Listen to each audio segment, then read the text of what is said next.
Yes, sir.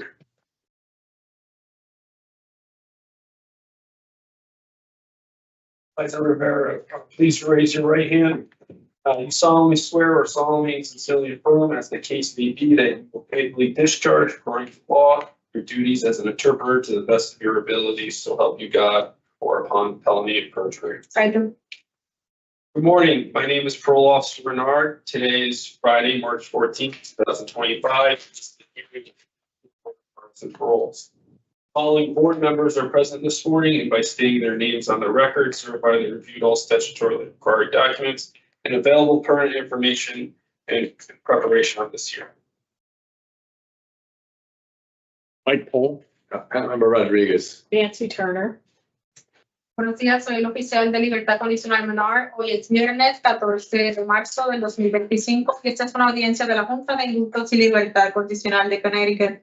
Los siguientes miembros de la Junta están presentes esta mañana y al decir sus nombres en el registro certifican haber revisado todos los documentos legalmente requeridos e información pertinente disponible en preparación de esta audiencia. Please state your name and inmate number for the record. Por favor, decir su nombre y número de confinado para el registro.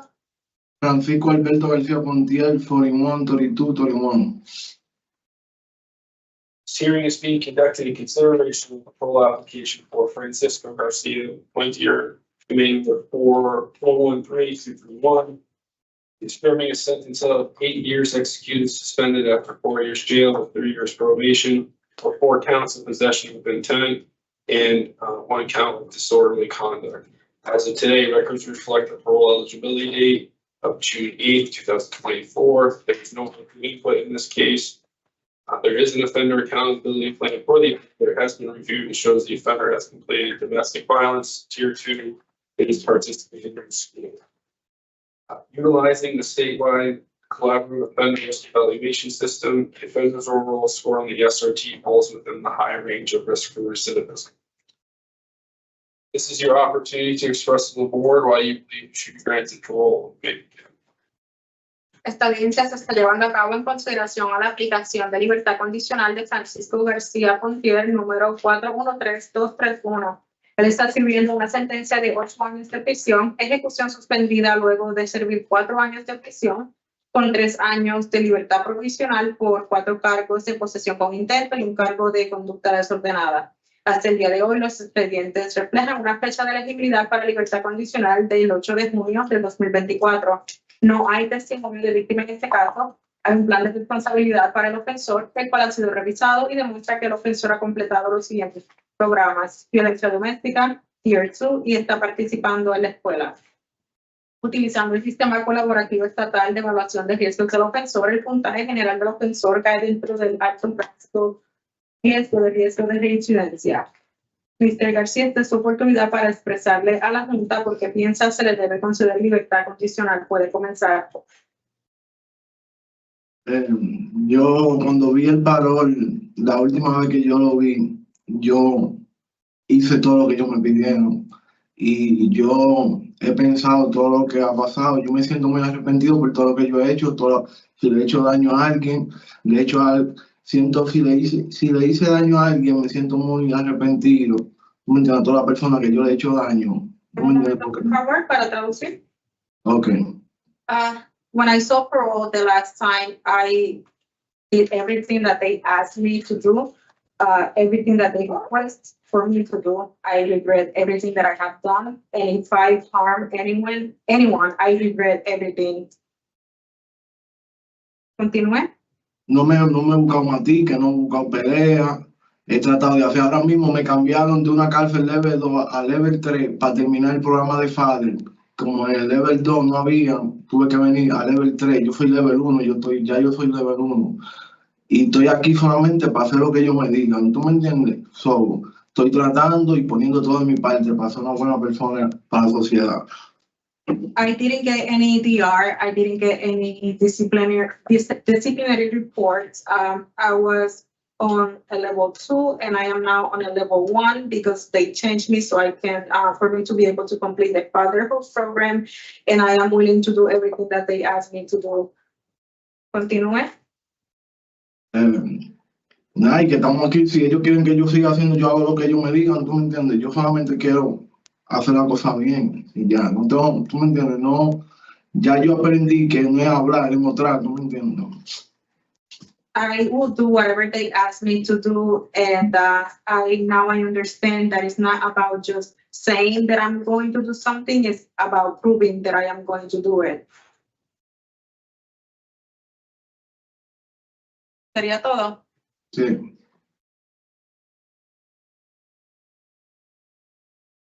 That's it.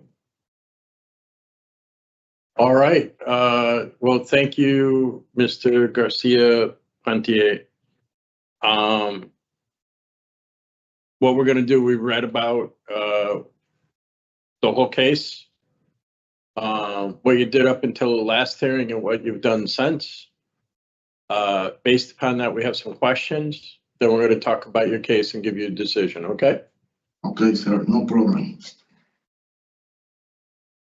No voy a traducir, tú me entiendes para qué. Nosotros leímos acerca de su caso, qué es lo que usted ha hecho desde la última audiencia. Luego de esto vamos a hacerle una serie de preguntas y luego de esto vamos a deliberar en su caso y darle la decisión. Okay. And we're going to start questions today with Board Member Rodriguez. Okay. Vamos a comenzar con el miembro del panel, el señor Rodríguez. Thank you, Mr. Garcia, for your opening words. Thank you.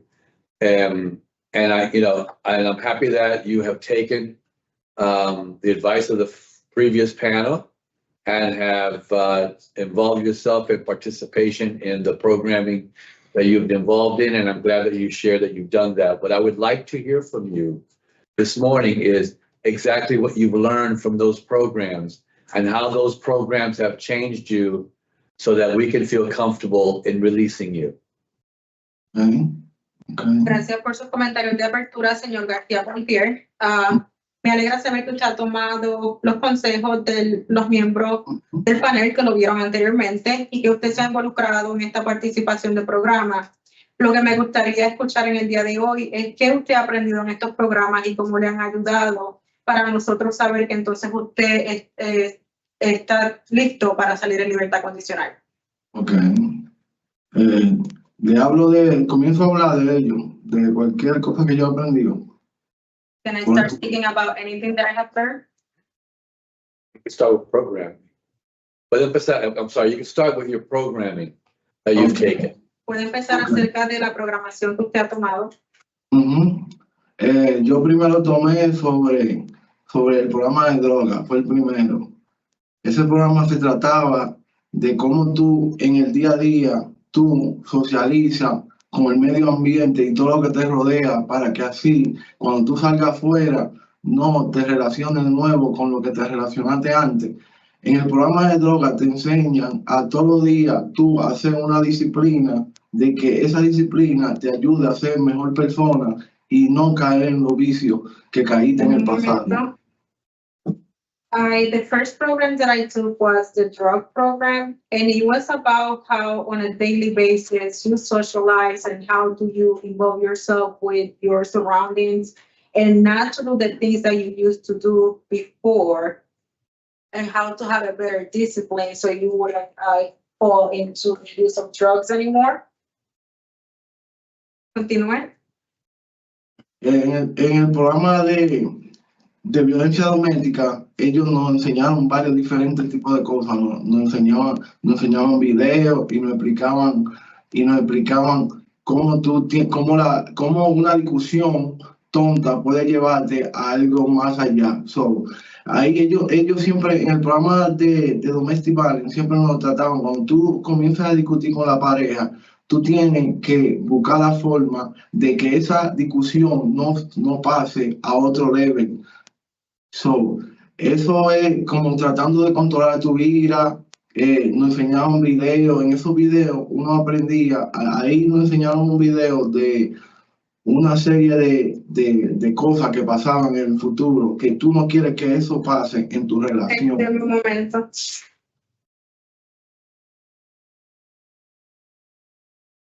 During the domestic violence program, they show some videos and they explain how a silly decision can have a bigger consequence. And if you are having an argument with your partner or with someone else, just to try to find a way not to get to this argument to get to another level, how to control your anger. And they show the videos about things that you have to avoid future problems and consequences. Continúe. También nos enseñaban en el de droga que hay diferentes tipos de uso. ¿Tú me entiendes? Hay diferentes tipos de uso de droga. Es dependiendo de cómo, por ejemplo, si la persona cuando quiere usar droga, siempre el cerebro le hace una idea de qué hacer. Como ejemplo, tú tienes que hacer esto para que así, por ejemplo, el mismo cerebro te hace por ejemplo, si tú fumabas crack o algo, el cerebro siempre te va a cucar para que siempre llegue a una etapa que no es que no lo sé, que estoy un chingo nervioso, ¿tú me entiendes? El cerebro siempre te va a confundir, tú tienes que siempre saber que eso es mental, ¿tú me entiendes? Y pelear con los pensamientos para que así nunca pueda caer en tentaciones, ¿tú me entiendes? Okay, un momento, por favor. Also, when I was taking the drug program, I was able to learn that there are different types of drug use. It depends on the person, and it has a lot to do with the brain. Sometimes when you're smoking crack or you are using any other drug, it is in your brain, and your brain, in a way, is like it makes you think that you need it. Continúe. Que me hagan una pregunta para yo saber, tú me entiendes lo que yo voy a contestar, porque son muchas cosas, pero tienen que, si me hacen una pregunta, yo la respondo. No, There is a lot, but if you ask me a question, I'll answer. Okay, thank you, Mr. Garcia, for answering that question. Now you show you're currently in the fatherhood program? Está actualmente en el programa de fatherhood. me cambiaron de una cárcel level 2. Me pusieron en esta cárcel porque allá no había programa de father. So, me mandaron, yo que bajé a level 1, me mandaron para acá para terminar. Por eso estoy aquí en esta cárcel. Tratando, ya estoy en la lista, me van a poner, porque yo vine hace una semana, había un lockdown aquí. So, el lockdown hace que la cosa tarde más, ¿tú me entiendes? Me dijo que lleva ahí una semana. Yo 3 semanas llevo aquí. 3 semanas. Yes, I was on a level 2 and they transferred me to this prison because they didn't have the fatherhood program on the other one, and that's the reason that I am here. I am on the wait list right now because I have been here for 3 weeks.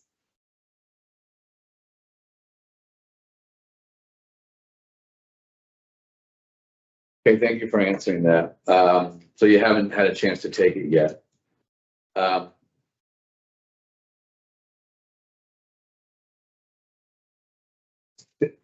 And when you took the drug program, did they talk to you about a relapse prevention plan, about how you will handle your staying clean and sober when you are back in the community? Cuando usted tomó el programa de droga, ellos le hablaron acerca de un plan de prevención de recaída, de cómo mantenerse sobrio y limpio cuando usted esté afuera en la comunidad. Claro. Of course. I didn't hear you talk about that, so I wanted to hear a little bit more about that, about what's your plan. Claro. No lo escuché hablar acerca de esto, quisiera escuchar más acerca de cuál es su plan. Okay. ellos me dijeron, hay muchos tipos de grupos afuera en la calle que tú puedes ir y ellos te ayudan también, pero yo voy a comenzar a ir a un grupo para que me ayude también, ¿tú me entiendes? Yo lo que voy a hacer cuando yo salga afuera es ayuda a coger grupos también, no voy a dejar de coger grupos porque ese problema tú siempre tienes que pelearlo, pero yo para no caer en droga, voy a conseguir un trabajo para ellos te explican en el grupo que tú tienes que tener la mente enfocada siempre, hacer algo para que así no pienses en droga. Yo voy a conseguir un trabajo, voy a meterme en un grupo de su buzón para que así no pueda meterme en droga. ¿Tú me entiendes? Cuando salga afuera, voy a tener un trabajo, a ser más disciplinado. Ya cuando ya tú tienes un trabajo, tú tienes que pagar los biles, tú tienes que ayudar a la familia. Eso provoca una disciplina. Y ya cuando tú provocas una disciplina, eso te saca de la calle. Entonces, cuando ya eso te saca... There's different type of programs outside, and I am going to keep taking programming. I do not want to stop once I am released. One of the things that they said that is good for you to prevent relapsing is to be focused. And one of the things that I am going to do is I am going to look for a job, keep taking programs, so I won't use any drugs. It's going to help me to be more disciplined. Once I get a job, I start paying my bills. I start helping my family. Continúe. Yeah, okay. La disciplina, cuando yo ayudo a mi familia, pago los biles y hago una disciplina para que eso me saque de la otra vida que yo tenía, ¿tú me entiendes? Porque antes yo no trabajaba, no hacía nada, eso me hacía caer en vicio, ¿tú me entiendes? Pero ahora ya yo tengo la mente quiero un trabajo, quiero hacer, tengo muchas cosas en la mente que quiero realizar, quiero estudiar, quiero terminar mis estudios, ¿me entiendes? En el programa ellos te enseñan a tú hacer una rutina, que tú tienes que hacer una rutina en el día a día para así tú salir de lo que te toqueaba en el pasado.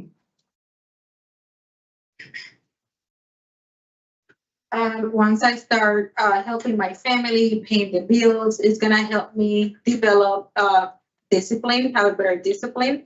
I was not working before, and I have a lot of things in my mind that I want to do. I want to go to school. There's a lot of goals that I have, and one of the things that is going to help me do that is just developing a daily routine so I can stay out of drugs. Thank you, Mr. Garcia. I appreciate your answer.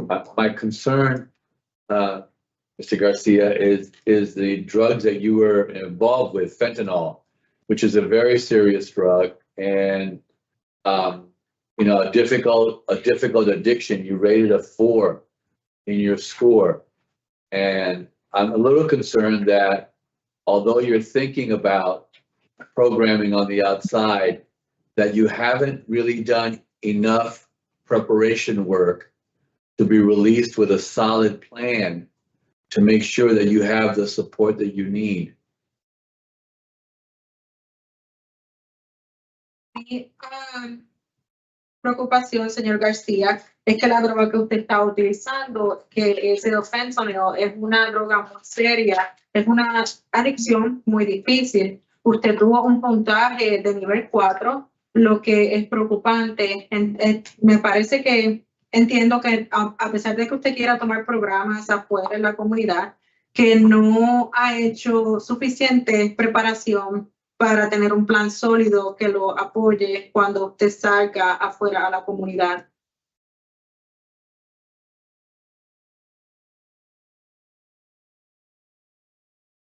Yo entiendo que él crea que yo, ¿tú me entiendes? Porque yo no sé hablar inglés, yo soy level 4 porque yo hice esa pregunta equivocada. Yo no soy una persona que me meta fentanyl por vena ni por nada. ¿Tú me entiendes? Eso fue lo que me movió ahí, level 4, pero yo no soy level 4 así, yo no soy adicto al fenno así, que me meta por vena o algo así. Ahora mismo yo no me estoy metiendo nada, yo estaba en metadona y me salí de la metadona. Yo no soy una persona que fue independiente a la droga, así como ellos piensan. ¿Tú me entiendes? Si no, yo estuviera metiéndome metadona o algo. Por eso yo digo que si yo salgo afuera, yo cojo su vaso, ¿tú me entiendes? Eso ayuda con el fenno, pero yo no soy una persona que en mi mente piense en droga ni en nada. Yo vine a usar droga a los 28 años, y un año lo que duré metiéndome en droga, ¿tú me entiendes? Y en verdad yo no sé hablar inglés, por eso fue que salí level 4. De un momento, por favor. I understand that he's concerned, but I am a level 4 because I do not understand English. I am not a heavy user. I do not use anything through my veins. I was at the methadone treatment, but I stopped going. I do not have an addiction on a level that they think that I have. I started using drugs when I was 28 years old, and it was only for a year, but I do not understand English, and I think that's one of the reasons that I ended up having a level 4. Well, I'm not sure, I mean, I understand that there was nobody who spoke to you in Spanish when you were interviewed. Is that what you're saying? I swear to God, nobody explained me that point. The first time I go to the Yale, nobody explained me all. Well, that's why I level 4, but I don't understand the question. Well, even I understand. Thank you for sharing that.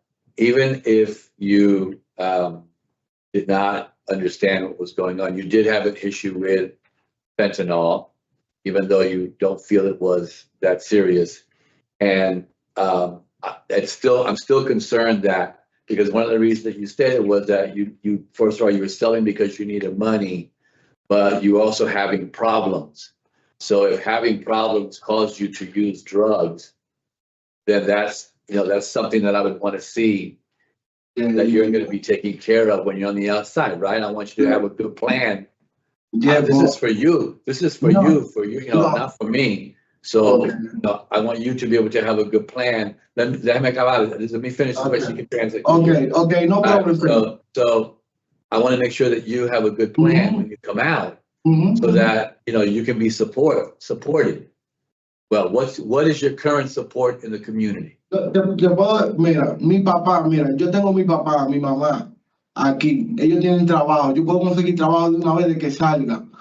Ya, la otra vez que me dijeron, espera un año, yo le dije lo mismo. Tengo mi papá y mamá, tienen 72, 75 años. Yo no quiero saber de drogas, yo no quiero nada, yo no quiero ayudar a mi papá y mi mamá.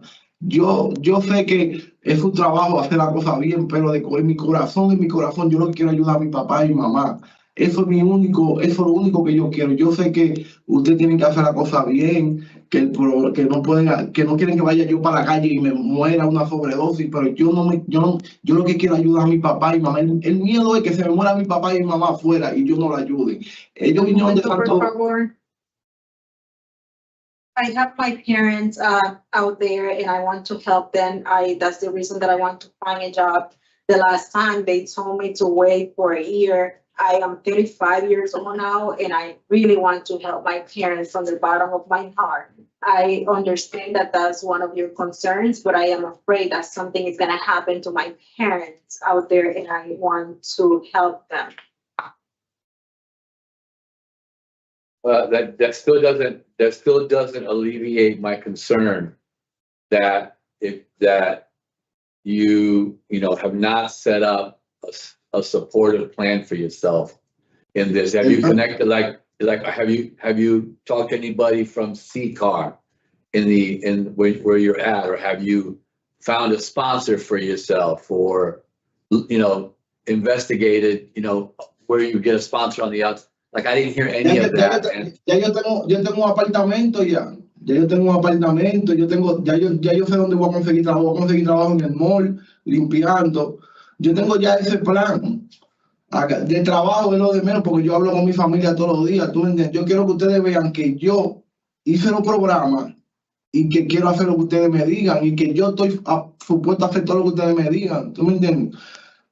Yo lo único que me da miedo que ustedes crean que yo no estoy preparado. ¿Tú me entiendes? Porque en verdad yo lo que quiero es trabajar y hacer la cosa bien. Eso es lo único que yo quiero. En mi mente lo único que está trabajar y echar para adelante. Ya yo me siento que estoy perdiendo mi tiempo aquí sin hacer nada. Eso es lo único que yo me siento. Yo quiero trabajar, tengo una gana de trabajar. Eso es algo que no sé ni cómo explicar. Una gana, yo no quiero caer de nuevo en este camino. I have an apartment and I can find a job cleaning at the mall.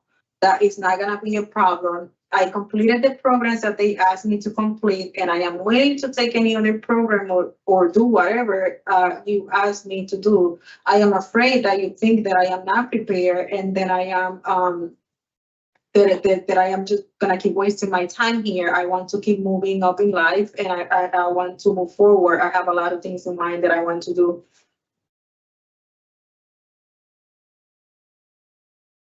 Mr. Garcia, I understand that, and I want to acknowledge that you have done programming. You're right, you have done programming. That was not my concern that you've done the programming. My concern is what you got from the programming and how you use what you got from the program to set up, to set yourself up on the outside with support to make sure that you don't have this kind of issue again. That's my concern. It's not that you didn't do the programming. You did. I can clearly see that you comply with doing the programming. That's a good thing. But I don't want to see you come back, and I'm sure nobody else on the panel wants to see you come back to prison for this. So we want to be sure that you're going to be okay on the outside. And I wanted to share my concern with you because it is my concern. I have not made my decision. I'm going to listen to my colleagues and then make a decision upon other things that I hear. But that is a concern that I have about you right now, that I don't really feel that you've really prepared yourself well enough to, be out there and be able to be successful. That's my concern. Okay, yo me siento que estoy preparado porque aquí hay muchas cosas que te pueden llevar un ticket. ¿Tú me entiendes?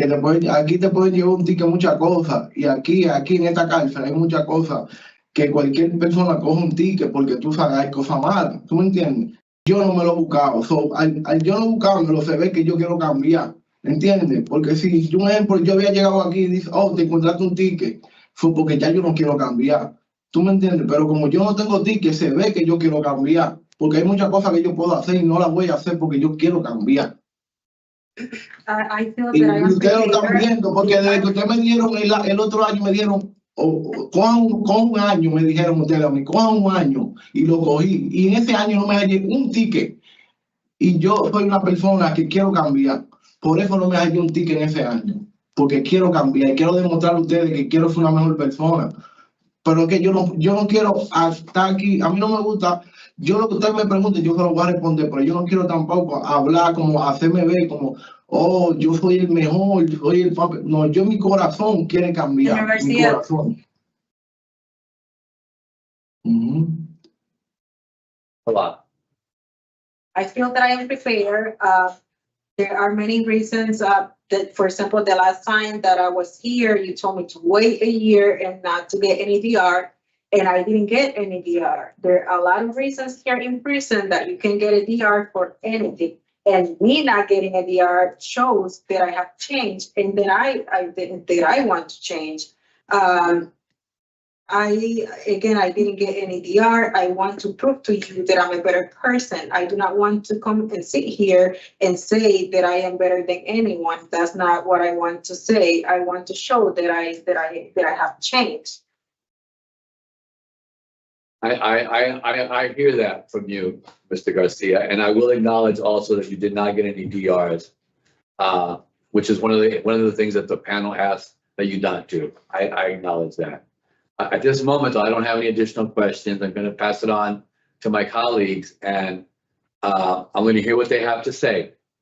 Okay. Thank you. Thank you, Board Member Turner. I have no questions. Mr. Garcia, Portier, the one thing that I want to cover is Part of the offenses here today are to disorderly conduct. And the domestic violence event that occurred. And I want to know specifically in DV what you learned and how you would handle that situation differently. Oh, fácil. Yo ese día, Wait. Mr. García, déjame decirle. Parte de las ofensas por las que usted está aquí por una conducta desordenada y por unos eventos de violencia doméstica que ocurrieron. Yo lo que quiero saber es qué usted aprendió en ese programa de violencia doméstica. ok. Yo ¿qué yo había hecho si yo había sabido lo que yo sé ahora ese día? Entiendo lo que te digo, para que le explique. Si yo ese día yo había sabido lo que yo sé ahora, yo ese día me había ido de la casa, había salido y no había seguido discutiendo con ella. Porque si yo me había ido de la casa, ya no había pasado ese confronto entre ella y yo. So, en el programa nos enseñan diferentes tipos de cosas, porque cada vez que tú ves el programa, él nos deja un video, y en el video es una situación de qué pasa. Y esa situación, tú analizas, eso es un análisis de lo que podría haber pasándote a ti. ¿Tú me entiendes? En un momento. I can say that on the day that the incident happened, if I had the knowledge that I have now, things would have been different. I was probably going to walk away from the house to avoid the confrontation. And that's one of the things that I would have done, that I was able to learn during the program, to avoid the confrontation and to walk away from the problem. And they show you videos and they help you analyze things that can happen. ¿Cosas que pueden pasar en los videos y qué, señor? ¿Cosas que pueden pasar en los videos? Sí, hay un video de una relación entre una mujer, un hombre y él tiene 2 hijas. Era maltratada every day, era maltratada por la pareja. So, un día la mujer y el nene lo mataron al hombre por toda la violencia que pasó, por todos los abusos que pasó. Y eso deja mucho porque la mujer, ella se cansó del abuso. Ella hubo un día que ya no pudo más y la situación pasó a otro level. Okay, un momento, señor. For example, there is one example is a video that they show of a couple that the female was going through abuse by the partner. And there was a time that the son and the victim, they ended up killing the abuser because she got tired of the abuse. She couldn't take it anymore. And that's one of the things that they show in the videos, examples of things that can happen. Oh, what I'm talking about is your involvement in that. Like how would your role have been different based upon what you learned? Lo que quiero saber es cómo su rol hubiese sido distinto basado en estos programas, en lo que ocurrió. Oh, claro. No, mi forma de pensar ahora es diferente. Yo había tratado de resolver el problema, ¿tú me entiendes? Había tratado, porque hablando uno puede comunicarse. Yo había tratado de buscar la forma de resolver el problema sin agresividad y ni que ella me hable duro, ni que yo le hable duro a ella, tratando de buscar la forma del diálogo. Yeah, my way of thinking is different now. I was going to try to solve the problem, talking and avoiding any aggression, not raising our voices, just talking. Sin encojonarme, nunca puedo enojarme, nunca. Without getting angry. Okay, that's all the questions that I have. Board Member Rodriguez. Thank you, Mr. Chair.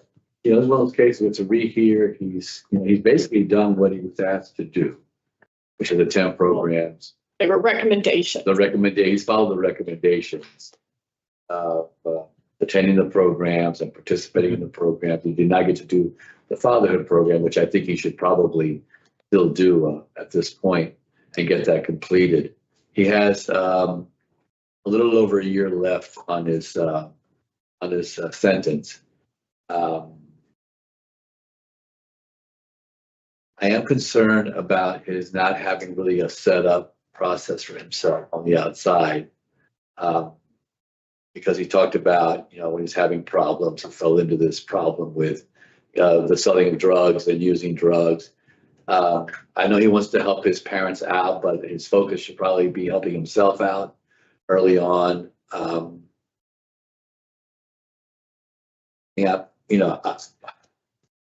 I'm struggling with this right now, to be honest with you, because he has completed most of the recommendations. I got a DR, going out to get one. He did not get a DR. He helped himself together in the last year that he's been there. Also very positive. I'd like to hear what the two have to say before I share mine. Board Member Turner. Well, it's not lost on me that we saw, go ahead and share, I'm sorry. Mr. Garcia-Pontier ha hecho lo que se le pidió que hiciera, él asistió a los programas que se le recomendaron. Me gustaría que completara el programa de paternidad de fatherhood. Él le queda poco menos de un año. Lo que me preocupa es que no tiene un plan desarrollado para cuando salga afuera a la comunidad. Que tuvo problemas anteriormente, los cuales llevaron al uso de drogas. Entiendo que él quiere ayudar a sus papás, pero sí estoy teniendo dificultad con este caso. Él no tiene ningún reporte de disciplina, completó las recomendaciones que le dieron el año pasado, lo que es algo muy positivo. So it wasn't lost on me when Mr. Garcia got a sense from you, Mr. Rodriguez, that you were a little concerned. He got very agitated because he didn't think this was going in his way. So, and argumentative. Yeah. And in the way he was expressing himself. So I can see how a partner would be challenged by some of that. I'm concerned that in his opening statement, he said, if he harmed someone, he regrets it. I mean, this assault involved spitting, pushing, slapping. So, I'm not sure he fully embraces his responsibility for what he was doing out in the community.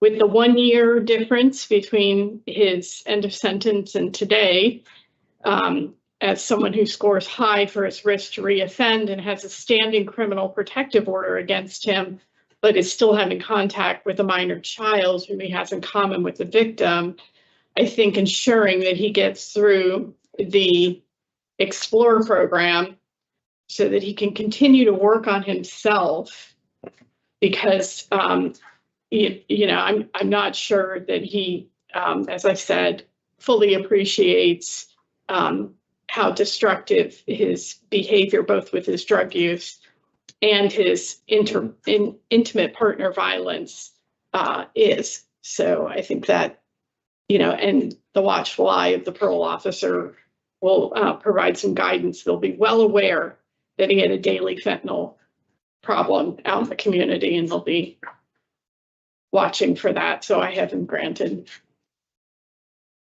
And, I'm sorry. Me di cuenta cuando mi compañero, el señor Rodríguez, mostró su preocupación. El señor García se mostró bastante agitado, argumentativo, cuando vio que las cosas no estaban yendo a su favor. Me preocupa que él mencionó durante sus comentarios de apertura que él se arrepiente de algún daño que le haya causado a alguna persona, pero esta ofensa envuelve empujar, escupir, dar una bofetada. Entonces entiendo que él no entiende completamente el daño que él hizo por su conducta destructiva.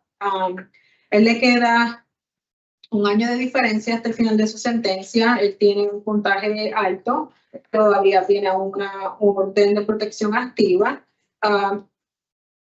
con la víctima que tiene un hijo en común. Entiendo que el programa de Explore sería muy bueno para que él lo tomara, para que siga trabajando en sí mismo. Entiendo también que si llega a salir a la comunidad, el oficial de supervisión va a proveerle una guía de cómo poder mejorar en la comunidad.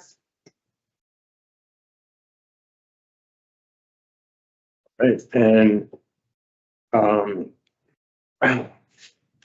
where I am here is that we, in the last hearing, asked him to not get any further DRs because, as you were talking about, the not getting our way and The emotional self-regulation of a 32-year-old is not there yet, and the fighting DRs were the indication of that. And then and a carryover from his community behavior. and because we said, well, partly because we said that was a deal breaker.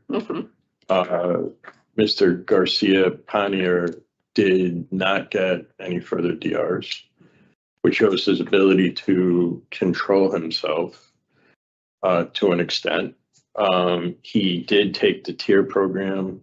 He is participating in the MAT program. And he completed DV, and I really absolutely, based upon the circumstances of the sentence that's already expired, the disorderly conduct, it's important that he get into that Explore program so that the type of behavior that happened in that place of living doesn't happen, or hopefully doesn't happen again. So I would also support this case. I haven't had the opportunity to hear both of my colleagues' situation. I share my concern about, I hope that he considers putting something together even before he's released, looking at connecting with some of the organizations on the outside that can help him with some support around his issue of substance abuse. As I shared also in my comments, I do believe that he's done the work that he was asked to do and that he has remained DR free, and with what my colleagues have said and what thinking I will also go along with the grant situation. If it gives me the opportunity to go to the Explore program and promote work, fine with me. Durante la última audiencia, el señor Garcia-Pontier no adquirió más reportes de disciplina. Se mostraba que él tenía problemas de regulación de emociones por los reportes de disciplina que mostró anteriormente que involucraban peleas, pero esta vez él se mantuvo fuera de problemas. Él también mostró la habilidad de poder controlarse él mismo, no adquiriendo estos reportes disciplinarios. Tomó el programa de Kenyhercz, participó en el programa de metadona y también participó en el programa de violencia doméstica. Entiendo que por el caso de conducta despertenada es importante que él se involucre y tome el programa de Explore, que lo pueda ayudar afuera de la comunidad. Y espero que utilice esta oportunidad para poner un plan que lo pueda apoyar y que también pueda atender los problemas de abuso de sustancias. Por lo tanto, estaríamos dispuestos a darle la oportunidad. Have DV and MMS. Anything else? Yeah. Regarding Francisco Garcia-Pontier 413231, I move to grant parole on or after March 14, 2025 with the following stipulations: behavior management for domestic violence, no contact with victims, initial MMS. Is there a second? Those in favor? Aye. Those opposed? The ayes have it. Mr. Garcia-Pontier, you've been voted to parole. Your conditions will be explained to you prior to your release. I very much heed what was said here in that Explore program, you make sure that you stick to change, right? This concludes the hearing for Francisco Garcia-Pontier inmate. Tradúceme, por favor. Caso de Francisco Garcia-Pontier, número 413231. Hacemos una moción para otorgarle su salida bajo libertad condicional en o después del 14 de marzo del 2025 con las siguientes condiciones. Programa de manejo de conducta para violencia doméstica, no contacto con la víctima MMS. No, explícame de nuevo. Ellos me dijeron que no, ¿verdad? No entiendo, no entiendo bien. I don't understand. ¿Me puede repetir la pregunta, Mr. García? ¿Qué fue lo que ellos me dijeron que no escuché bien? No entendí. Yeah, just. En su caso, Francisco Garcia-Pontier, número 413231, se le hace una moción para otorgarle su salida bajo libertad condicional en o después del 14 de marzo del 2025, con las siguientes condiciones. Programas de manejo de conducta en la comunidad para violencia doméstica y no contacto con la víctima MMS. ¿Qué significa eso? ¿Qué significa eso? It means that you're gonna have to take the Explore program and you can't have contact with your victim. Right, you Okay, have a no. protective order, Also, right? Okay, cuando termine el programa, ¿dónde coge el programa aquí o dónde? Aquí lo dan el programa. The parole officer explained it to him prior to his El release. oficial le va a explicar cuando usted salga, que tomar el programa Explore en la comunidad, su oficial le va a explicar cuando salga. Me dijeron que sí, que me va a dar el valor. Sí, señor, fue votado a libertad condicional. Gracias, thank you. Okay. Yo creía que me habían dicho que no. Gracias, thank you, muchas gracias. Thank you. Muchas gracias de corazón, de verdad. We're done, sir. You're all set, sir. Thank you. All right, we need the room, sir. Right?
Morning, my name is Parole Officer Bernard. Today is Friday, March 14th, 2025, and this is a hearing of the Connecticut Board of Pardons and Parole. Following board members are present this morning and by stating their names on the record, certify they reviewed all statutory required documents and available pertinent information for preparation of this hearing. Good morning, Mike Polk. Good morning, panel member Rodriguez. Nancy Turner. And also present is OBS Nina Vasquez. Please state your name and inmate number for the record. Good morning, Marcus Knight, 366526. This hearing is being conducted in consideration of a parole application for Marcus Knight, inmate number 366526. He's serving a sentence of 5 years executed suspended after 3 years jail with 2 years probation for 2 counts of violation of protective order, violation of probation with the underlying offense of possession with intent / distribute narcotics, and criminal possession of a firearm. As of today, records reflect the parole eligibility date of February 14th, 2025. There is victim input in this case. There is no offender accountability plan for the offender. However, the offender has completed the domestic violence program and embracing fatherhood. The offender is currently participating in the Tier 2 program. Utilizing the statewide collaborative offender risk evaluation system, the offender's overall score on the SRT falls within the moderate range of risk for recidivism. This is your opportunity to express to the board why you believe you should be granted parole.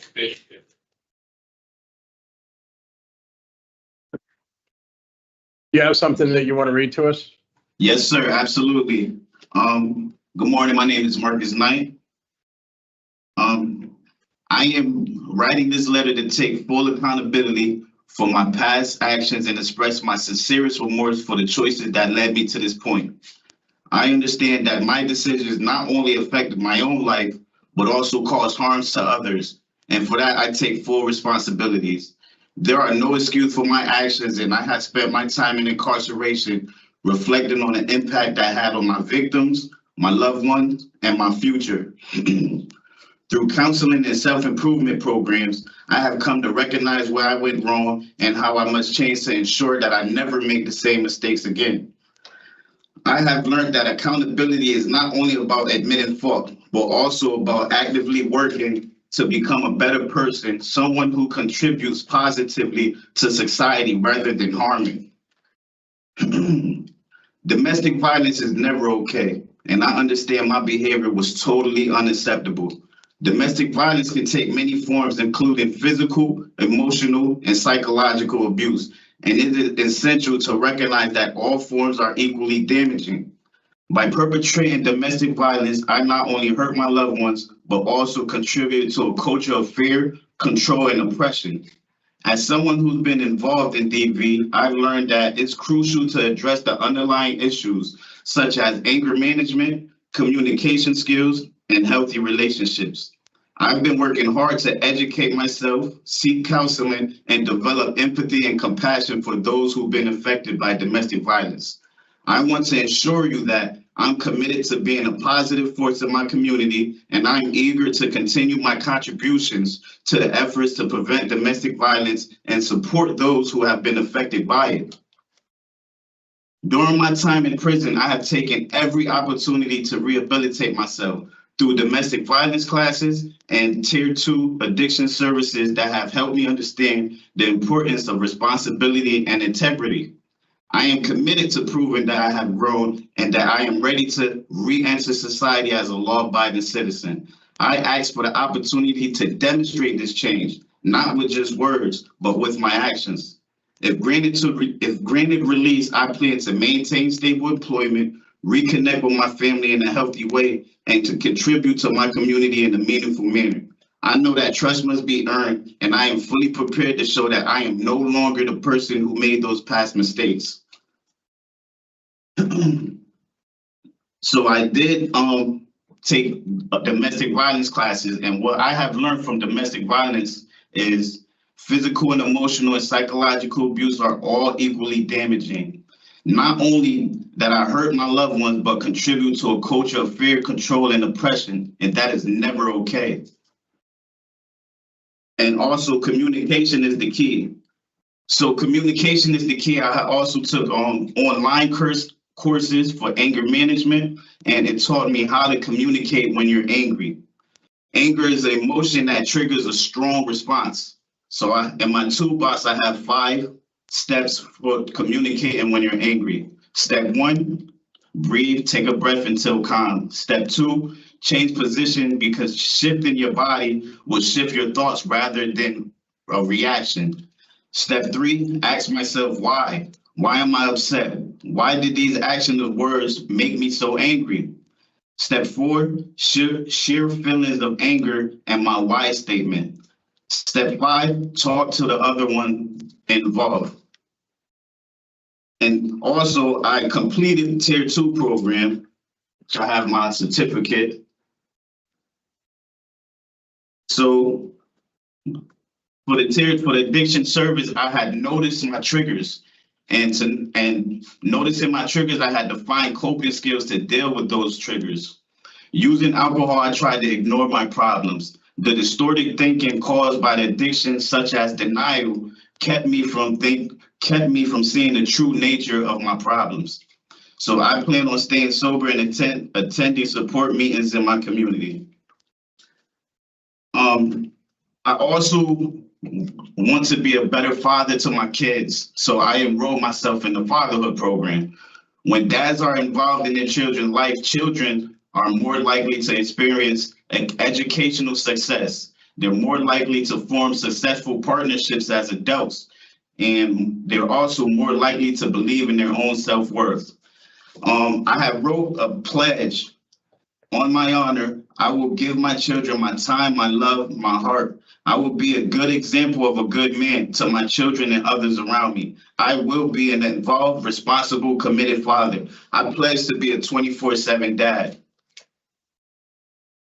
And last but not least, I wrote down a few of my short-term goals and long-term goals. So I want to be a mentor in my community. I want to speak to the kids, and I also plan on opening a landscaping business to help with discipline. I also want to strengthen the relationship with my kids and attend any support meetings and group that'll benefit me to become a better man. I have plans on going to therapy, and I want to build a stronger relationship with God. So I also plan on going to church. My long-term goals is maintain sobriety and maintain a healthy relationship within myself and others. Thank you for listening. Thank you, Mr. Knight. Well, it's obvious you've been busy. Absolutely. I also took the Pell program for business management, and I do plan on furthering my education on another semester for business management. I am also working in the kitchen, and I just love keeping myself busy. So did the quality of the food at Osborn go up? Huh? I'm sorry, say that one more The time. quality of the food at Osborn went up? The quality of the food in Osborn went up? Yeah, I would say so. They have somebody that's a trained chef working in the kitchen. Yes, sir. There you go. So we've read about your background and what you've done that's brought you to this incarceration. We've read about what you've done inside Sense and the programs that you've taken and things like that, and your interview with the parole officer. And based upon that, we have some questions for you. Yes, sir. When we get done taking turns with questions, the Office of Victim Services has some input here. And during that portion of the hearing, you're not allowed to say anything. Okay? Yes, sir. All right. And then we're going to discuss your case and we're going to give you a decision. Okay? Absolutely. So one of the things that I keyed in on here very much so is, can you tell me what a protective order is? Well, a protective order is set in place to protect the victim. And Okay. And when there's a protective order in place, what are you not supposed to do? You are not supposed to contact the victim at all. You is not supposed to threaten the victim. You pretty much is not supposed to. You're supposed to stay away from the victim and not contact them whatsoever. And that contact, what does contact mean? Calling, texting, going to the victim's house.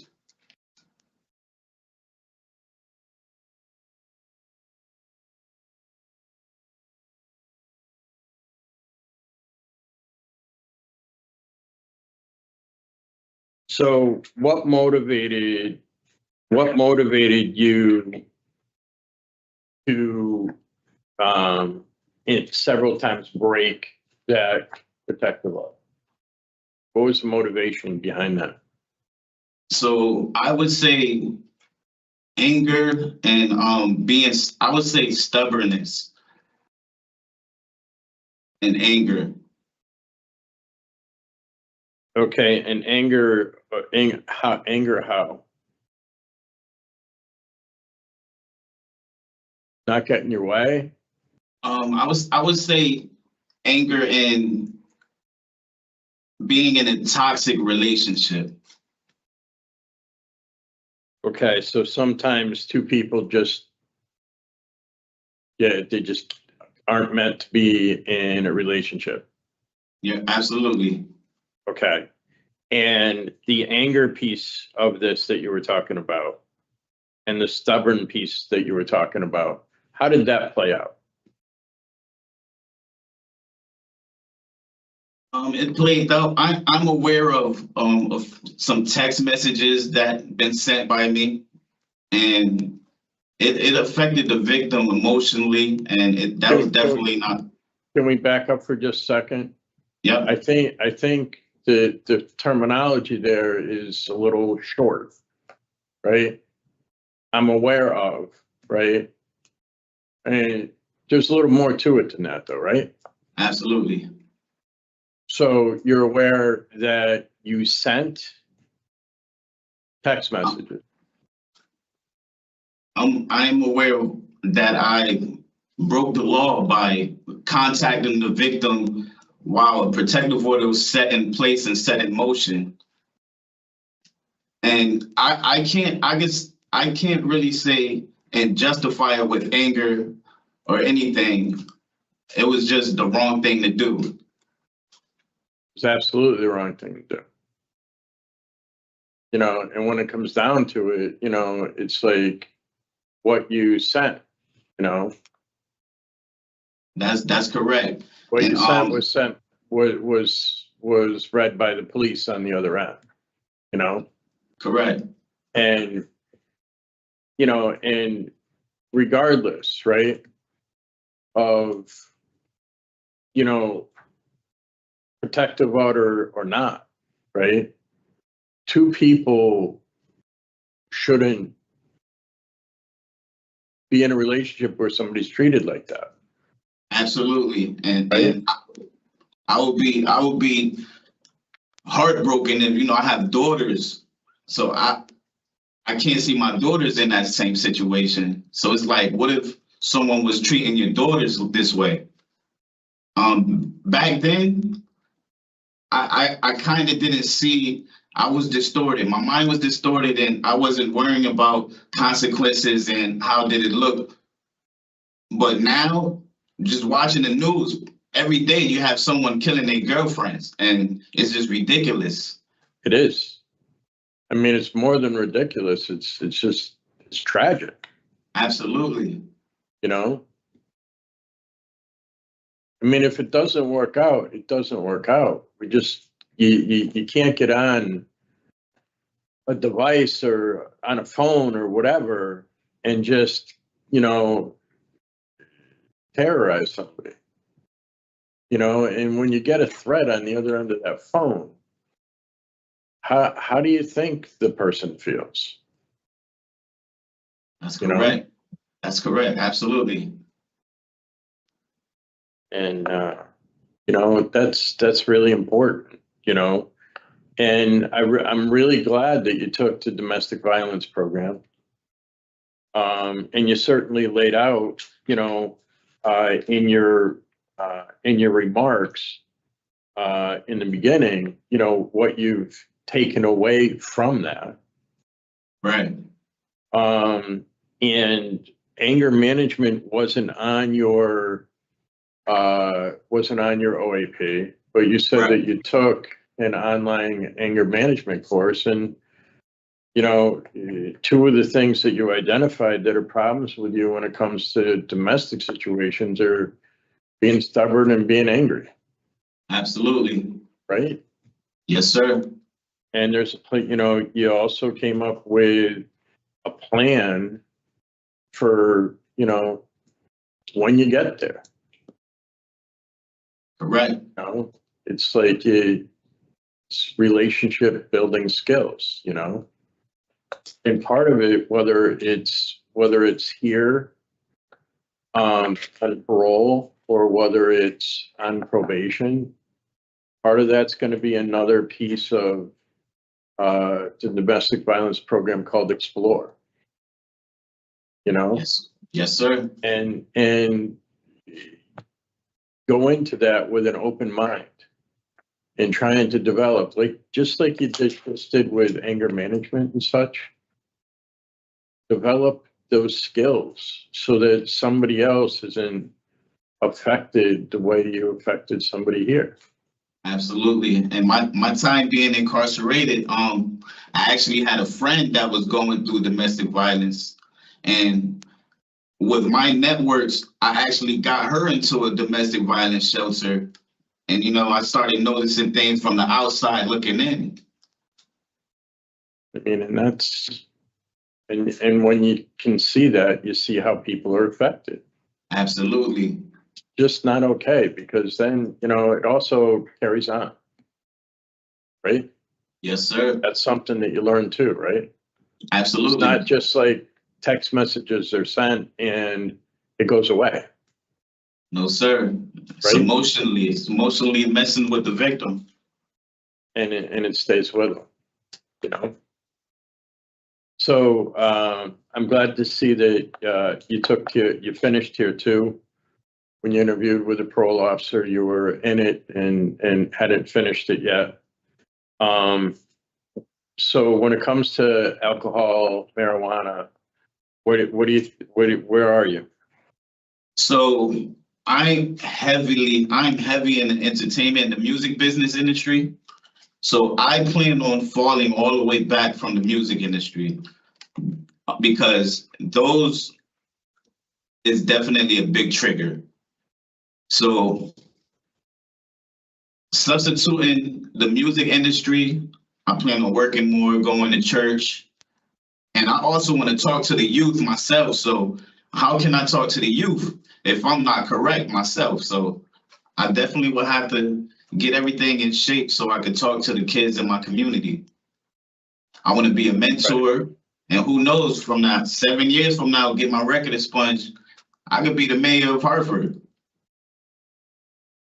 So one of the things that I noticed when you talked to the parole officer, you had the discussion, and one of the things that you really wanted to do was get back involved in the music industry and things like that. I mean, I'm not questioning that, but I also understand that after completing Tier 2, you're thinking somewhat, right? Absolutely. About that. The other thing I want to throw out there, though, is isn't working in the kitchen and working in the music industry kind of like the same thing? Well, working in the kitchen, it is, because you're performing. I'm doing what I love to do. But right in the kitchen, I'm fully focused. I'm fully focused in the kitchen, and I love watching people enjoy the food. Just like in the music industry, mm-hmm. I'm watching people enjoy my music. But right. in the music industry, it's liquor and is drugs everywhere. So what's going on in the kitchen? Well, in the kitchen, I'm chefing it up. In the kitchen, I'm trying to put out the best food I can put out. And none of that nonsense is going on around you? I would say, like, afterwards, like after the shift is over, workers that have a shift drink and such in that nature, but I never indulged into after work activities. I always went straight home to my family. So I wouldn't see working in the kitchen would be a problem at all. Just be careful what kitchen you're in. Absolutely. I've been in the kitchen my whole life.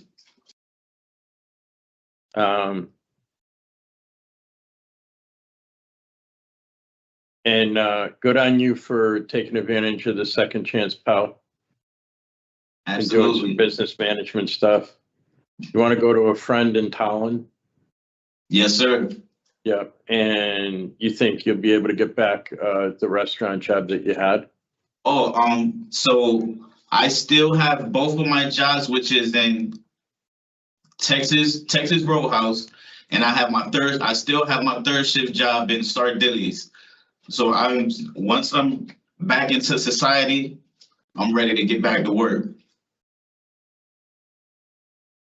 Okay, so do you think that you'll go to any meetings or anything like that, or? Absolutely. So unfortunately, Osborn had numerous of lockdowns. So I was just getting into C-Car. So Yep. I'm planning on learning more about C-Car and attend any anger management or any domestic violence, any program that'll help me become a better man. And I also want to attend therapy so I can process everything. Okay.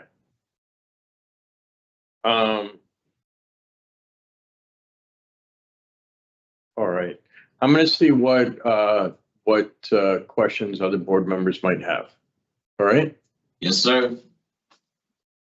Board Member Turner, any questions? Oh, yeah. Good morning, Mr. Knight. Good morning, ma'am. Okay. So what I understand from what I've read, Mr. Knight, is that you've had 17 protective orders issued against you involving your abuse of the same victim. I got that right? Yes, ma'am. So when you were incarcerated in 2019, you did understanding domestic violence. And then you went out to the community and you took the Explore program in 2020 and you finished that in March. And then by June, you were back involved with threatening and violating the protective order against this victim. Forced your way into her apartment, kicking down the door. And then an August incident, you threatened to have some other women come over to her home and beat her up. So now you sound like you have some insight into your behavior, having completed domestic violence again in the facility. Why do you think it didn't work the last 2 times that you've taken programming? Number one, I would definitely say the jail time.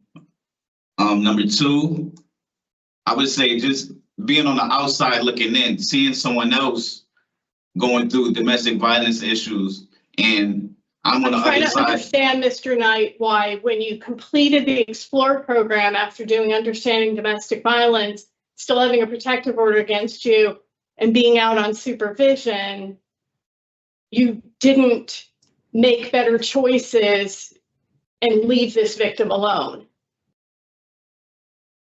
Yes. It appears to be your entire criminal history dating back to 2011 is domestic violence.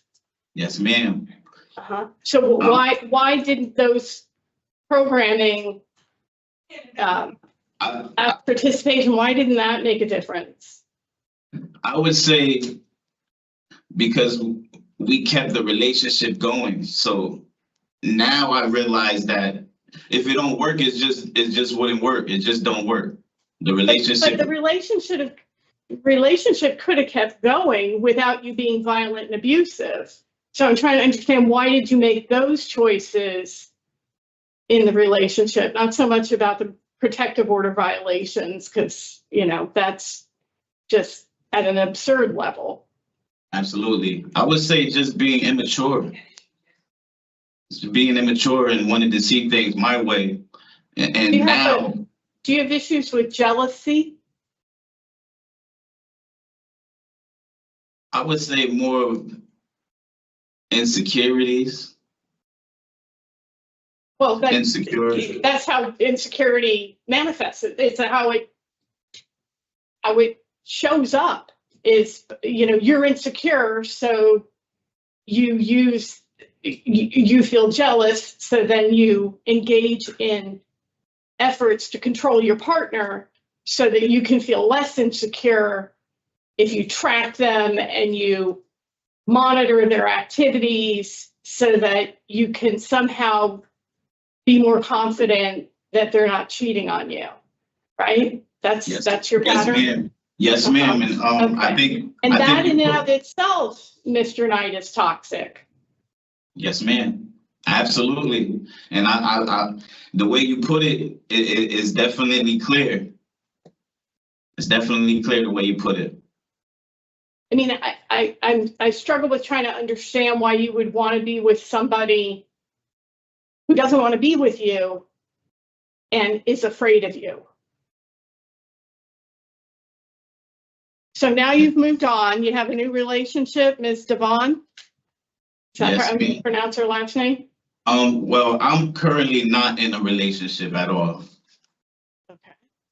Did that change? Um, Isn't she your that- sponsor? No.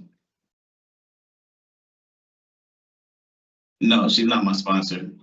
So who is your sponsor? Who's the friend in Tolland? Cindy. And how do you know her?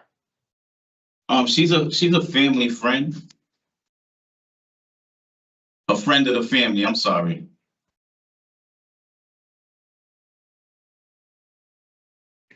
I have a strong support system out there. My boss, my mom, my dad, and my mentor.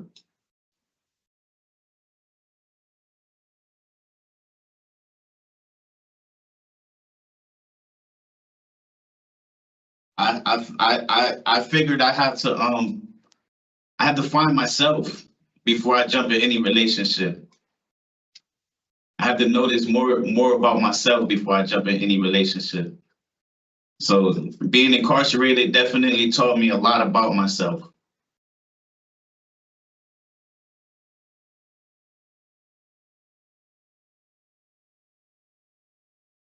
How do you handle rejection, Mr. Knight?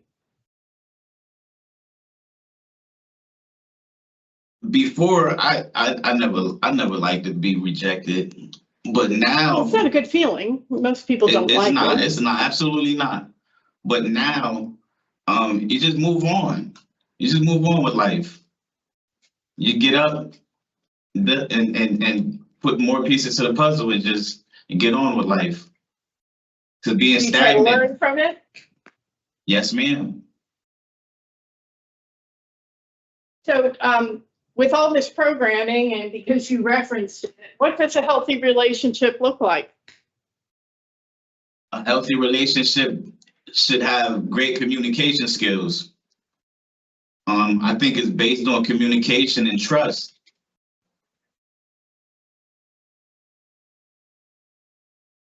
What about respect?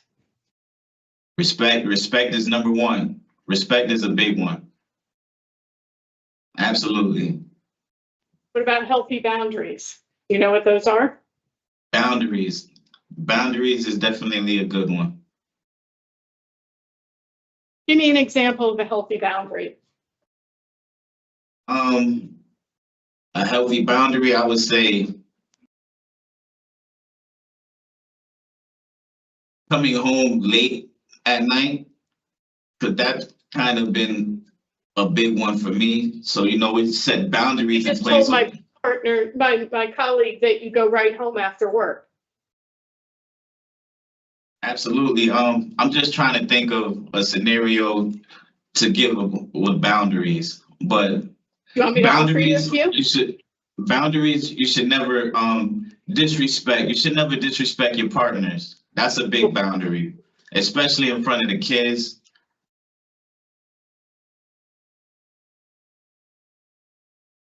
Through your partner's phone and looking for Excuse me? evidence. How about not going through your partner's phone and looking, thinking you're going to find evidence that they're cheating on you? Absolutely. That's definitely a good boundary. That's a great boundary. Yes, ma'am. Because if you already think that they're being unfaithful, then you should probably be out of the relationship. Yes, ma'am. What about allowing your partner to use the bathroom and close the door when they do that. Do you have a problem with that? No, absolutely not. Okay. That's another example of a boundary, right? Yes, ma'am. Yes, ma'am.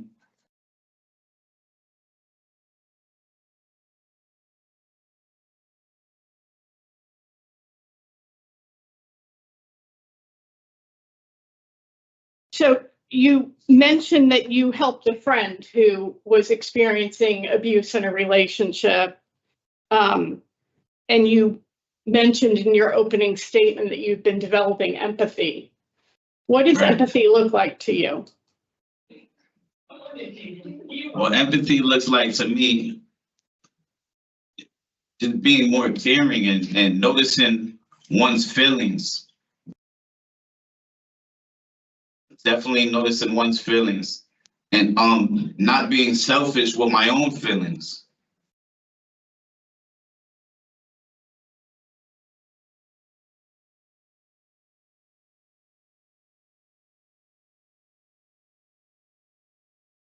Have you ever had a valid license, sir? No, ma'am.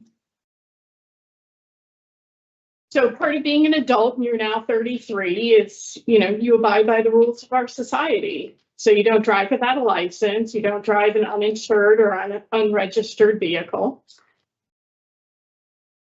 And, if you're going to be a mentor to the youth, you need to set an example.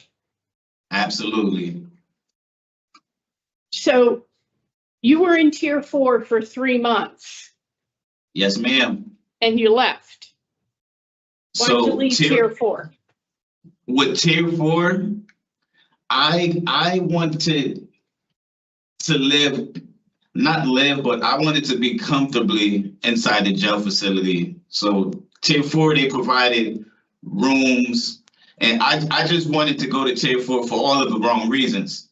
But once I started going deeper into Tier 4, I had to actually teach 4 classes of Narcotics Anonymous, and just listening to different stories about how people use drugs and steal from their own kids to provide for drugs. And it definitely gave me a better insight of narcotics. So I thought my bed could be beneficial for someone else. But I did attend Tier 2, which helped me notice that I did have an alcohol problem, and there is some addiction problems that I had to take care of. My understanding was that you left Tier 4 because you didn't like the rules.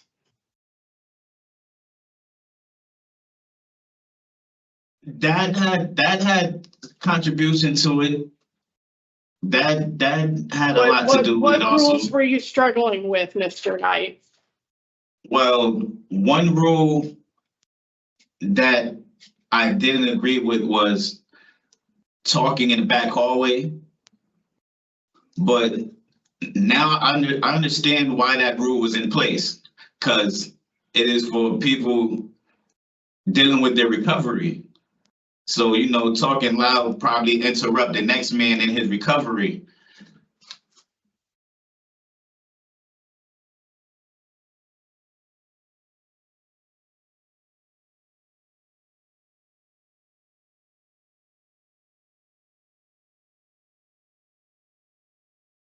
So you gave up the premier program at DOC so you could talk loud?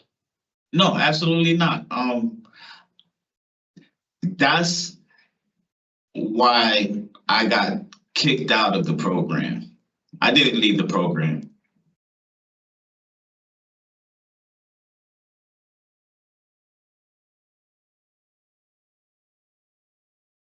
I assume you had been warned other times, right? When was it that you were in Tier 4? I can't tell you off the top of my I'll head. ask Officer Menard to look that up for us. Yes, ma'am. Well, was it before or after last August when you got the DR for contraband? Okay, it was before. So then you come out of tier 4 and what you were smoking in the facility? This is the time to be honest, Mr. Knight. I can see you sitting there debating about whether you're going to be telling us the truth. I had a few bumps in the road. I got caught for a few things, and I just had too much time on my hands. So that's when I figured I had to get my job, and you were in education, college level. You were in programs, and you still had too much free time that led you to violate the rules in the facility, jeopardize other people's recovery so that you could use. Is that it? So I got into school and worked in the kitchen and enrolled myself in these programs after the fact that I got caught with contraband. He was in tier 4, started May 6, 2024, and his end date was June 26, 2024, discharged without prejudice. All right, I have no more questions for Mr. Knight. Board Member Rodriguez. Thank you. Well, both of my colleagues have covered quite a ground in terms of questions. I had the same questions about what happened with tier 4. I'm glad you answered them for us. When you say you were talking loud, does that mean you had attitude? No, absolutely not. So in the back, so tier 4, you have the dorms, and then you have a separate area for the rooms in the back hallway. So my duty was to clean the bathroom in the back hallway. So in the back hallway, there's no talking whatsoever. That's one of the permanent rules. No talking, not even a whisper. So I may have been talking here and there in the back room while doing chores, but I still broke the rule by talking. Okay. Thank you for sharing that. I don't have any additional questions. Thank you. My colleagues have asked quite a few questions. Okay, Mr. Knight, your portion of the hearing is over, so you're just going to sit there and listen from here out, okay? Yes, sir. Ms. Vasquez, can you please help us facilitate victim input in this case?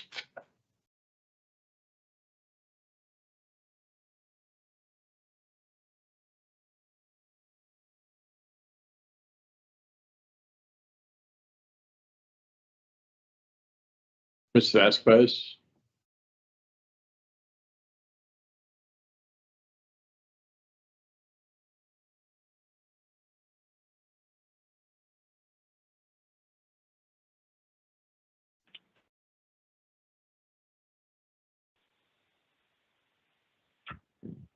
Thank you, Chair and board members. My apologies, was having some technical difficulties. No. We do have a victim who is connected to the hearing, and she wishes to express her wishes and concerns with all of you. At this time, the victim, you may unmute yourself. I am writing this letter because I truly feel that Marcus Knight deserves a second chance. In the past, we had a few problems that caused a strain in our relationship. Today, Marcus and I realize that it is important to maintain a healthy relationship. Our autistic son, Legacy Knight, will turn 4 years old on March 16, and he misses his dad dearly. Every day is a struggle, especially doing it alone.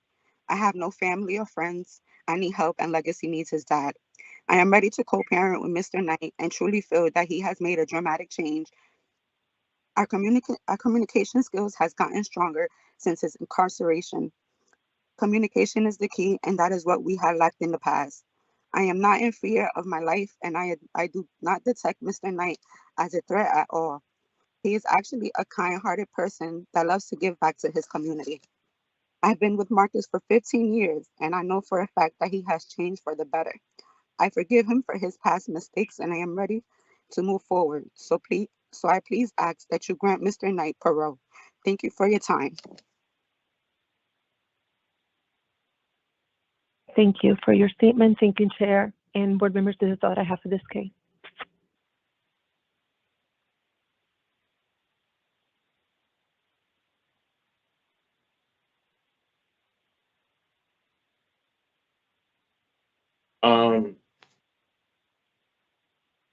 Like to thank the victim for giving input in this case.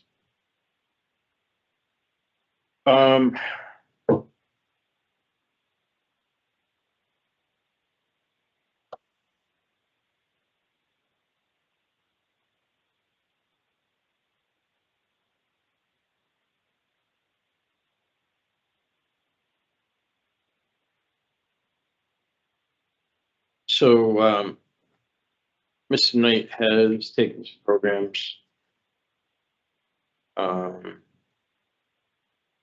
that relate to substance use and his extensive background with violating protective orders when it comes to DV inside. He's taken as well embracing fatherhood. As we just heard from the victim, there's an importance to that, and of course, from my read, it's something that the court and the PO would have to work out in its entirety.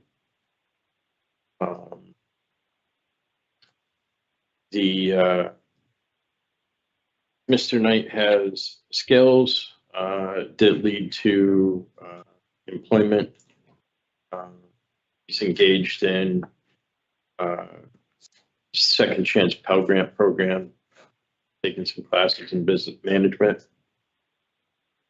The very concerning DR October 23, was a year and a half ago. It's unfortunate that last August after a stint in Tier 4, he chose to use THC facility. And since he's taken the Tier 2 program, I can only hope that he took something away from that.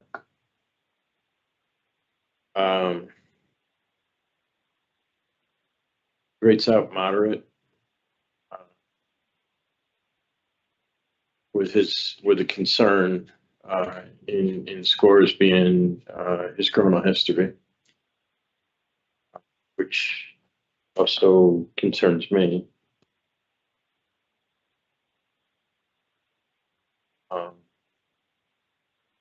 He did talk extensively about DV program. Board member Turner pointed out that it's not the first time that he's taken that program. He shared insight in that physical, emotional, and mental harm can all cut the same way. And all three of those play a role here. He also took it upon himself to take an online anger management unit where he identified 5 ways of dealing with anger that The steps. Mm-hmm. He also talked about triggers. He has some short and long-term goals when he is released. I think it would be a good idea for him to get out to do the DV program. While he would be on parole for another year and 3 months.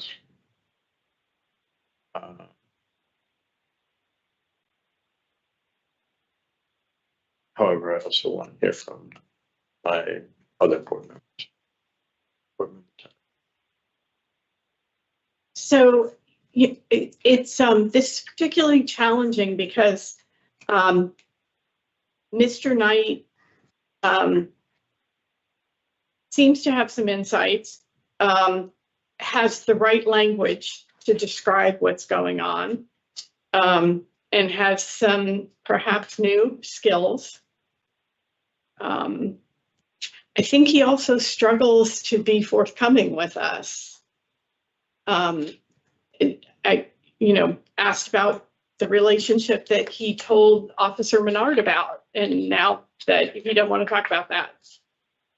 And you pointed out some distancing in his language.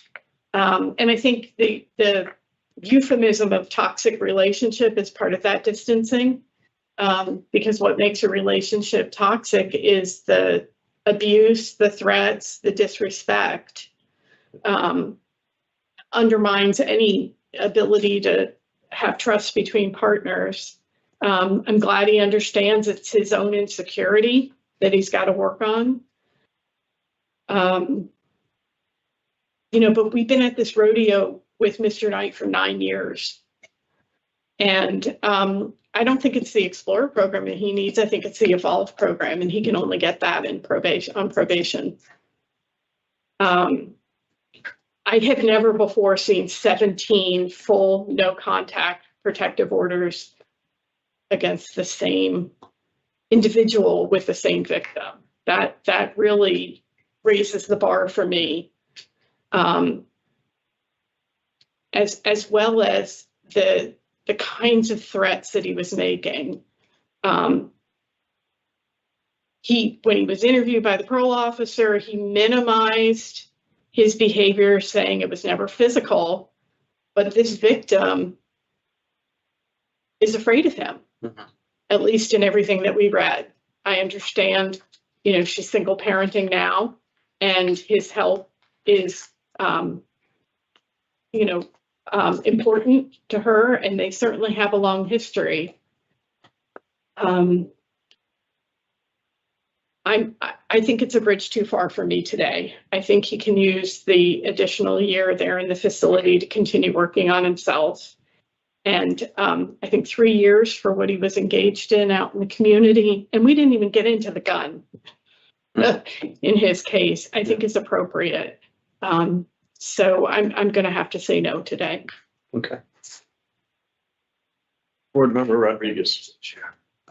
Struggle with the same situation. I do believe that he's done some work. He has gains inside.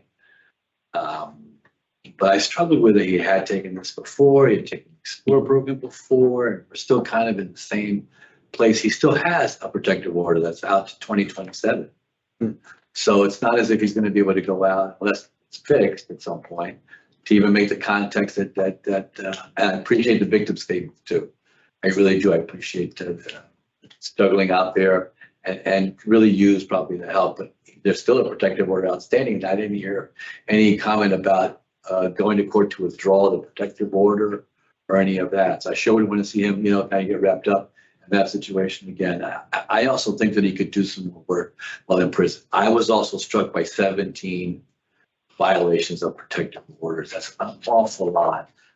Again, I don't want to take away from Mr. Knight's progress that he's done. I really believe that he should continue in that vein, if in fact he wants to be the man that he says he wants to be.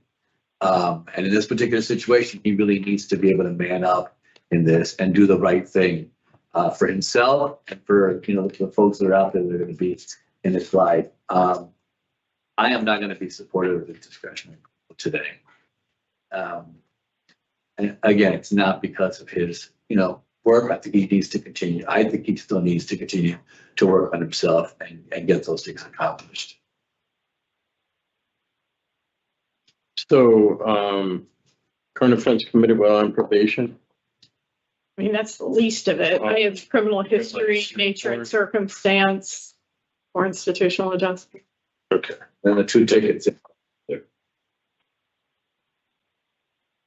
All right. So regarding Marcus Knight, 366526, I would move to deny parole at this time for nature and circumstances of the current offense, criminal history, current offense committed while on probation, and for institutional adjustment. Is there a second? Second. Those in favor signify by saying aye. Aye. Those opposed, no. The ayes have it. Mr. Knight, we weren't able to give you parole today. We appreciate that you've done a lot of work there, and we encourage you to continue to do that work. The hearing for Marcus Knight, 366-526. You're all set, sir.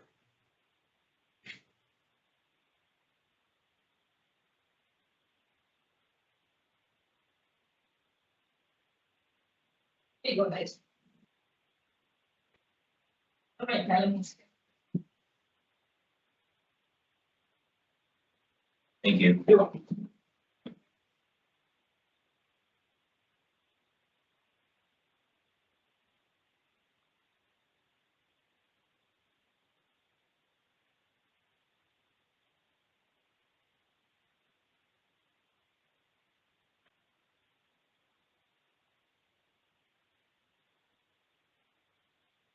I'll be with you in a couple minutes, okay? Okay, thank you.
Good morning, my name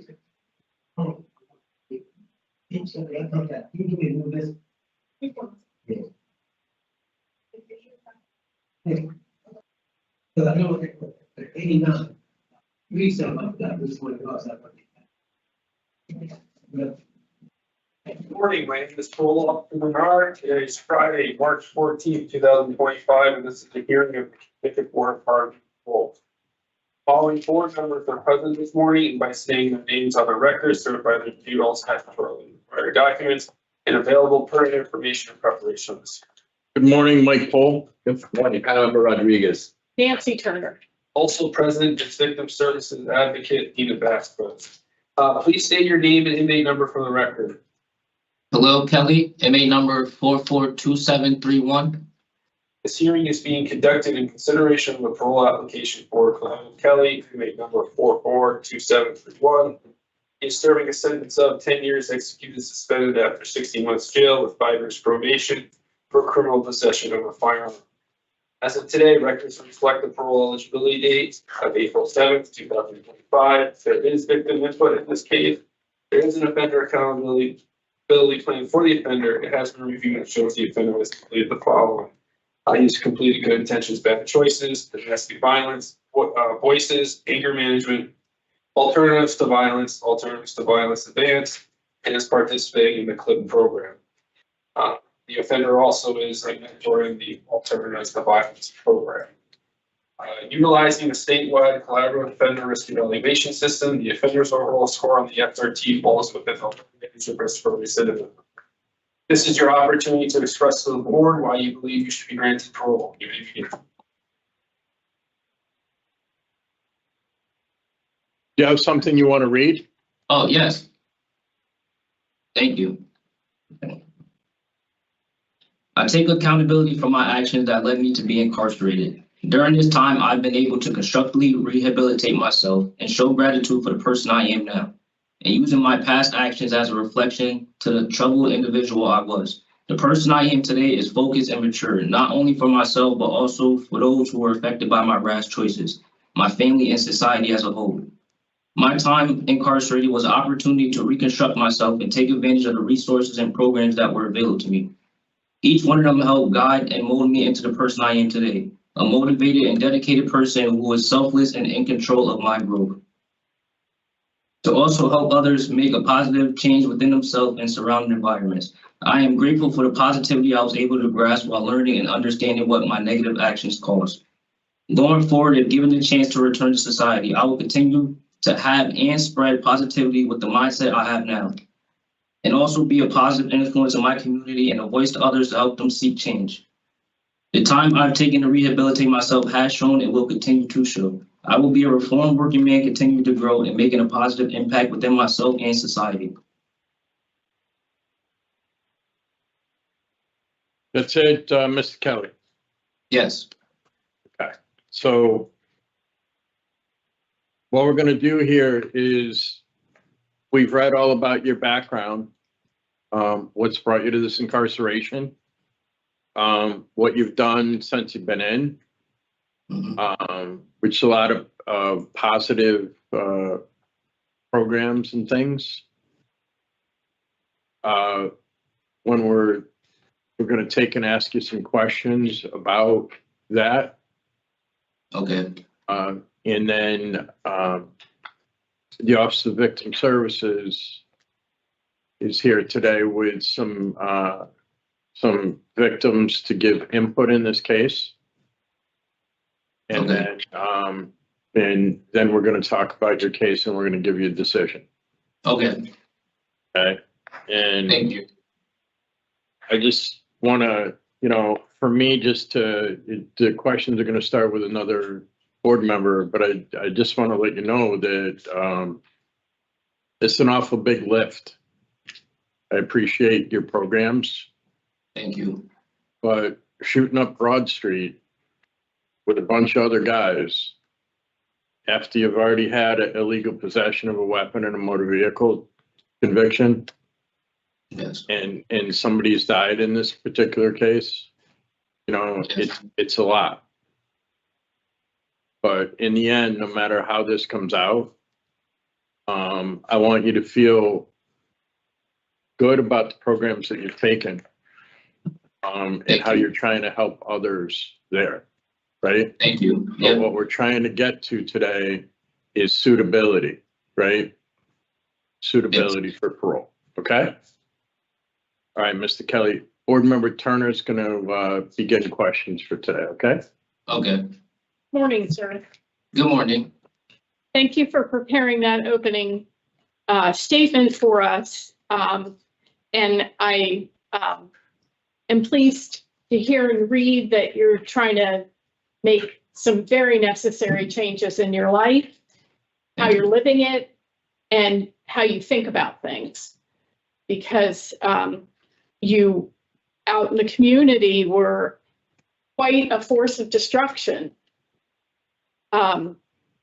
So congratulations, no DRs. It's what we Thank you. expect, but we don't always see it. So it's good to see it. Thank you. And, I'm, impressed that you took some programs that don't really even have to do with anything related to a criminal history. Specifically domestic violence. You're in CLIC. How are you doing CLIC? You don't have a child. When I came to jail, I was expecting a child, and then unfortunately she had a miscarriage. Okay. So I took that program and I continued to do it because I felt like going forward, if I do have a child, there was a lot of things I was able to get from that program, and it helped me as a person myself. Are you a reader yourself, Mr. Kelly? Yes, but it helped me be able to prepare myself for fatherhood. Okay. Well, there are additional programs, 24/7 dads, specific fatherhood programs. So there are other programs that are available in the facility. We just talked to someone who was ready to take a fatherhood program. You took the Voices program. Yes. And yet in your opening statement, there's not a reference to the fact that somebody lost their life in this situation that you were party to or actually responsible for. Yes. You want to talk about that? Yes. So the Voices program, it told me that a victim is not only an individual, but it can also be a society as a whole. And for my actions, it didn't only affect myself. It didn't affect only the other party. It affected my community. Like they looked at me as a disruption, as a problem, not more of a positive impact. And me taking that program, it made me look at life differently going forward. Like I need to be that positive impact. I need to be a positive role model. I need to change my ways. So for that night, I do take accountability for my actions and what caused me to be here. And my time incarcerated, I'm just want to better myself going forward. I just want to be a better outcome, a better look at myself. Yep, we did hear about that. So I guess I'm going to ask you to be more specific as to what you're taking accountability for. Yes, and that's possessing the firearm that night when I wasn't supposed to. Did you discharge that firearm? Yes. Are you taking responsibility for that? Yes, I am. They recovered 16 shell casings at the scene. And there was a bullet that went through the window of the Dunkin' Donuts. And a shell casing that was found inside the gas station shop where people were. They were hiding. Yes.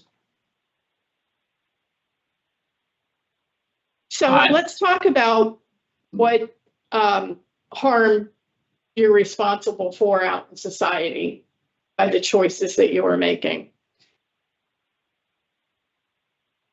What did you put your community through? Grave danger. I probably changed some people's lives. They probably, it still bothers them to this day. And I can say it's still. What's that called? Fear. Trauma. PTSD, trauma. Can you imagine from that day forward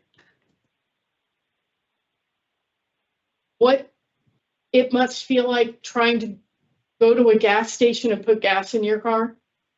Yes, The fear, the hypervigilance, the anxiety, all of that. yes, But it wasn't just the people that were there at the scene. Everybody read about it in the papers. They covered it on the news. So it has that wider effect. You didn't even have to be there to think, damn, just a simple Meriden gas station is the scene of a shootout. yes. And if I may speak on my behalf, it affected me that day as well. But I still deal with that trauma as well. I still deal with that fear of going to a gas station as well, because I myself too was a victim that night. But me coming to jail and me taking them programs, the Voices program, I don't just look at myself. I look at the broad picture of everything. Everybody, like you just said, everybody that read it, you have to be present. What was your conflict with the victim? I don't have no conflict. It was just a random act that night that You were in I an don't have adversarial role with the victim. This had been going on for some time? No. That's what the police report said, but that's not what happened. I'm gonna have to believe one way or the other. I'm gonna go with the official record. Okay. So tell me about this music video that you filmed in front of a gas station, August of 2021. That music was already made way before that. So I'm not sure. Did you think it was maybe in poor taste? Not necessarily, I'll say, if I want to be honest. So even after being involved in a situation where somebody died and you yourself were shot, it seemed okay to continue in that lifestyle that promoted and glorified that kind of violence. The line in the song is, thinking to myself, when I see them, I'm gonna off them.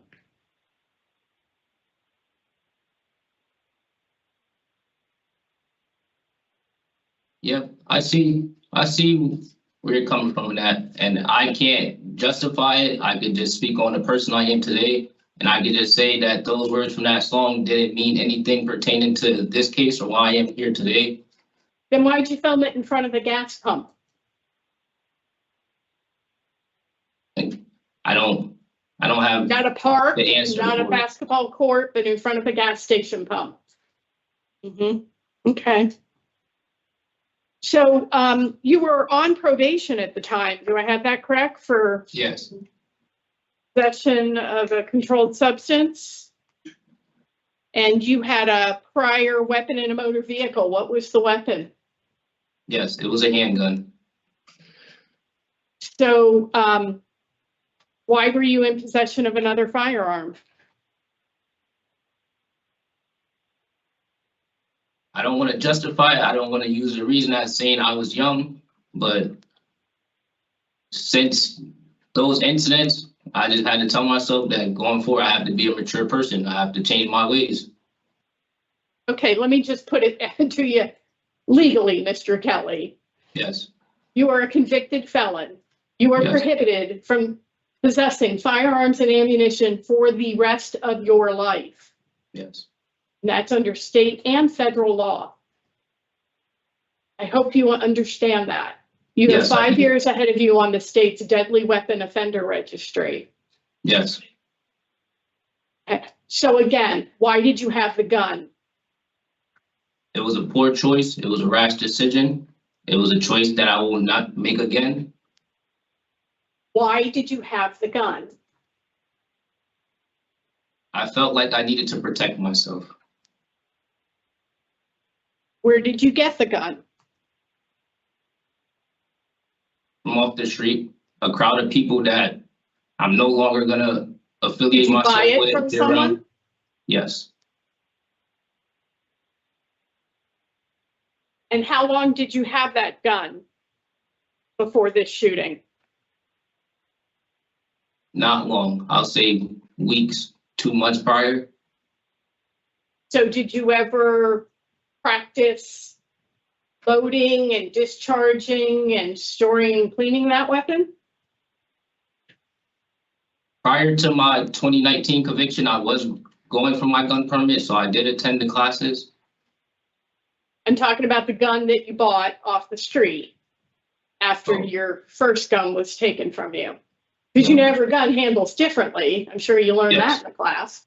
Uh-huh. Yes. Uh-huh.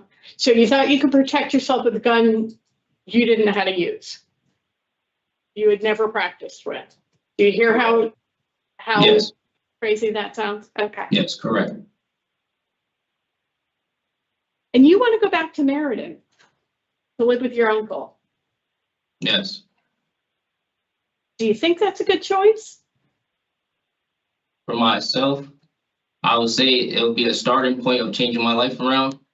And what about for the community when they read that you're coming out? I can just How say about when the I people go that you home, were beefing with? Do you think you're going to have a target on you? yes, possibly, but I just Okay. gotta know I can't put myself in those situations to lead myself to be here again. Okay, but you also can't cope with the fact that others might have it in for you by carrying a firearm. I can cope with that So, now. you know, you're 27, you're still very young. Yes, Might be time to think about, you know, relocating, trying a halfway house in Norwich or some place where you can start fresh. Because the cops will have their eyes out on you. yes. Okay. And I'll just make sure that I give them a reason not to.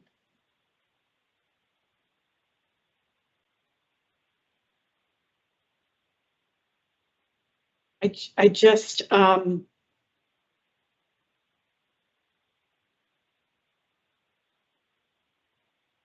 struggle with you defining yourself as a victim in this case. And I'll leave it at that. Thank you, Mr. Chair. Board Member Rodriguez. We have any questions? Thank you, Mr. Kelly. Your portion of the hearing is over, okay? Okay, thank you. Ms. Vasquez, can you facilitate victim input in this case, please? Thank you, Chair. Good morning. Can you hear me? Yes. Yes. Yep. Thank you. We're just making sure. I'm sorry. I had the opportunity to speak with family members of the victim, and they have asked me to read this statement on their behalf. And it reads like this. Good morning, board members. I want to start off by saying I forgive you, but not for you, for me. You took a piece of my heart that I will never get back. The amount of pain that you put my family and I through is something I wouldn't wish upon anybody, not even you. As far as I'm concerned, you are not remorseful for the things you've done, and you are where you need to be. You could have written me a letter apologizing or showing some kind of remorse, but instead, you chose to make a rap video about killing my son, glorifying the fact that he was dead. That's absolutely disgusting. Yet, I still choose to forgive you. You not only took my son, but you also took somebody's brother and somebody's father. My poor grandson was having such anxiety that he started pulling his hair out because he did not understand that his dad was not coming back ever. It makes me so sick to know that you are asking for early parole and not even giving, I'm going to quote what the victim wrote, not even giving a shit about the amount of hurt and pain you have caused, not just me, but my whole family. My son has not even been gone 5 years, and to think about you being able to go on with your life after such a short time in prison turns my stomach. I feel you need to be in there longer and think about the pain you have caused us. But that choice is not up to me, it's up to the parole board. Just know that you will reap what you sow. I feel better knowing one day you will get your karma. Michael's mom. Thank you, board members. This is all I have for this case. Thank you, Ms. Vasquez. Board Member Turner. All right. So an incredibly serious crime situation underlying the convictions that Mr. Kelly is serving a sentence for. He did get unconditional discharge for the illegal discharge of a firearm. His history with guns in the community is concerning. He received back in October a sentence modification that took 1.5 years off of the time that he has to serve, which may be why the victim's family is surprised to have him coming up for parole so soon.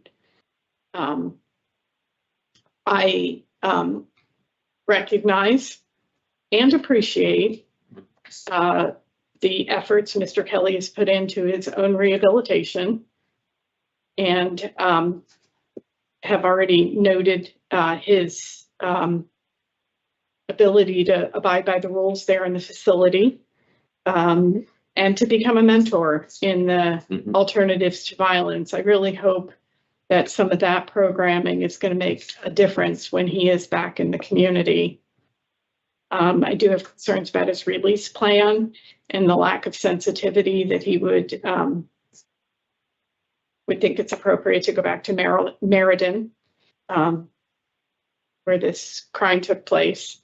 I will not be able to vote Mr. Kelly to discretionary parole, nor do I want to rehear him. I think out of respect for the victims in this case, he needs to serve his entire 60 months. Board Member Rodriguez. I concur with my colleague. Yeah, I will not be supporting Mr. Kelly's discretionary parole today for basically many of the same reasons. Just the nature of this offense was just so horrendous and so dangerous to public safety. And I would like to hear more change from Mr. Kelly. The absence of any reference to the victim in his opening statement, his posturing that he himself is a victim in this crime, it makes me question whether he's really reconciled himself to who he was out in the community. The whole mitigating stuff around the video, I mean, it is what it is. Just accept that you made another poor decision to show a complete lack of regard for the victim in this case. So it just, sorry, I had to add that. You took the words right out of my mouth.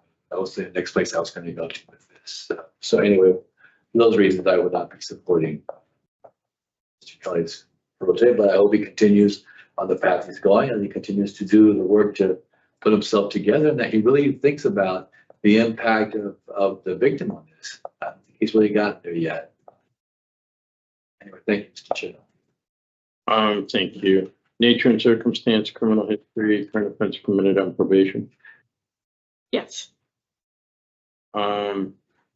Regarding Khalil Kelly 442731, I move to deny parole based upon nature and circumstances of the current offense, criminal history, and current offense committed while on parole, probation.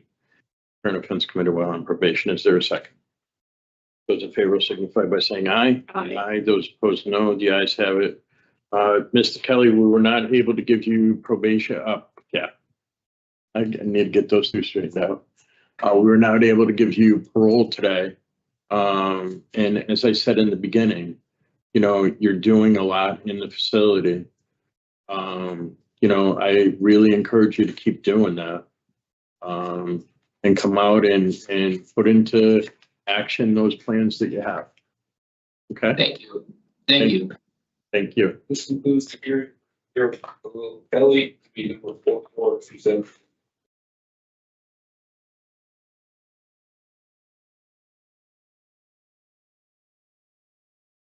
Thank you.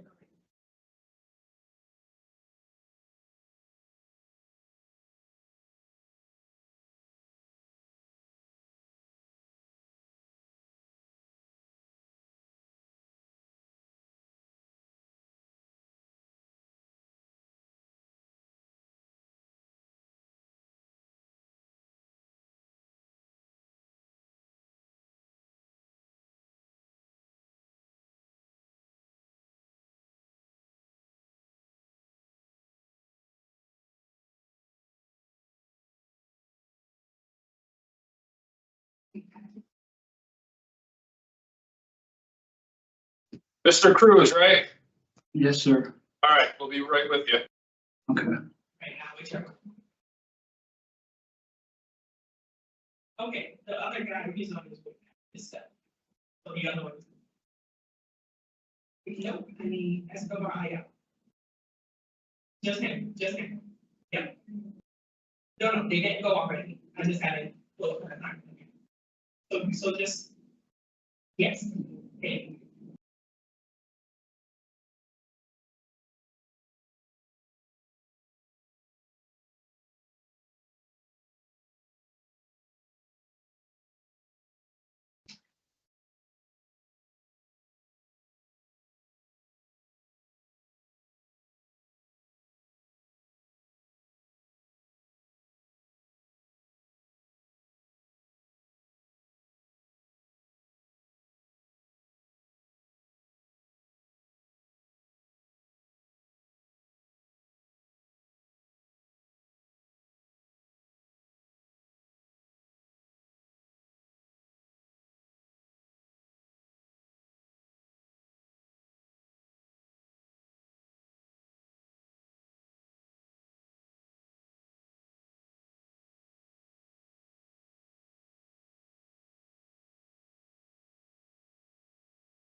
Thank you so much. You're welcome. We are gonna get it done. Yes, it is. All right, have a good day. Bye-bye.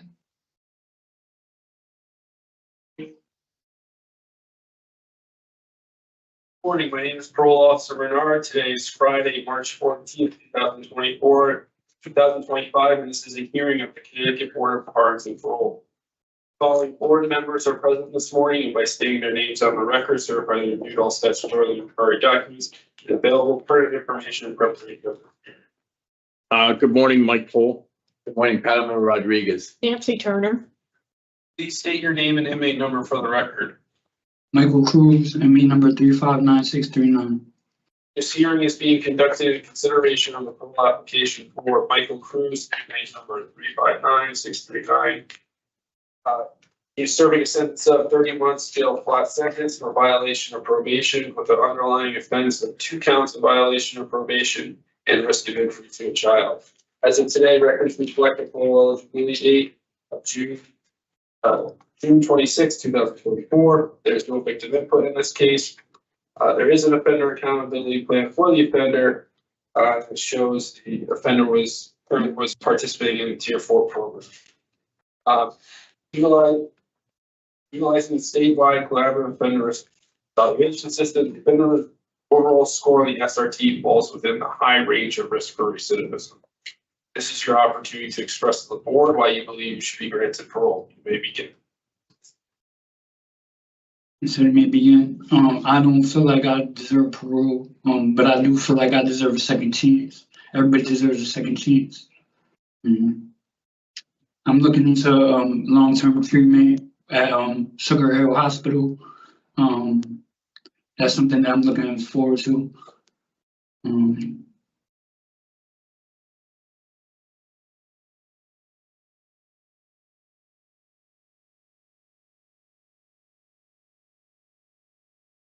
Are you good, Mr. Cruz?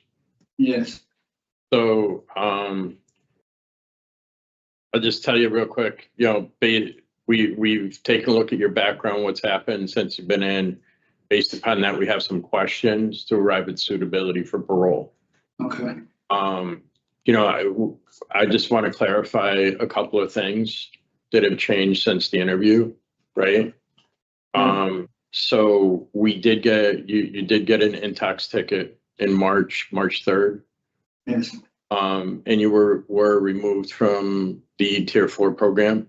I'm trying to get back into the program right now. Okay. And that raises a big flag for us because you have, you're in a flat sentence that ends in August. Yes, sir. You know what I'm saying? Yes, sir. And I really appreciate the fact that you're trying to get into treatment once you get out. Because when you hit that door in August, it's going to be entirely up to you. So, it's not about judgment. It's about sickness. I Right? just want to get the help that I need. That's all. And do that. You can do this, but you need to, and it's going to be on you, right? Yeah. That ticket's a real roadblock to our ability to do that today, Okay. right? So I don't know if board members have questions in this case. But just want to check in and see, okay? Okay. So continue to try to find the help you need. Okay, thank you. Board Member Rodriguez, do you have any questions? Yes, not so much I have a lot of questions. I mean, you kind of laid out, Yeah. what one of the major concerns, is, but there's also the concern of his history, and there's also concerns of his, the nature of his history, the violent natures of his history, the strangulation, the violation of protective orders. And I think that not only in focusing on his substance abuse should that be something that he should do, but there's other areas of your life that you also need to be able to kind of work on and look at. Because, these situations are very, very dangerous. Even that was the most recent intox, but the one you got in 24 was for fighting. So, those are really things that I think you need to kind of, think about and look at. You had some good programming that would have been scheduled for yourself that probably could have been very, very helpful to you. Again, the nature of that happening, the fact of your history, the fact that you score high to recidivate and to come back to prison. I mean, those are all things that we need to take into consideration in this situation. So whatever happens today, I think you really do need to continue to work on yourself to your EOS date. All right, thank you. Remember Turner, anything?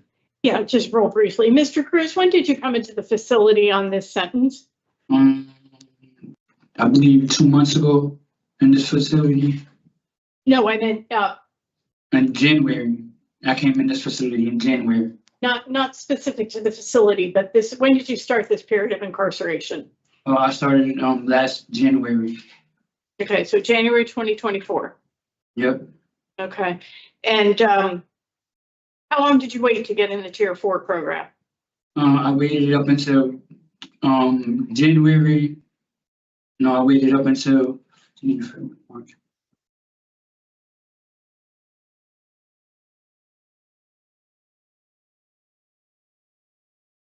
I've been in Tier 4 only 2 months. 2 Okay. months. So can you tell me why you would use substances? I've relapsed. I'm not proud of it. Somebody gave me a substance and I ingested it and then made Why? me. Why? I'm sure it was the first time. There's a lot of drugs in here. There's a lot of things going on in here that you guys don't know about. This is your only intox ticket. It's So, my only intox ticket. Yes.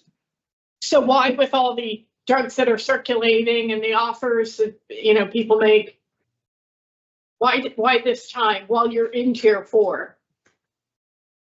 Honestly, I can't even explain it to you. Okay. So it sounds like a bit of self-sabotaging. You know what Yes. that means? Yes, ma'am. Yeah.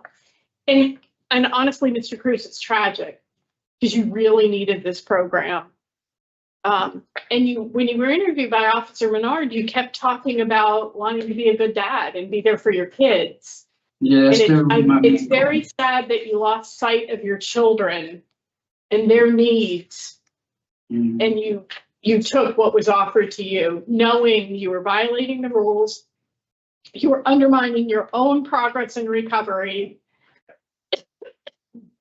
Yes, ma'am.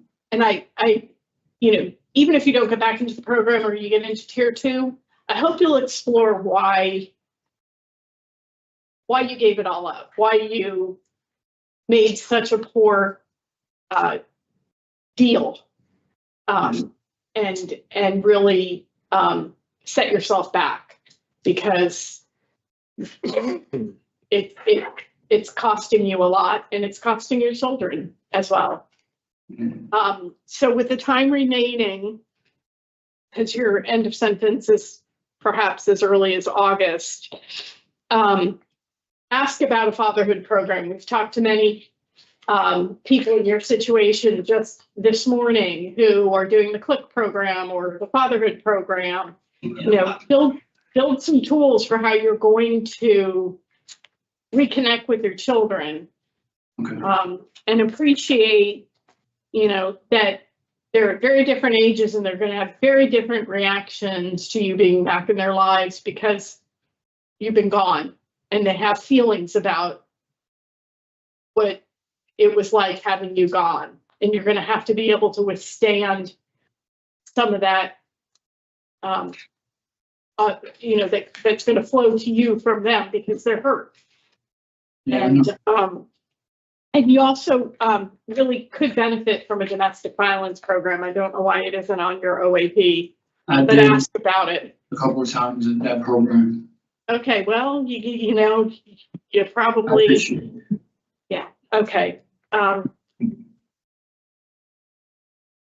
wish you much success, sir. Thank you. Thank you. So I have criminal history, inadequate evidence of offended change in constitutional adjustment. I was going at it a little bit differently, but that all works. I had poor performance on community release. He was basically has 3 counts of violation of probation. So that's for performance on probation. Community release, right? On probation. The wording is either poor performance on community release or the offense was committed on probation. Yeah. And No, it also has poor performance while on probation. Community release is when DOC releases them. right, well, we use it as a all things Yeah. rolled into one, right? Okay. So Know what you had said, Mr. Chair? So criminal history, poor performance while on probation, inadequate evidence of offended change in constitutional adjustment. sounds good. Right. Regarding Michael Cruz 359639, I'd move to deny parole today for the following reasons: criminal history or performance while on probation, inadequate evidence of offender change, and poor institutional adjustment. Is there a second? Second. Those in favor signify by saying aye. Aye. Those opposed, no. The ayes have it. And Mr. Cruz, we're not able to give you parole today. And please do what you said you were doing. Okay. You can do this. Get the help you need, okay? All right, thank you. Yeah. Who's the hearing for Michael Cruz?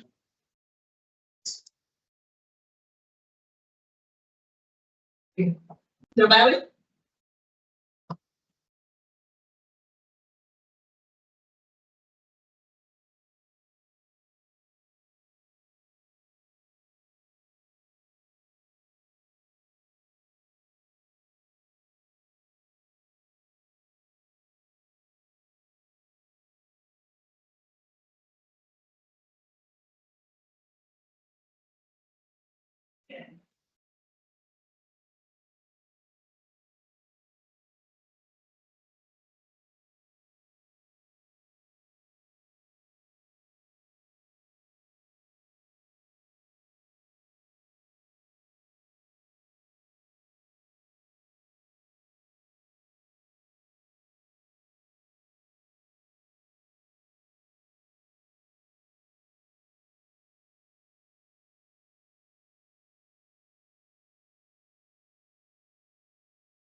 Escobar-Ayala.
We are ready to go.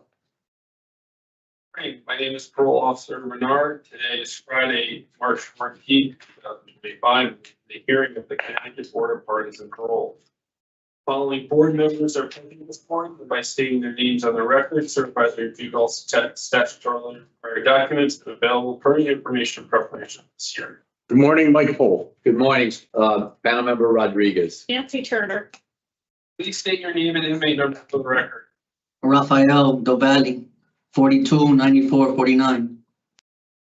Here's the conducted in consideration of the parole application for Rafael DelValle, inmate number 429-449. He's serving a sentence of 15 years executed suspended after 7 years jail with 5 years probation for corrupt organization and racketeering act, burglary third, 2 counts of failure to appear first, violation of probation with underlying offenses of larceny fourth, violation of probation and failure to appear second. As of today, records reflect the parole eligibility date of February 8th, 2025. There is no victim input in this case. There is an offender accountability plan for the offender. It has been reviewed and shows the offender has completed listed tier 2. Utilizing the statewide collaborative offender risk evaluation system, the offender's overall score on the SRT falls within the moderate range of risk for recidivism. This is your opportunity to express to the board why you believe you should be granted parole. You may begin. I completed all my programs. I'm not the same person I once was when I first came to prison. I have a plan when I get out. I was just doing everything wrong back then. That's not me anymore. Trying to change my life. I have 2 kids I want to provide for, and I'm ready to be a man and step up to my responsibilities.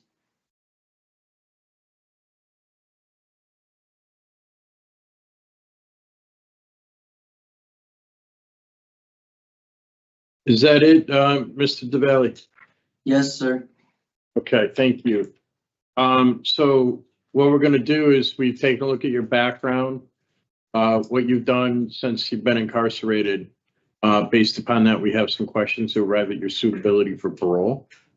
And then we're gonna take turns asking those questions, and then we're gonna talk about your case and give you a decision, okay? All right, sir. All right, so you laid out a few things in your opening statement.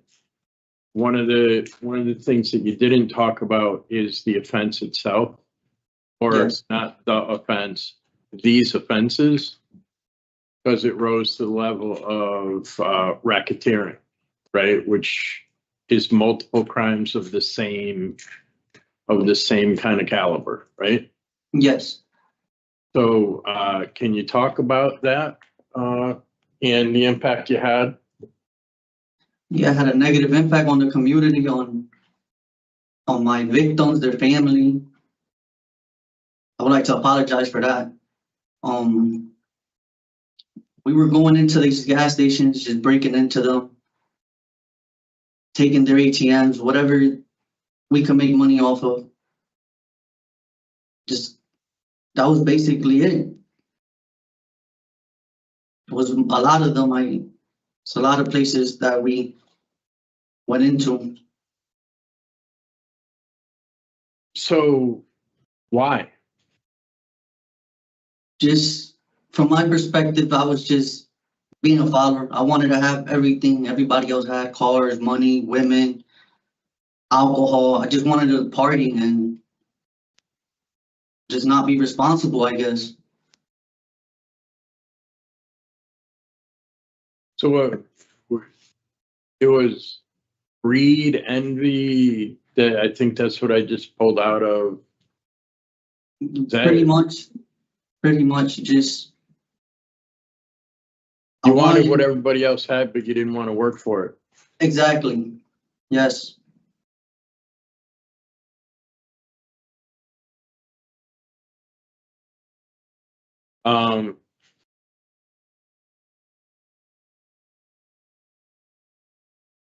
And obviously the violations of probation come down to same thing here, right? Yeah, same thing. And what about the failures to appear? The failures to appear, I just didn't want to come to prison. I thought I was gonna come to prison, so I just didn't show up.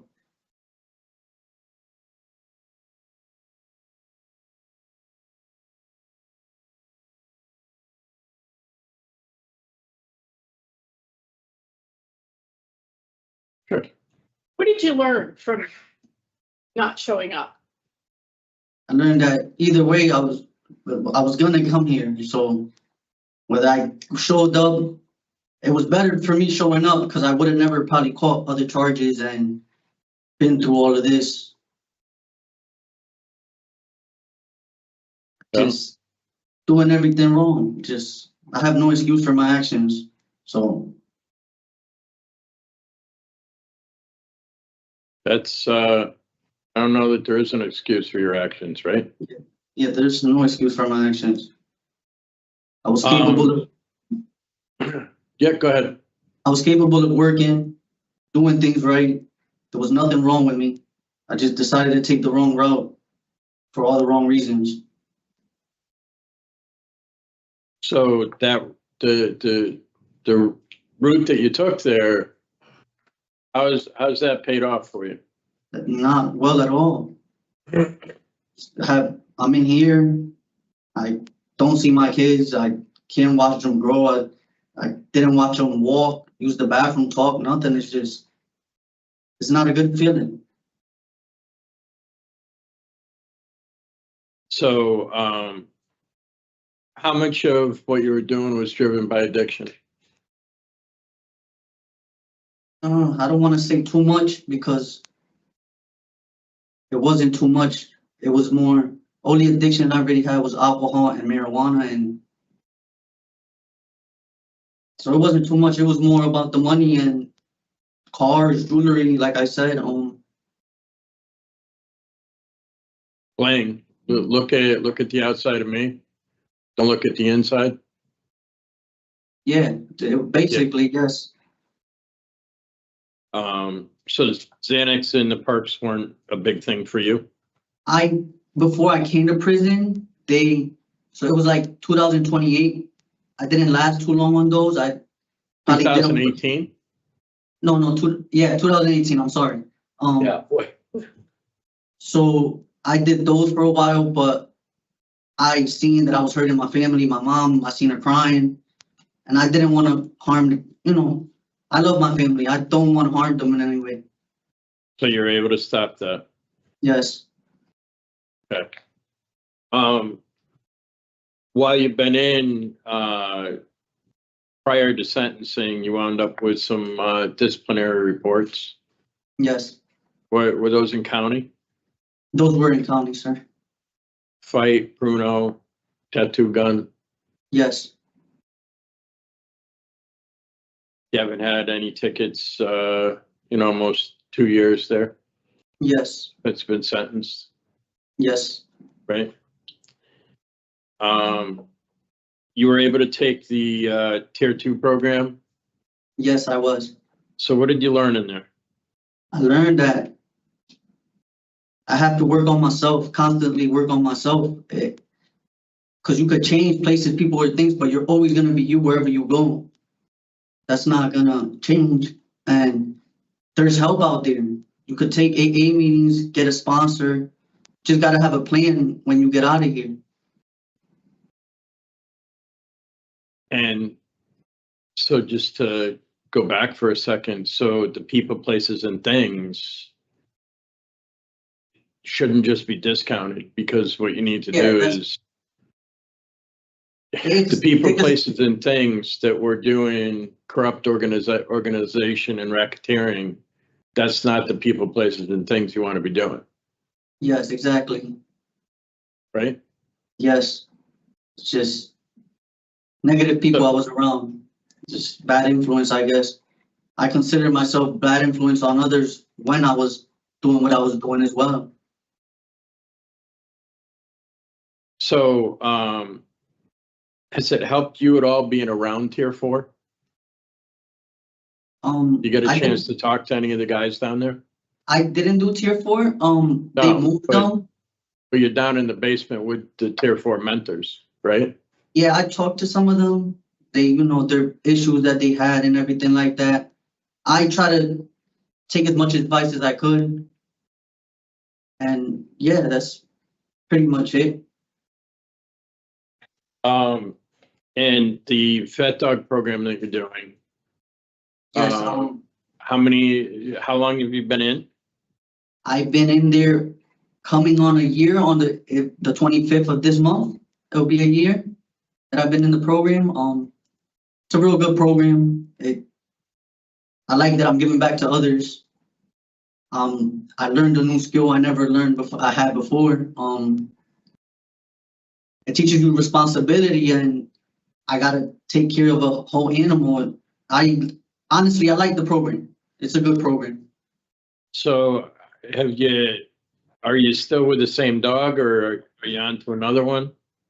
No, I have they brought another dog from another place so I could fix had bathroom issues. So you could fix some issues? Yes, Okay. And you're working on that? yes, I am. So that's some responsibility, Yes, right? yes, And that's some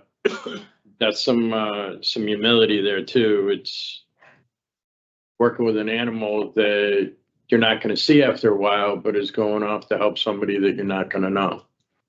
yeah, but they're veterans and it's helping the community, so I always take a positive look at that way. That's I it. do get attached to the dog sometimes, but it's just part of the dog program. It's just, that's what it is. That's it. But I meant that in a positive way. Oh, all You know, right, you're yeah. doing that of yourself, Yes, and you're not going to see the impact, but you can imagine what the impact's going to be. yes. It's important rather than taking out, you know, Yeah, taking things out. Yeah, I'm giving like back you're to the doing in these community. events, right? Yeah. Go ahead. Yes, I'm giving back to the community. I'd rather be the solution than the problem, because I was the problem at one point, and it feels good to be the solution. Right. And then you also took voices, right? Yes, What did you learn? I learned that my actions don't have just an impact on the victim, me, but it has an impact on the family, the community, my family. Yeah, it's just not, I learned that from in there basically, and nothing else. I heard a lot of people. That's just what I learned from there.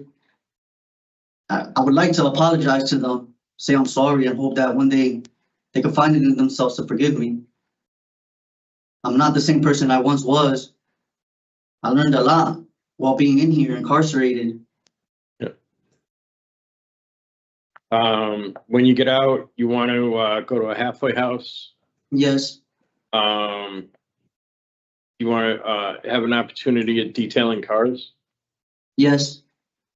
It was a job offered to me by a friend. He said he could get me into the spot, so I'll take anything that comes, to be honest. And then build yourself up. Yes, I want to work on getting my CDL license, because that's what I really want to do. Yep. And then you said you were talking about doing AA. The what? You're doing AA. Yeah, AA meetings, and like I said, get a sponsor. Anytime I got something going on that I feel like picking up a bottle or smoking some weed, I could just pick up the phone and talk to somebody. Yeah.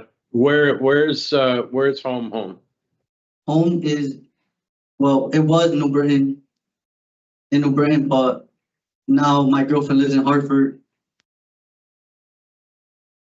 There's still some really good meetings around there. Yes. Any exposure to C-Car? C-Card, no, I never had exposure. There was a lot of things I didn't know I could do in here. I try to just stay to myself. So C-Car in there is a program that trains recovery coaches, but it's also a program that offers recovery coaches. All right. So when you go back, if you take a look on your tablet for C-Car, you can actually request and talk to a recovery coach. I did not know that. And they're there to help as you go back out into the community. All right. Osborn's a big place for C-Car, right? Yes, I've seen people take it, but I didn't know they offered to talk to people and stuff like that. Yeah. I mean, that's oftentimes in addiction services, it's all about taking the program and being a coach. Yes. But the best coach has a coach. So I'm going to see if any of the other board members have questions for you, okay? All right. Board member Turner, any questions? Yeah, just briefly, Mr. DelValle, while I was listening to talk to my colleague about the vet dog program, you said it teaches you responsibility. Other people that we've heard from who have done that program say it teaches them a lot of patience. It definitely does. You need a lot of patience to handle it, like the puppies, or if the dog urinates or poops in the room, stuff like that. But You know, it made me think it's good practice for you coming out to very young children. yeah, I believe so. Yeah, they'll probably be at 3 and 4. They're probably potty trained, but Yeah. you know, accidents happen. So, have you looked into any fatherhood programs there while you're in the facility? I signed up for fatherhood, and there was another one I signed up. I think it was Bad Choices, Good Intentions. I think it was. The other way around. Yeah, I never heard back from them, so I just. Okay, yeah, Good Intentions has gone away. It's now called New Thinking. All right. But there's also a click program that you might ask about, and that's where you can read with your child and stay connected with them, because I did read that you are in contact with both of them. Yes. So, you know, I'm a little surprised. I'll be quite honest with you. I'm impressed with you today. I came in pretty concerned. I mean, you were just out there, out of control. Yes, I was. And I'm hearing some good insight. You know, so oftentimes people sitting where you are tell us, well, I was just a follower. But you were able to say, not only that, but other people were following me doing these awful things. So you took some responsibility for your role in perpetuating these bad acts out in our community. I like that you're wanting to give back, you know, sight unseen. You know, you want to change your karma, if you will, with doing good deeds and sowing it forward. You know, you've gone a bit over 2 years without a DR, and that, you know, speaks of change as well. You really struggled when you were on probation. You have 5 years of it ahead of you. What do you think was at the root of your issues with getting on board with probation? At the time, I didn't know what it was to follow rules or do anything like that. Like, I just wanted to live however I wanted to. Didn't matter who I hurt at the time or anything like that. When did that start to change for you? In here, probably like 2 years ago, I want to say it started. I felt like I was real immature back then. I was willing to do anything, follow anybody. And like you said, be a bad influence to others, and it didn't bother me. Now, I don't want to be that person. That's not who I want to be. Like, do you think much of the change in you is brought about by becoming a dad? Well, yes, it definitely has. When I first came in here, my first son was only a year old, and then the other one was a couple days old. So you missed a lot. Yes, I have. And when I talk to them and like do video visit and I see them and they're talking, and it makes me happy, but at the same time, it makes me sad because I missed out on all that. I just wasn't taking care of my responsibilities when I was out there. When you get out and you want to make it up to them, remember that what they really need is just you. Yes. Not things, not experiences. They just need to know their dad. Mm-hmm. You know, yes. It'll help them feel safe in the world. So I want to unpack a little bit because I did hear you talk about wanting to apologize and that you were having a negative impact. But I'm going to pick one of your crimes and ask you to talk to me about what you think you did to the victim's experience. So back in 2019, when you were on probation, you stole a motor vehicle that was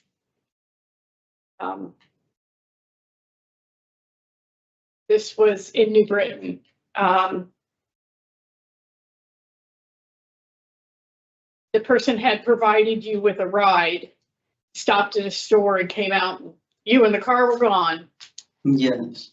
Okay. So talk to me about what you think that person's experience of that crime was. Bad, because now they don't know where's their car. If their car's messed up, they can't get to work. They can't feed their family.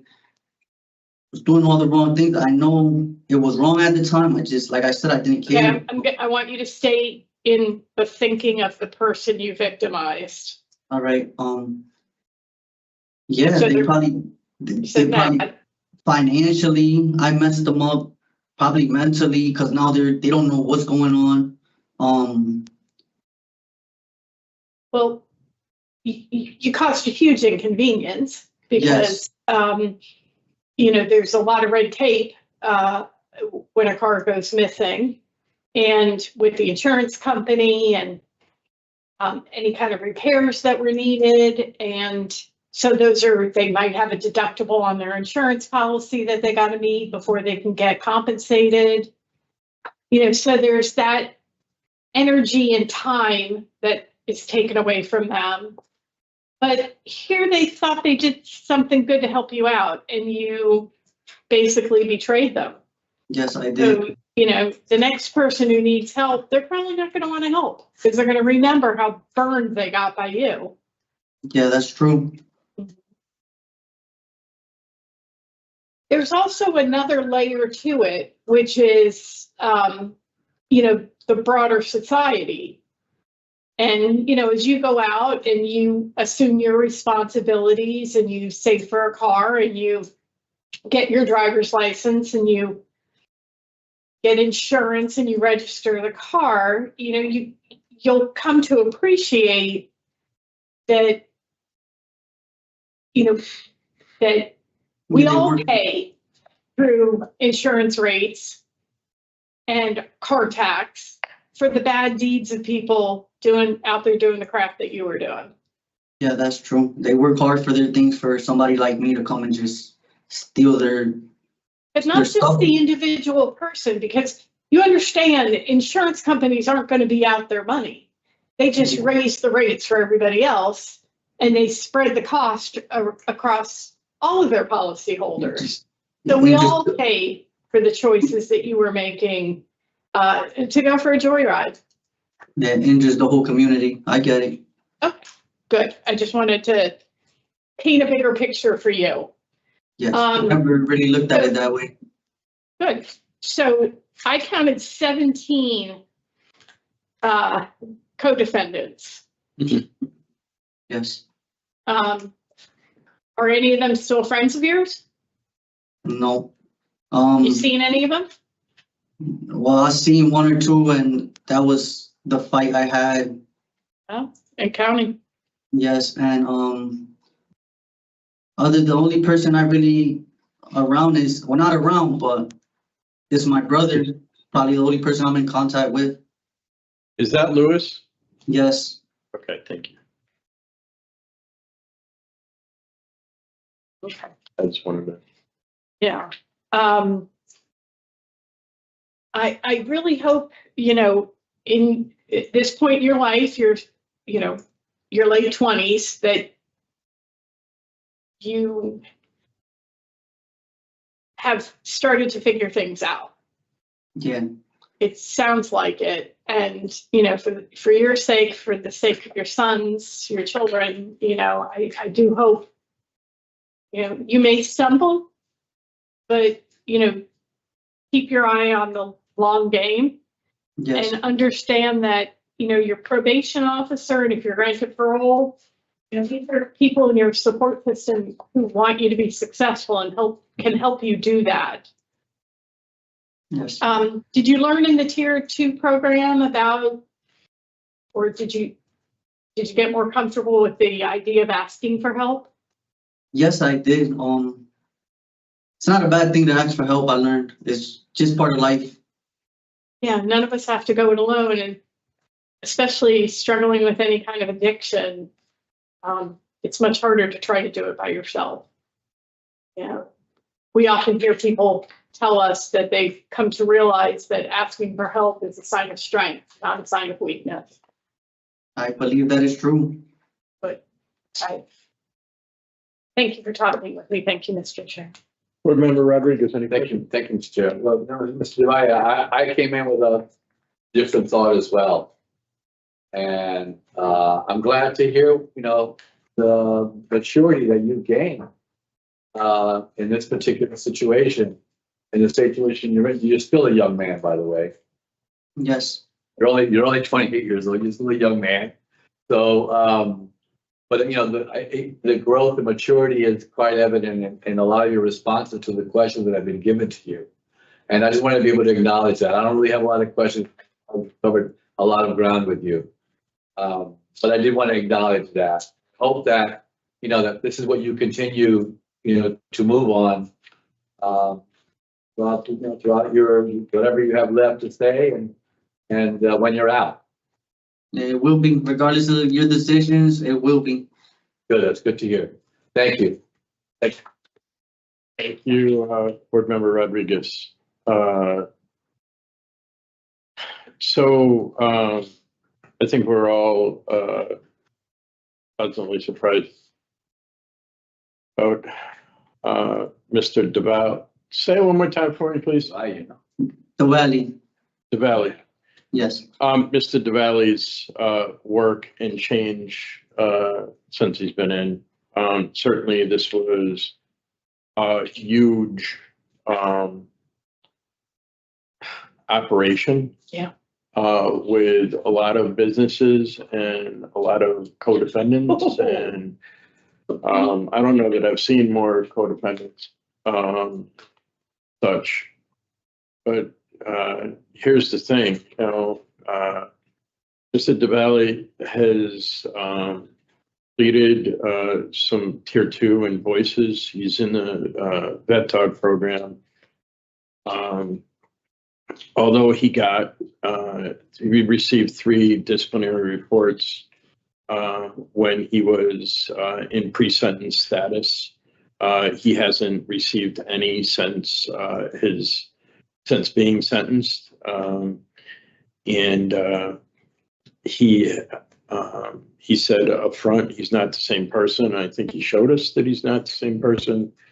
He really wants to get out to his family and be a man who is responsible. And I think that that's something that he not only said, but he showed us.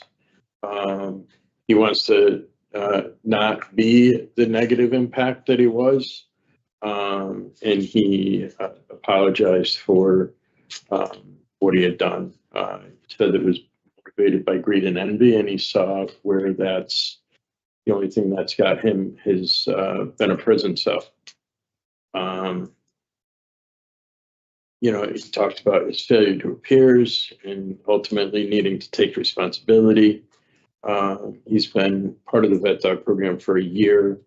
And as part of that vet dog program, he talked about that he'd rather be the solution than the problem. You know, and he talked about his release plan. He's got employment lined up with detailing cars, and that's a place to start and move forward. To go to a halfway house, to attend AA and get a sponsor. And, you know, through the discussion that we had, we go back and get a C-car recovery coach as he goes out, somebody who can support him with all of the resources, recovery resources in the community. So based upon that, I would support his parole today. I am pleasantly surprised at the maturity and the insights that I've heard from Mr. DelValle today. And, you know, he's got 8 years of the sentence hanging over his head when he goes out to probation. And I think parole could be a good stabilizing influence as he makes the transition. So I'm in favor. I'm in favor. So we have the co-defendants. I'm going to suggest that we not list them. I don't know how parole or probation would even begin to track all of these different individuals. The only one that I really wanted him to have no contact with was the one he stole, who was stealing the cars and selling them to him. That is Nelson Cologne de Villa. But I'm not sure there's much point in listing the 16 others. Okay. And then, what about his brother?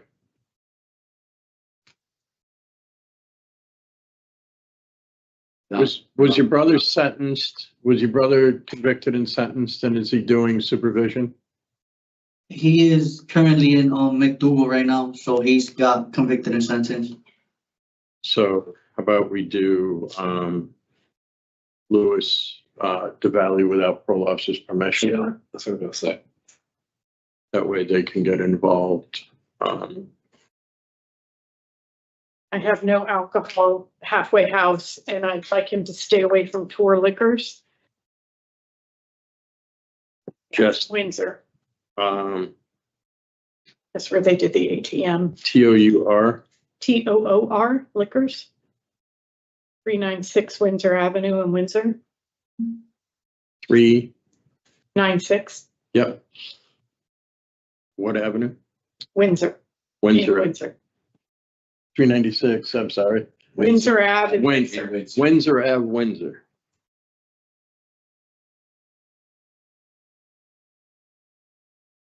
Okay. Are those are good? So I won't list out all of, okay, and no alcohol in halfway house. Okay. So regarding Rafael DelValle Jr. 429449, I move to grant parole on or after March 14th, 2025, with the following stipulations that will apply to discretionary parole. No alcohol consumption, halfway house placement, a general stay away from tour liquors, 396 Windsor Avenue in Windsor, and no contact with Nelson Cologne de Villa, and Louis DelValle without parole officer's permission.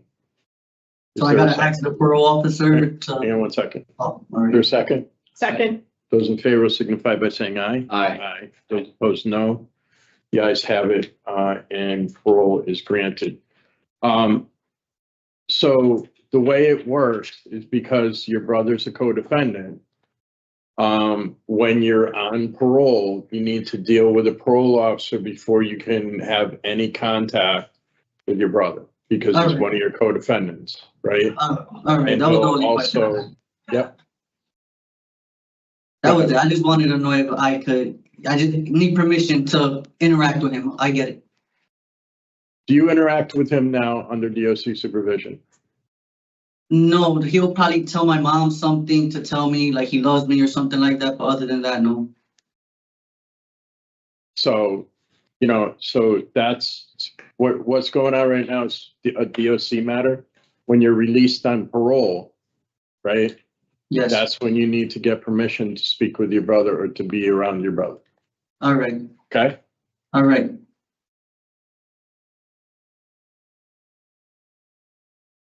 This concludes the hearing for Rafael DelValle, bid number 429. You said what? I couldn't hear you. Oh, all right, thank you guys. Have a good day.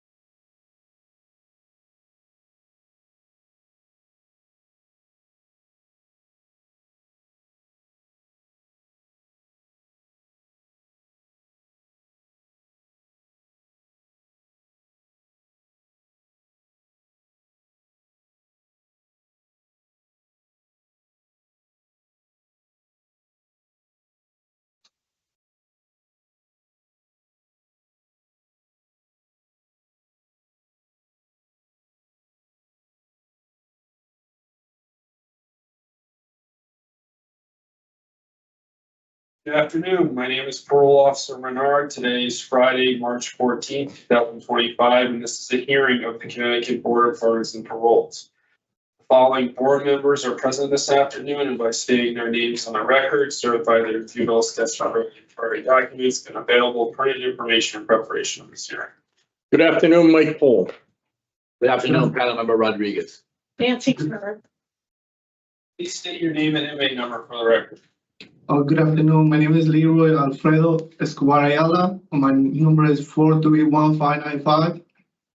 This hearing is being conducted in consideration of the parole application for Liroy Alfredo Escobar-Ayala. Ayala. Yeah. Inmate number 431-595. He is serving a sentence of 30 months jail flat sentence for assault third, breach of peace second, violation of probation with an underlying offense of 4 counts of burglary third, and violation of probation. As of today, records reflect the parole eligibility date of October 16, 2024. There's no victim input in this case. There is an offender accountability plan for the offender. It has been reviewed to show the offender has completed the domestic violence program, Tier 4, and anger management. Utilizing the statewide collaborative offender risk evaluation system, the offender's overall score on the SRT falls within the moderate range of risk for recidivism. Utilizing a static 99R, the offender's overall score for the sexual offense recidivism falls within the moderate to high range.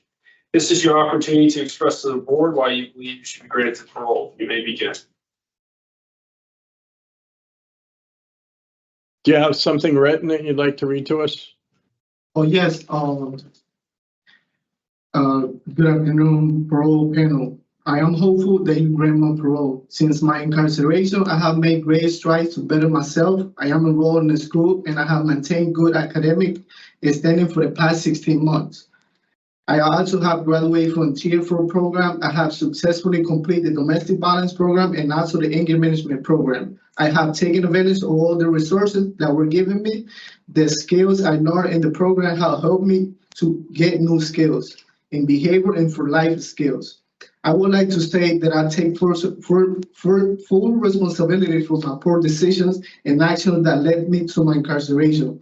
I would like to apologize to my family and my victims for my mistakes.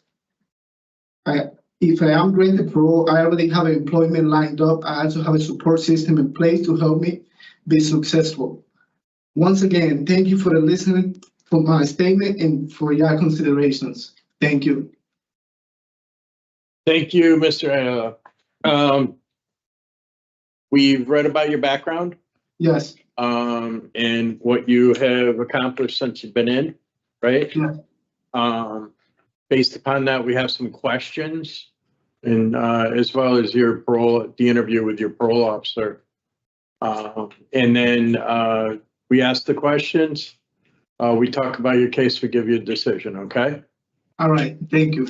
And we're going to start questions today with Board Member Turner. All right. Afternoon, sir. Good afternoon, Ms. Thought it was appropriate for you to apologize. Yes. You were out there really not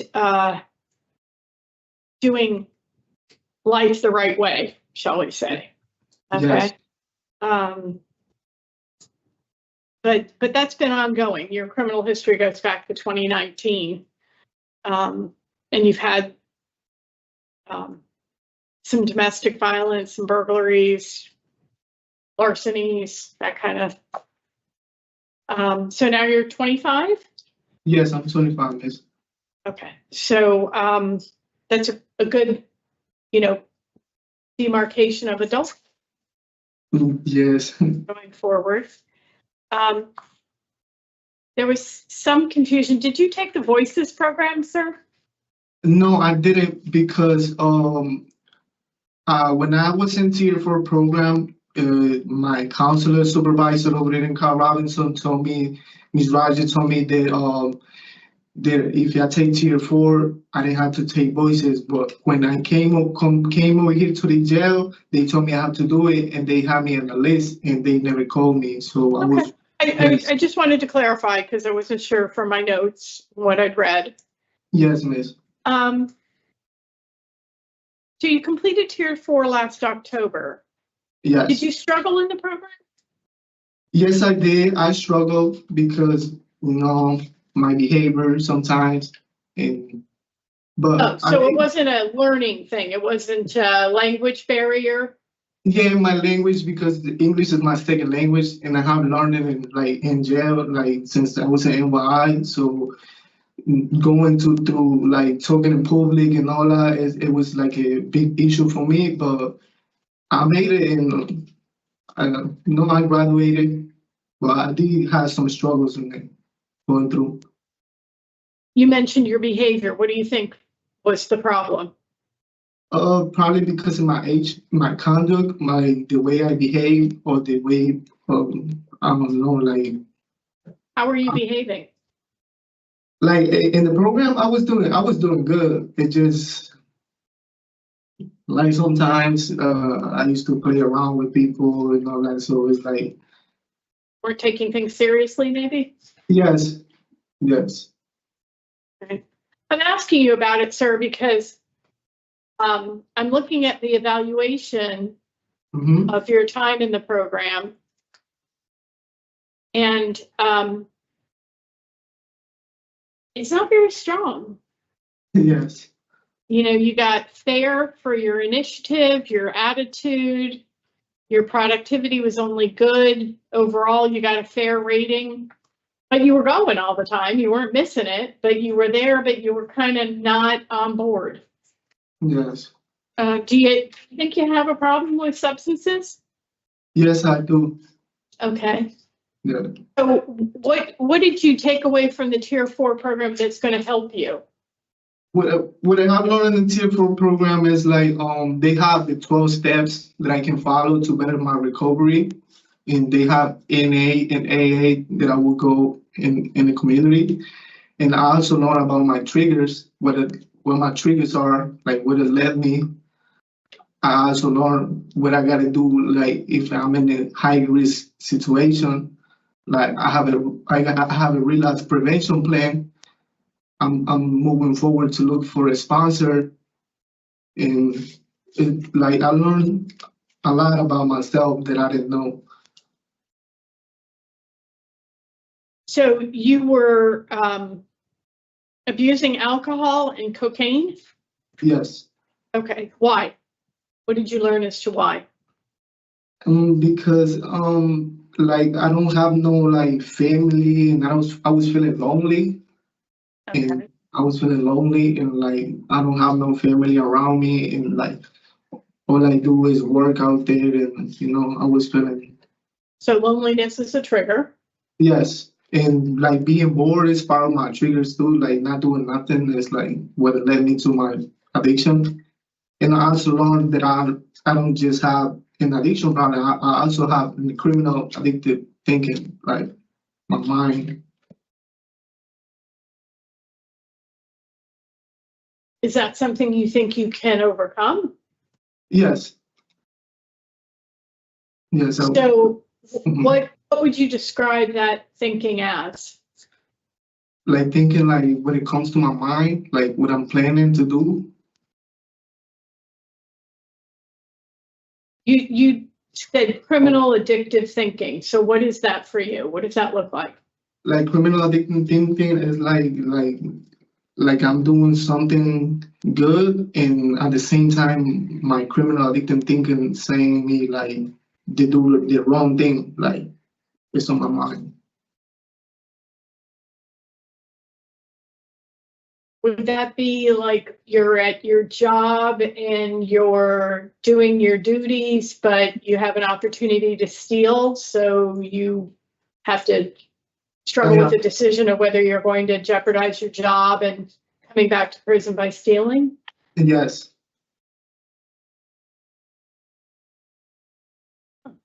Maybe not for stealing, because I have when I was doing drugs, that was the only way I wasn't stealing, because to maintain my habit. But if I'm doing good in the society, I don't steal.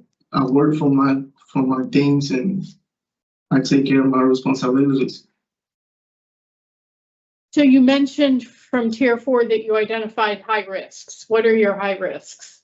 My high risk is like being around people that is doing drugs or drinking alcohol around me. That's what I feel like I want to be part of. That's one of my high risk situations, but I already got a plan, like planning and getting a sponsor and going to meetings to help me with that. You know, alcohol is legal and it's everywhere. Yes. So, so that could be a big challenge for you. And, you know, finding a way that you can tolerate being around people who may be drinking without picking up yourself is going to be a skill you're going to have to learn. Yes. The restaurant that has offered you a job, DelValle, did I say Yes. that right? Yes. Ludals. Do they serve alcohol? Yes, they do. Okay. So you're already planning to put yourself right in it and face that kind of challenge to your own recovery. That was one of my options. I also have a landscaping company lined up. They want to offer me a job too, but like I already got my mindset. Like I don't want to do this no more. So I think I am strong enough to say no.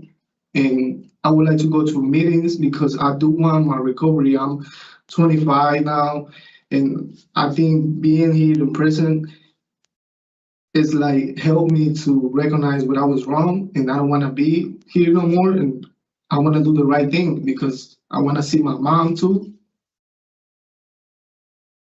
Yeah, and you stand to lose a lot if you come back to prison. Yes. For some of this, and obviously your abuse of these substances is what, you know, was contributing to your behavior and your choices out in the community. They were choices, they weren't mistakes. Yes. Right? You chose to get behind the wheel of a car after you'd been drinking. Yes. You you crashed your car into another vehicle, which is not an accident when you've been drinking. Yes. It's a crash. Yes. And you interfered with the other driver calling for 911. You put your hands on a woman inappropriately. Yes. And then you left the scene. Yes, miss. So this compounding one bad decision on top of another bad decision until it was like you were off to the races. Yes, right? miss. Like I say, I take the full responsibility for my actions. I did it. I was wrong. And I appreciate you taking responsibility, but almost more important, Mr. Escobar, is you understand. Yes, miss. You know, and you understand, one, that these aren't mistakes, these are choices. Yes. That you put everybody's safety at risk by choosing to drive after you've been drinking. Yes. Mm-hmm. That as an adult, when something goes wrong, you have to face the consequences. Yes. And it's always going to be worse when you leave the scene or you don't come to court. Yes. Always going to make it worse.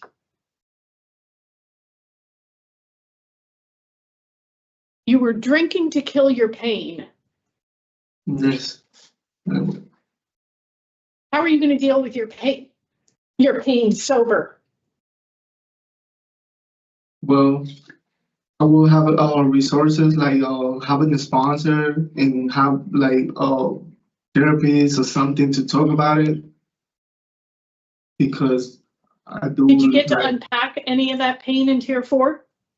Yes, I did, because I learned a lot about myself, and I have let it out. I was talking in front of the public, like I was participating, and it has helped me. And I recognize that I'm an addict and I have a problem. So that's a big part of my life, because I never And do you appreciate that addiction is a disease? Yes. It's not a moral failing. So you're not just. Yes, miss. you know, not stepping up. You're facing an enormous challenge. Yes. And it's something that, you know, you're going to have to decide every day, making the decision to live clean and sober. Yes. Do you have anybody in your life who's living in recovery? I only have my sister, but she have like her family, like her babies. She just got a firstborn, my little niece, and like I don't really got nobody. But if you really explore Yes. the recovery community, you build family. You know, because you don't have to go through this alone. There's lots of people facing very similar struggles. Yes. And in fact, you're going to be more successful if you're not trying to do it alone. That's one of the things I learned in Tier 4 is that going to meetings, NA and AA, those people really care about us, like being in problems. So I was doing a lot of meetings, and I like to do the meetings because I feel good and I feel comfortable doing it. So when I get out, I would like to go back to the meetings, and when my free times, go on meetings or doing something, you know, for me, because It's a proactive way to combat your loneliness and your boredom. Yes. Get out of yourself. Be in service to other people living in recovery, maybe coming into the program new after you've had some time with your own recovery. Yeah. I really hope you'll do that for yourself. Thank you. So with respect to the assault 3, she's no longer your girlfriend? Or is no.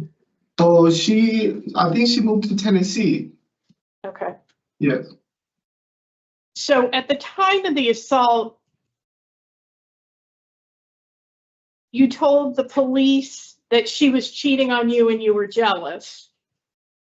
And now Yes. when you interview with the parole officer, you're saying that you were the one cheating and you were afraid of getting caught. Because when I got arrested, I was intoxicated. And I was trying to blame it on her. Like, you know, now that I'm here, I'm trying to take my accountability for what I did. And that's what it was.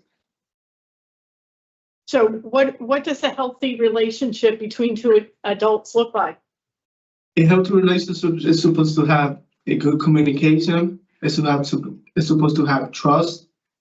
Like, it's supposed to have no jealousy, listening skills. I also learned that it's a lot of different ways of abuse. It's not just physical. It can be emotional. It can be psychological. It can be sexual. Verbal. It can be verbal. And I didn't know that. I thought I was just physical, like being abused as a physical. I thought that was the only way, and like having a conversation and saying bad words is also an abuse. So yeah, abusive and controlling people use all those tactics. Yes. Against their partner. I would add to your list of a healthy relationship respect. Yeah, respect. You need to respect the other person. Mm-hmm. Do you find yourself in relationships feeling jealous? Yeah. A little insecure, thinking maybe they might leave you? Yeah, a lot of insecure is probably because of me. Well, within you mean? Yes, a lot of insecure about myself. I bring it up because you said in your definition of a healthy relationship that there's no jealousy. Yes. But you're the only one who can fix your jealous feelings. Your partner can't reassure you enough to make your jealous feelings go away. That's your issue of being insecure. Okay. And then, you know, using abusive tactics to somehow make sure your partner stays with you you end up in a hostage situation, not in a relationship. Yes. So, as you're working through your own recovery, you need to look at why you feel insecure or unworthy and work on your own self-esteem. It'll bring healthier people into your life when you feel better about yourself. Yes, and that also go like a relationship go hand by hand with my addiction problem, because when I feel like jealous or I wanna like feel better, and I think the alcohol, whatever, will make me feel better, and it's not, it just make it worse. And that's what I And learned. sometimes those feelings are there, and when you drink, you Yes. act on them. Yes. So really the last thing I want to say to you, Mr. Escobar, is,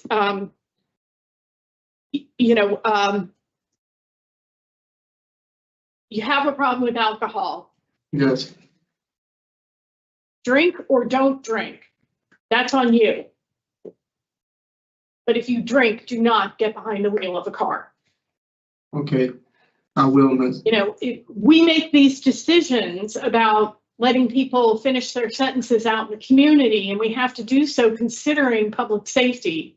Yes. And people who are willing to drink and then drive make all of us unsafe. Yes, and I want to say, like, in this time, I'm not planning to drive and to do the right thing, like get my license and Good. be So out for like. you need the interlock device and all of that. Yes. Uh-huh. I'm not planning and driving. And you got to be able to afford the insurance rates for somebody with a driving record like yours. Yes, because when I was driving, I have the insurance on my sister, so I didn't just did it to myself. I did it to my sister too, because her insurance went up. It was on her name, so they was looking for her. So I made a mistake in actually. No, you made a bad choice. Yes, so I'm not planning because I don't have no driving license. I'm planning to get one, but until then, I'm not planning to drive. Go through the proper channels before you get behind the wheel of the car. Yes. Thanks for talking with me, sir. Thank you, Mr. Chairman. Thank you. So much. Thank you so Board much. Member Rodriguez. Thank you, Mr. Chair. Mr. Escobar-Ayala, Yes. first of all, you sound pretty good today. I was not expecting you to sound this good today, I'll be honest with you. I came in with a little bit different thinking about who I was going to be speaking with after reading your chart, reading your information. Okay. But it's obvious to me that, you have a alcohol problem and an addiction issue, and that you need to really focus in on that issue. Yes.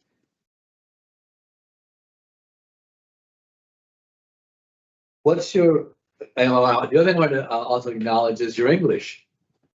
You said you've been learning your English while in the facility.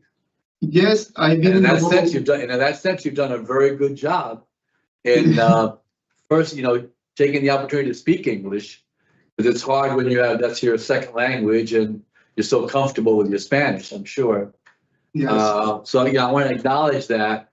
That's a very positive thing that you're doing that. Thank you so much. What are some of your, are there any other additional goals that you have when you are going to be released? I always have a goal. Like, one of my biggest goals is have my own company.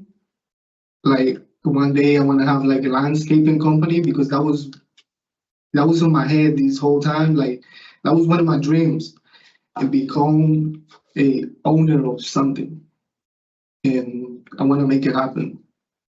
The other thing that I read in your chart, which may have been a typographical error, maybe not a wrong printing error, was you said you want to do 60 and 60, and it's really 90 and 90. So it's 90 days and 90 days. Oh, okay. Maybe his commitment isn't as great as 90. I think he wants to do 90 and 90. Okay. That's what I think. But anyway, so maybe when you focus in on that, when you get out there, you focus in on doing 90 and 90 days when you get out. All right. I don't really have a lot of questions. I think my colleague did a wonderful job of covering the areas that she needed to cover, and it kind of answered a lot of my questions already. But thank you, Luke, for talking to me, and good luck to you. Thank you so much. Thank you. Board Member Turner. So, Mr. Escobar-Ayala is still a very young man, but he has, is facing a lot of challenges. He's got a criminal history. He's got a problem with addiction. And as he mentioned, he feels like he doesn't have much of a support system. I made a note that we had many letters of support from family. Yeah, we had a letter that come in for him. Was it more than just his sister? No, I think it was just family that I read. Mm-hmm. Okay. So, Friends, mother, sister.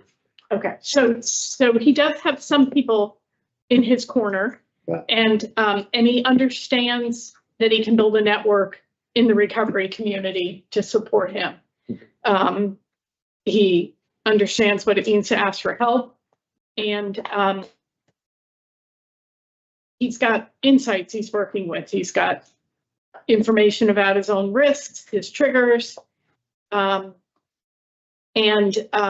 he has a plan to manage the feelings that were underlying his abuse of alcohol and cocaine, which were the pain that he referenced and the loneliness. So he's setting himself up to head down the right path. He's got job opportunities. Earl could afford him a halfway house. He is end of sentence in December, so we're looking at about 9 months on what is otherwise a flat sentence. And I do want to see him continue on with domestic violence programming as well as his recovery. So I am in support of early release for Mr. Escobar to transition successfully. Also in favor, I'm in favor of early release of Mr. Escobar. He's shown a lot of his maturity that I was not expecting, and a lot of insight in some of the programs he's taken. When he was asked about the programming, he answered with what he really learned, and it was connected to the programming. A lot of times we get people who talk to us about programming never connected to the program, but he did. He did connect it to his program. So I have domestic violence, no driving, no alcohol, halfway house. Mental health evaluation and treatment is deemed necessary, and no contact with, I have 2 victims, BC and AB. A, D. B. A, B. B. That was the motor vehicle situation. Anything further? Regarding Liroy Alfredo Escobar-Ayala, number 431595, I move to grant parole on or after March 14th, 2025, with the following stipulations that will apply to discretionary parole.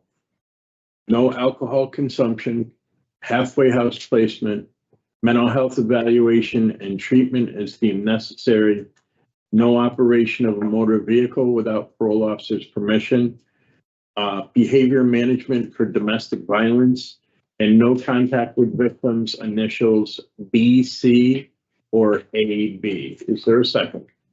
Second. Thank Those you. in favor signify by saying aye. Those opposed, no. The ayes have it. Mr. Ayala, you have been voted to parole. Your conditions will be explained to you prior to your release, okay? All right. All right. Thank you very much. Good luck to you, Mr. Ayala. Thank you. And I have another question. So, all right. What's your Go question? ahead. So my question is, so I'm going to parole, so that means, so how long? So, They're going to talk to you about that sometime next week. okay. Parole officer will get with you and work things out, okay? Yeah, you'll be waiting on a halfway house at this point, but don't get any DRs because that could change the decision. Yeah. No, thank you so much. I really appreciate it. Thank you for your time. Absolutely. Get out there and do well. Thank you, I appreciate it.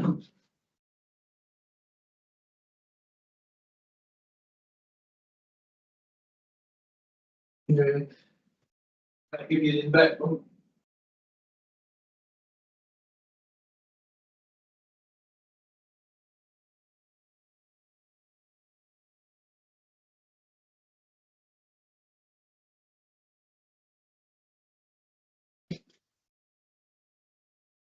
Yeah.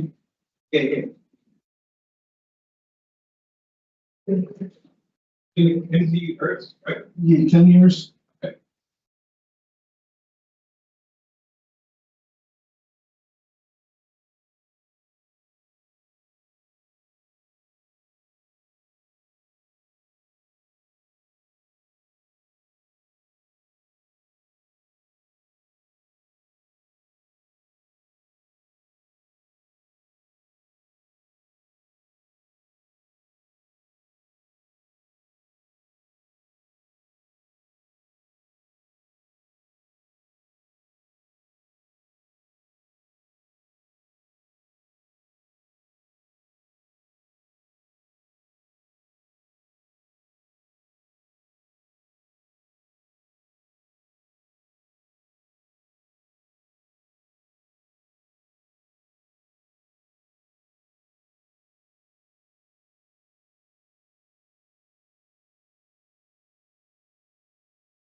Good afternoon. My name is Parole Officer Renard. Today is Friday, March 14th, 2025, and this is a hearing of the Connecticut Board of Pardons and Paroles. The following board members are present this morning, and by stating their names on the record, certify they reviewed all statutorily required documents and available pertinent information in preparation of this hearing. Good afternoon, Mike Full. Good afternoon, panel member Rodriguez. Nancy Turner. Please state your name and inmate number for the record. Joseph Kenyhercz, 357940. This hearing is being conducted in consideration of the parole application. Joseph Kenyhercz, inmate number 357940, is serving a sentence of 6 years executed suspended after 3 years jail with 3 years probation for false reporting concerning injury or death, stealing a firearm, criminal possession of a pistol/revolver, illegal possession of a large capacity magazine, criminal possession of a firearm, interfering with an officer/resisting, second, and evading responsibility, injury/property. As of today, records reflect the parole eligibility date of February 1st, 2025. There's no victim input in this case. There is an offender accountability plan for the offender. The offender has not completed any program. Utilizing the statewide collaborative offender risk evaluation system, the offender's overall score on the SRT falls within the moderate range of risk for recidivism. This is your opportunity to express to the board why you believe you should be granted parole. You may begin. You have something written? No, but I would just like to have a chance to get out there and prove myself. I have a wife who you know, I left alone to pay all the bills and everything, and I would like to just be able to get out there and work and move on with my life, and you know, hopefully have a bright future and put all this behind me. Is that it, sir? That's it. All right. So we've read about your case, what's brought you to this incarceration, what's happened since you've been in, your interview with the parole officer. And based upon that, we have some questions for you to arrive at if you're suitable for parole. Then we're gonna talk about, your case and give you a decision, okay? Okay, And we're gonna start questions today with Board Member Rodriguez. Thank you. Good afternoon, Mr. Kenyhercz, correct? good afternoon. Kenyhercz, Yes, last name, Kenyhercz? yes, Okay, thank you. So I mean, I appreciate, your opening words, and we know that people want to get home and they want to see their family and they want to, be able to get out there and, do things. But it's important for us to understand why we should do that, why we should let you out. And I'm going to say that your opening statement for me didn't reflect any kind of suitability at this moment. So I'm hoping that you'll be able to fill us in with some additional information so that we can make that kind of a decision. okay, The charges that you have obviously are very concerning, right? They're serious. They're weapons charges. They're created a false report. You have I think there's different possessions of firearms. You have resisting with an officer. That alone for me is just, very concerning. And you didn't address anything around those particular issues around your offense. Can you talk a little bit about like what all that was about and why did you have to have a weapon? yes, I was just, I put myself in a bad situation and around the wrong people. I was using drugs heavy at the time. I had lost my mom prior and Lost what? Sorry, I didn't hear that. my mother. You lost a mother. Yeah. And, Sorry to hear that. Thank you. And then prior to that, I had gotten into a severe accident. So through all that, I was using drugs and I wasn't thinking clearly. I wasn't being a good man or a good husband to my wife, and everything combined was just really weighing on me. And I wasn't, the people I was hanging around with weren't good for me. The things I was doing wasn't good for me. And that all combined just led to me being out of control. I had no business having the firearm. And I just wish it never happened. Well, I'm sure, I can understand why you would wish that. I really do. But what I didn't understand when I read some of your information, you seem to minimize your involvement in most of what's going on. You try to justify the accident, why that happened, and the false reporting. You talked about being asleep in the car and they found the gun. But the gun was in the car. Why was it in the car? I still don't understand why you had a weapon. And I understand, I'm not sure what the loss of your mother and what the fact that you were using drugs, unless you were selling drugs and you probably had to, why did you have a weapon? I was not living at home at the time. I was basically living out of my car, and I was using drugs, and I wasn't staying in safe places. I was staying in the car. Where did you get the gun? Off the street. And so you didn't have a permit for it. Have you had any training to fire a weapon or shoot a weapon? No, I didn't. Would you? Don't you think that's kind of dangerous to have a weapon in your control and not have a license, not have any training to fire it? Yes. Why was it stolen? Why do I have stolen and not bought? I don't know.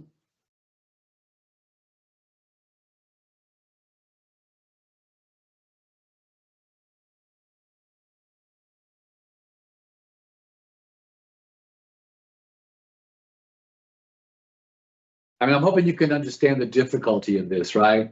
And then us being able to make this kind of a decision. If I look at that, and then I look at the fact that you didn't do any programming and you talked about having a drug problem, how do I come up with a decision to say, yeah, this is an individual that really should be out there, and the public's going to be really safe out there. I mean, you didn't do any programming. What? Are you participating in the meth program now? Yes, I am. Yeah. And tell me what you're doing in that program besides taking meth. I was going to counseling sessions in groups.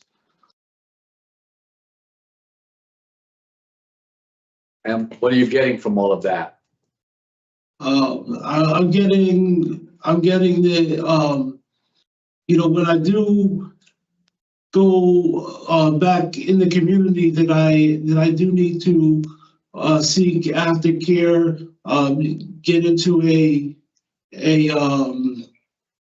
intensive outpatient program in more groups and have accountability, find maybe like a sponsor and have accountability definitely through the program that I will be going to when I leave, and make sure that I follow up with my problem with a counselor or a psychiatrist. You did some community programming, right? When you were out in the community? Yes, I did. What happened? 2020, you went to a detox program. Did you follow up with that? That was after your mom passed? No, that was before she passed. Yeah, I went to the detox, and then I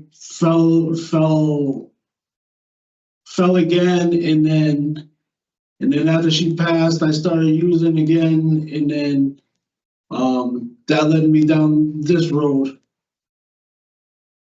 Yeah. I mean, I hear that. I'm struggling with, and you haven't, you've got these serious charges that, how long have you been in? How long have you been in this facility? In this facility, 5 months. And before that? I was in the county jail for 13 months. So now you got 13 months, 5 months, you've got 18 months of being inside, and you're just taking methadone programming when you need so many other kinds of services to be able to help prepare you for your release on the outside. They don't have me in any other programs. Well, that doesn't mean you can't, look for programming to better yourself. We get a lot of individuals who come in front of us who have an OAP, but also look for those other things to improve themselves and better their lives and make their lives better and, much more prepared for the outside, because you're going to be going back outside again. And it seems from your past experiences that when you have some sort of stress situation, you fall back to relapsing. So, I would think that you would want to be as prepared as possible on the outside before you go out, to have your things set up so that, you're not waiting for things or having to prepare things and get caught up in whatever the stresses are of being on the outside. What? I agree with you. Yeah, I'm hoping that you understand that, because that is my major concern, that I don't feel that, and I don't hear from you that you're really, kind of ready to be out there, and you still have some time available right now to be able to do some additional work, to really kind of prepare yourself, prepare a strong relapse plan for yourself on the outside, and to, kind of do the work that you need to do to, put your head in a place where you can get the things done that you want to get done. The CDL, you want to be able to go back to school. You want to be able to manage your money, which I'm sure has been a challenge for you in the past. And I think, for me, I think you need a little bit more time to kind of prepare for that. What do you think? Well, we do have a plan for when I get out there. I'm going to return to Kinsella Treatment Center, and We are gonna do the intensive outpatient program. It's 3 days a week, 3 hours a day, Monday, Wednesday, and Friday, 12 to 3. Those 3 days, and then there's a requirement that is 3 individual sessions to either go to AA or NA, one group there per week and 2 outside groups. And then we are trying to enroll at a group in our church, Cornerstone Christian Center, where they teach a finance course there. We're trying to do that, and my wife has already set up for the CDL for me to go take classes. I have she has sent me the program in here so I can study, which I've been doing, and we're ready to do that. And as far as more treatment for the facility, we are deeply rooted in our church, and they have men's groups, and we have a good pastor who's been in touch with my wife throughout this whole process. So I do feel like I have a good support system. I'm not very good at communicating. So let me ask you, how come that support system didn't help you out when you were on the outside before? This is your second time in. What happened that it didn't help you out before? I wasn't applying myself. And how is that different today that you're going to be applying yourself? How is that different? Because I'm not seeing that. So because I don't see you advocating strongly for the additional things that you need to do to be able to get out. That's my concern. And I want to see you succeed. That's my whole thing. And I'm sure the panel wants to see you succeed. We shouldn't want to see you come back, right? Yes. Yeah. So we want to see you succeed. So I'm just trying to figure out how that happens for you. How do we make that success possible for you? And I don't know that is by letting you out right now. I'm going to, of course, listen to what my colleagues have to say and to see what they ask as well. But at this moment, I need to share with you, I am somewhat concerned about. I'm not feeling that you're really ready at this point to go out because of the lack of programming that you have, and you've got these DRs that are not so far back. I mean, the last one was disobeying direct order, and that was in October of 23. Well, a year and a half ago.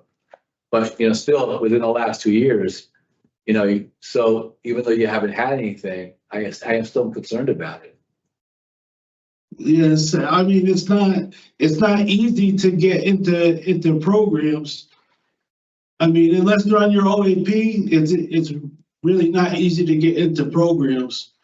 So my lack of not having it, I mean, I just came here 5 months ago, and there's 1,500 But you are a 5 in your substance abuse. The drugs that you were taking were very serious drugs, heroin and fentanyl. I mean, that's pretty serious, right? Those are killing people out in the street.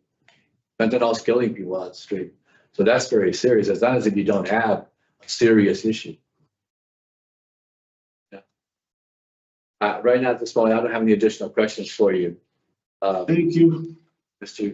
Kenyhercz. But thank you for talking to me and answering my question.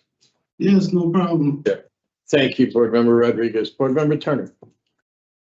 Sir, why were you refusing to go to court? I had just really came in, and I was sick, and I was just sick, and I was in the process of getting the methadone and getting on my feet, and there really is no good reason I should have went. I was ill at the time. So I get, the first time you had just come into prison the day before, Yeah. but that was September, and you refused to go in October, and then you refused to go again in December. And I can't help but wonder if you hadn't been more willing to participate in the process, you might have gotten sentenced earlier and you might have made more progress on your rehabilitation before coming up for a hearing. And, you know, you were still sick by December? No, I was not. Okay, so why wouldn't you go to court and step up to your adult responsibilities and be accountable for your crimes? I was just not in a good place at that time. I felt like my life was over and there was no point in proceeding. Okay, well, I'm glad that you seem to feel differently at this point. So I want to point out a few things. So you were convicted of robbery in the first degree, and you got discretionary parole and transfer parole on that sentence, and you came out in 2011. So at that point, you were a convicted felon prohibited from possessing firearms and ammunition. You still are, and now you have 5 years on the deadly weapon offender registry when you come back out to the community. Yes. You're aware of that obligation? Yes, I am. Okay. You have no criminal convictions between 2011, when you came off of supervision, and 2021. Yes. Now we know that you did detox in 2020, so there was, you know, maybe not a full 10 years of you functioning out in the community. You've been involved in the business of paving for 10 years, and you've been married for 9. So you were doing some things right. And it clearly fell apart before your mom died, because you just told my colleague you did detox and then just continued to relapse. So why, Yes, what happened? You had your life together. What happened? Yeah, in 2017, I was hit by a dump truck. I was working on a paving job and I was hit by a dump truck. So I was taking painkillers. They were prescribed, and then the detox was me getting off of that. Yeah. And then, you know, after that I was just having trouble. Using because you just felt sick. Yeah, I was. To keep from feeling sick. Okay. So I read you went to Florida to pick up drugs. No, I left and we went out there to buy a car. And I was using drugs along the way. Mm-hmm. And it's just the car that you acquired that already had a gun in it? No, the gun was left in there by a friend of mine. And Okay, well, we knew the magazine was left by somebody else, and that was a different case. So, yes. You know, like when you tell the truth, sir, you just have to remember one story. Yes. And here we seem to be hitting a point of confusion with some of the details. Have you, how many brothers do you have? I have 2 brothers and a sister. Okay. How's your relationship with your brothers? Good. Mm-hmm. Okay. He knows you used his name to try to get out of a traffic stop? Yes. Uh-huh.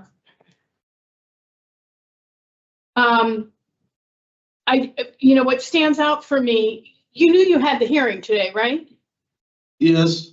Okay, and you chose not to prepare anything. And I'm struggling to figure out where you're at, because you just don't seem to be quite on board with what we're doing today. I'm glad you have a good release plan. You have 3 years of probation, 5 years on the deadly weapon offender registry. But sir, I'm really concerned about your decision-making. It's a series of really poor choices you are making out in the community that, you know, are high risk to public safety. So I would need you to do some programs before I found that you were appropriate to be back in the community on discretionary parole. You know, it's certainly possible that DOC, you're already halfway house approved, right? I believe but so. you just want to go to your wife's house. So, so that's an option if you don't want to do the programs. But, and I know that it's hard to get into them, but I think you need to do more to prepare yourself to be successful when you're back in the community. You told Officer Menard that you've done too much damage to repair it. What does that mean? Do you not intend to make amends and try to, give back to the community for the harm that you've caused? No, I thought I said that to you. I thought I said, I felt like there was, when I came into jail, like I had done too much damage to repair it. But if I didn't hear you say it today, but you did say it to Officer Menard when you were interviewed.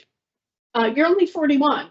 You're only perhaps at the midpoint in your life. You definitely have enough time, and it's just whether you have a commitment to give back to make up for the harm that you've caused. And I hope you'll make that decision, because it will help you with forgiving yourself for some of this, and build your self-esteem when you help others. So thank you for talking with me. Thank you, Mr. Chair. Thank you. Board Member Rodriguez.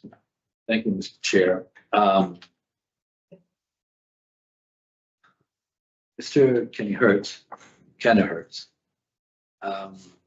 For me, the charges that we were looking at were very, very serious. And we're always concerned about. So his previous history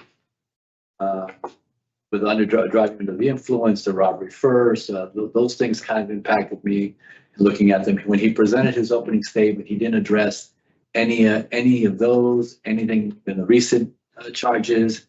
So it's hard to, I agree with my colleague that it was hard to kind of get a read on him initially, because he really didn't give us a lot other than what we have written for him, which is that he hasn't been taking any programmings other than methadone maintenance. And he's been, doing some things there, which I think are important. I think he has a very severe addiction issue that still needs to be addressed. And as I shared earlier, I think he still needs to do some programming. I'd like to see him do some, maybe get back into a tier program somewhere and do something that will help him kind of begin to prepare a more solid relapse prevention plan coming on the outside, because I think his release plan is a good release plan. I mean, he's got some good things that he wants to do and he wants to get accomplished. And it seems that he has the support that he has in his community, which is his wife, from what I can tell, is positive, and that's always a positive thing when your partner is going to be supportive of your efforts and trying to better yourself.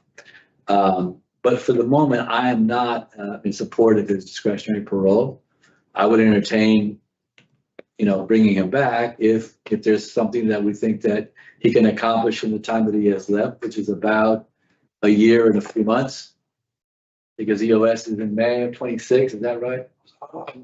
Yes, July 30th, 2026. So July of 2026, I had July of 2026. So there's some time available for him to be able to get into some programming to kind of help him prepare on the addiction side to really be kind of set. Because I think that's where he falters.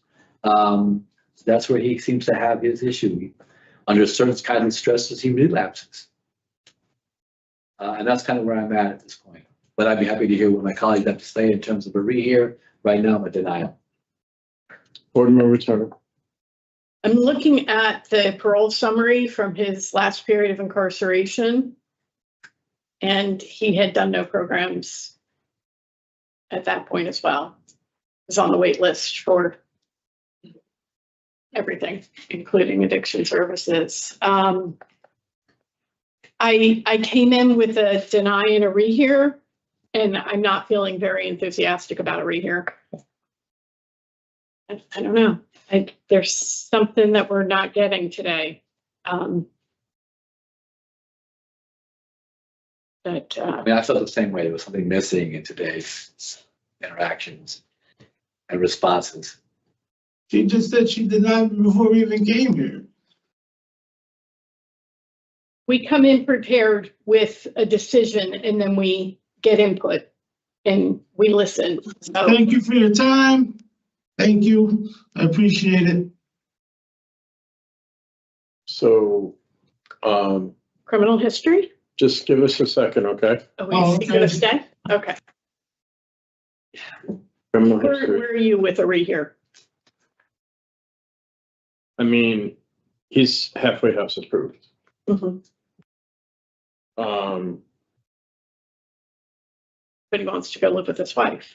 well, but he's halfway house approved. Mhm. So sit in there or go to the halfway house and do programs in the community, which is what this looks like it's headed to. So, I mean, he can make the choice of whether or not he wants to go to, you know, Yeah. the DOC halfway house that he's been approved for. But we're smack on the button. I mean, he had one hell of a run out here Mhm. that had guns involved with it. Go figure, right? And the thing is that you just, you know, we could have done, you know, what he's done in the community, right? So he's had no institutional programming, you know, so there's nothing here to measure some kind of change from, right? That's the issue. That's exactly the issue. And I mean, that's the thing, you know, and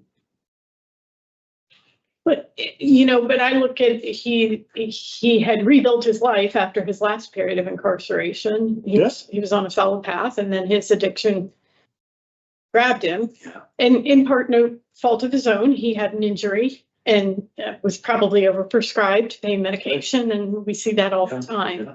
Right. You know, I'd be willing to rehear him in December and incentivize him to do programs so that he could live with his wife, or he to be successful with the remaining 9 months, or flat out deny. I don't know what we're gonna get. I mean,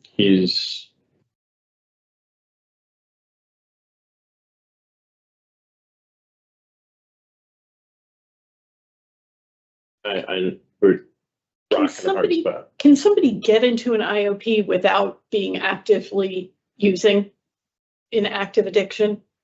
Yeah, I mean, that's something that can be done, you know, and that's an evaluation. I mean, that's an evaluation that would happen with parole. You know, because he does, I have it as a 4. And that's something that's going to be looked at by parole right away. Are you denying him? Or I'm not sure what I'm hearing from you. I mean, Okay. And that's, I'm not sure what I'm saying. Okay. Thank you for being honest. Yeah, it is. It's all over the place. Because it's between a rock and a hard spot. If he had the tier programs coming in here, we might have learned something different. And when I look at it, it's like part of why I think he didn't have a tier program is to get all the damn DRs because he wouldn't go to court. Right. And that pushed out his sentencing date, which pushed him further away from programs. So he's his own worst enemy in this experience. But I am a denial, and I would be willing to rehear him in December. And that's where I stand. So. And I can support that because I feel like I was denied, but I wouldn't consider That could give him some months on discretionary parole and give him that chance. Yeah. But you're denying me for something that's out of my control. I cannot make the DOC take me to a program. Just hang on. Right now, we're talking about public safety. And you going out the door and sticking a needle back in your arm is not public safety. We're trying to figure out what is the best for you. Okay? In our opinion on suitability for parole.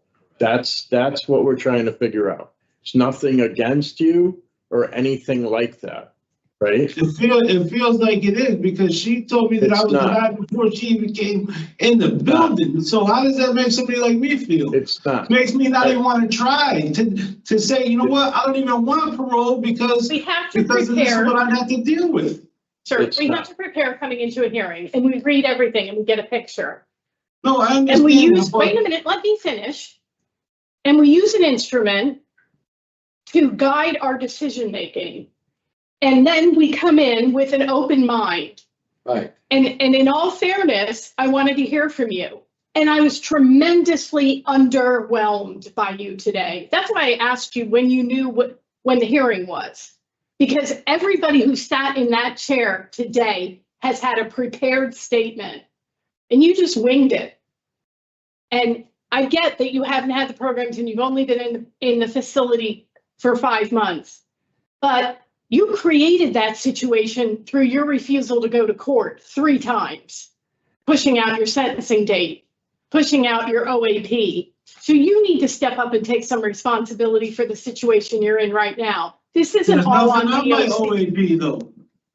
There's Yes, nothing there on is. This isn't the situation that DOC alone has created. You've been party to it as well.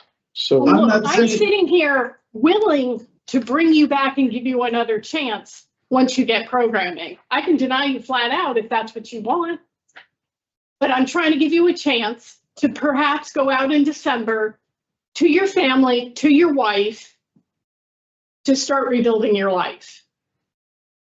And they're So gonna I'm know. not being unfair. right. They're gonna know that we're gonna want you to do programs. It'll help you get into them. Right.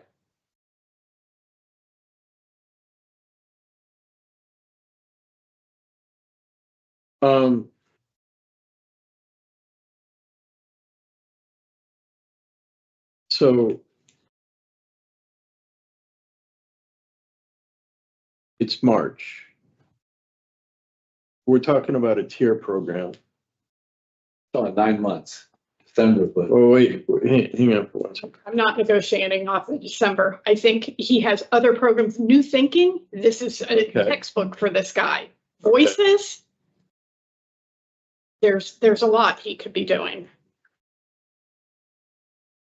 And as our other colleague pointed out, a relapse prevention plan. Okay, so we'll give him the tools and we'll see if what he's gonna do. Because he's got 2 choices. So I have criminal history, inadequate evidence, offended change, inadequate institutional program participation. Thing. Yep.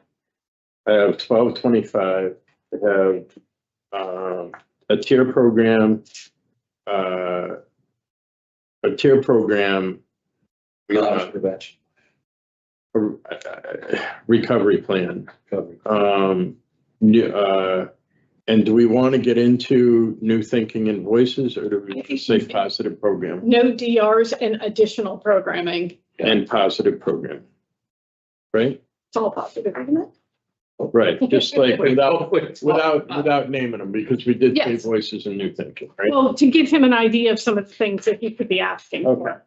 so, regarding Joseph Kenyhercz, 357940, I move to deny parole at this time, based on criminal history, inadequate institutional program participation, and inadequate evidence of offender change, and to rehear this case in December of 2025, and suggest that he take a tier program, any other positive programming, come back with a recovery plan that he can implement when he's in the community. Is there a second? Second. Those in favor will signify by saying aye. Aye. Those opposed, no. The ayes have it. So Mr. Kenyhercz, what we did was we asked, we've denied parole today. We've asked, we put some things in place that are going to be on the decision so that you can get into some programming in the institution. We'll rehear you in December for being able to go out on parole. There's no guarantee if you apply yourself to the program and you come with a written statement next time, it may go better for you than it did today, right? And then, you can always think about that you've been halfway house approved. So you can talk to the parole officer about what all of that means, okay? Yes. I appreciate you coming today. Good luck to you.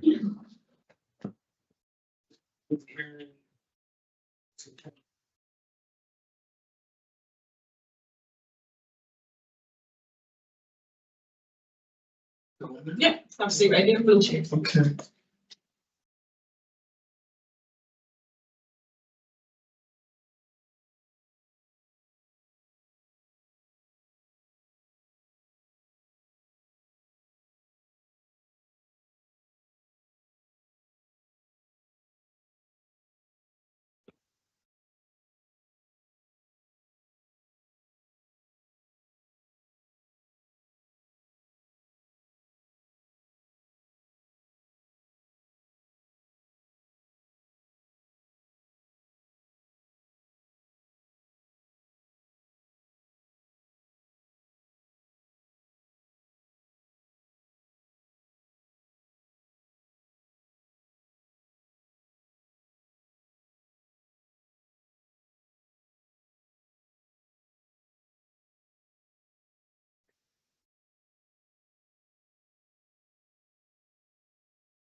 Good afternoon, my name is Parole Officer Bernard. Today is Friday, March 14th, 2025, and it's the hearing of the Connecticut Board of Pardons and Paroles.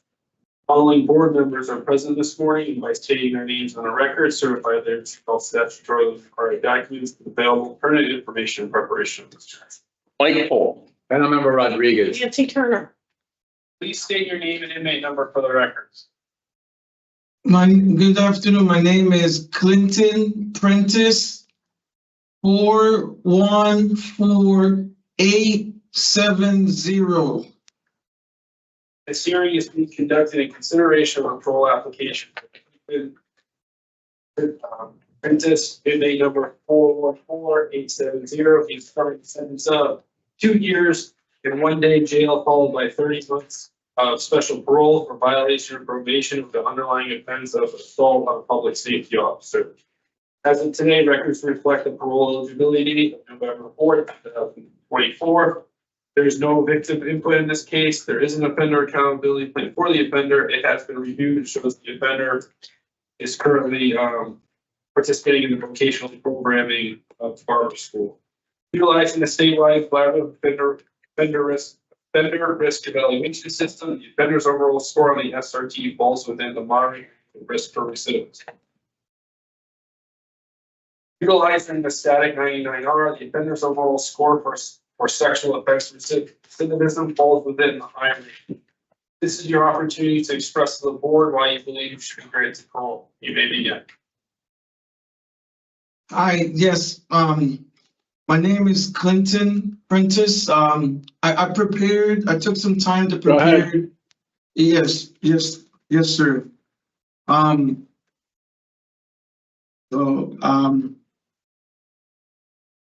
So good afternoon to everyone and board members alike.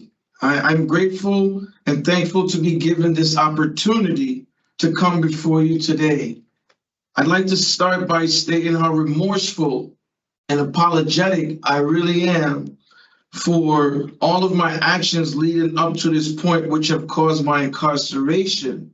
For I understand the justice system is designed to create justice and public safety for everyone. I want to let the board know that I have taken the time while incarcerated to better work on myself by reassessing my thought process and actions by meeting with the mental health counselors at the DOC facilities I was housed at, so they could better help me make the best calculated decisions possible when I'm in the community. I've taken advantage of the resources placed before me while housed at the facility by ensuring I was learning and utilizing all the skills obtained. I've been accepted into the vocational barbering course taught here by Mr. Johnson, who is helping us to learn a trade while also giving us the proper tools needed to operate a successful business while in the community. I would like the board and the board members to understand and take with you that I am a very hardworking person who loves to learn and will do everything to apply myself to the fullest when given the resources and the opportunity to go along with. I will do my best not to let the board and the members of the board down, along with the state of Connecticut, if given the opportunity to apply myself gainfully and when working or adding additional jobs in the community. I do understand that the current recidivism rate is a factor within most communities. Based on said statistics, I am dedicated to maintaining my commitment made to myself, my family, the community, the board of parole and of pardons and paroles, and all the members that have helped me along the way, that I will set the best example to my fullest to fulfill and uphold the obligation to maintain work, school, and continue to be a productive person while in the community by making sure recidivism is no longer in my journey. In closing, I would like to thank the members of the board today, the DFC staff, and everyone involved with all the resources given to me. I will always apply myself respectfully, gainfully, and continuously by growing and bettering myself here, now, and within the community. For I am truly sorry. I'm truly remorseful to have caused the state of Connecticut and any setbacks I may have caused for the family and the victims alike with my actions. I will go forward, paying it forward in every which way I can, expressing my remorse and showing the changed person I have learned to become. That's what I took the time to put together with all the resources and the thought that I could, show the board that I actually thought this through. Instead, I didn't want to come here and just wing anything. I actually took some time to put this together before I read it. I appreciate that, Mr. Prentice. So what we're going to do here is we took a look at your past, your record, what you've done since been incarcerated, your interview with the parole officer, your participation in the short-term program. And based upon that, we have some questions for you. Then we're going to talk about your case and give you a decision, okay? Yes, sir. Thank you. All right. So I'll tell you up front that I'm very concerned. This piece, I'm concerned about the sexual assault third, and the fact that there is a prior sex offense in your history. Okay. You did take the short-term program. It said that you did, the work in that program.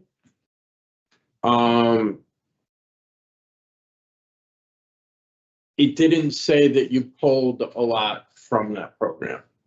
And that concerns me a great deal. When you met with the parole officer,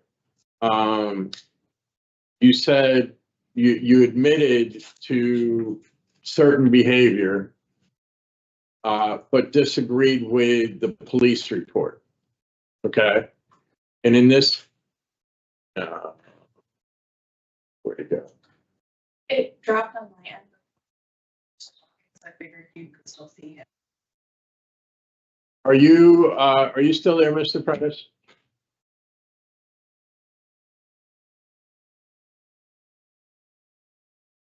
Mr. Prentice, are you still there?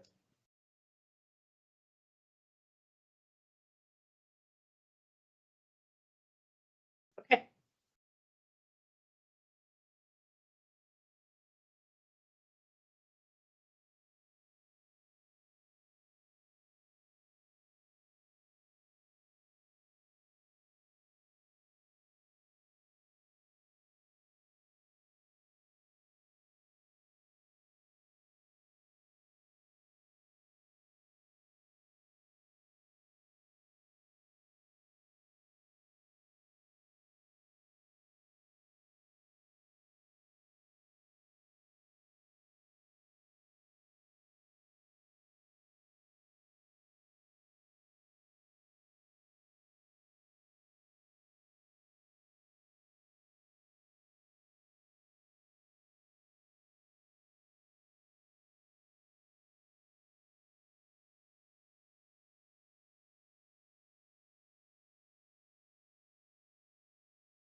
Can you hear and see me? Yes, can you hear us? Sorry, yes, we can hear and see you. Thank you, Ms. Williams. Can you hear us? Yes, sir, I can, yes. Okay, good. We're gonna go back on. Going back on the record for putting Prentice in there. So you heard where I was going on that question, right? Right, I think you last left off at you reviewed certain information and we're gonna go over those information with me and tell me where we go from there, I think, if I'm not Okay. mistaken. So I'll go back then. Yes, So we're looking at suitability, right? And one of the things with suitability when it comes to sex offending, it's what's going to happen in the community, right? yes, sir. And when you have what you have in your military career, and then you have the sex assault third here, and then you have the programming that you took with a short-term program, and you meet with a parole officer and you admit to something inappropriate, but say that the police report is inaccurate. What was inaccurate about the police report? Well, the story that was given or that was put together that they drafted up wasn't necessarily what I indicative of what I my actions or what I said. What did you do? Well, for instance, I told them I took responsibility for even being in placing myself in that particular Took setting. responsibility for what? Well, for me, number one, having to be able to have my niece be in a vulnerable situation and not being able to explain to her everything that was going on. And I think for me, as the best I can understand, is that it was a miscommunication between me and my niece, what happened. So hold on for a second, because a miscommunication. So right. Yes, sorry. Hey, just hang on for a second, because this is where we got a problem. So are you telling me that this didn't happen? No, I'm not telling you that nothing didn't happen. I'm not saying that at all.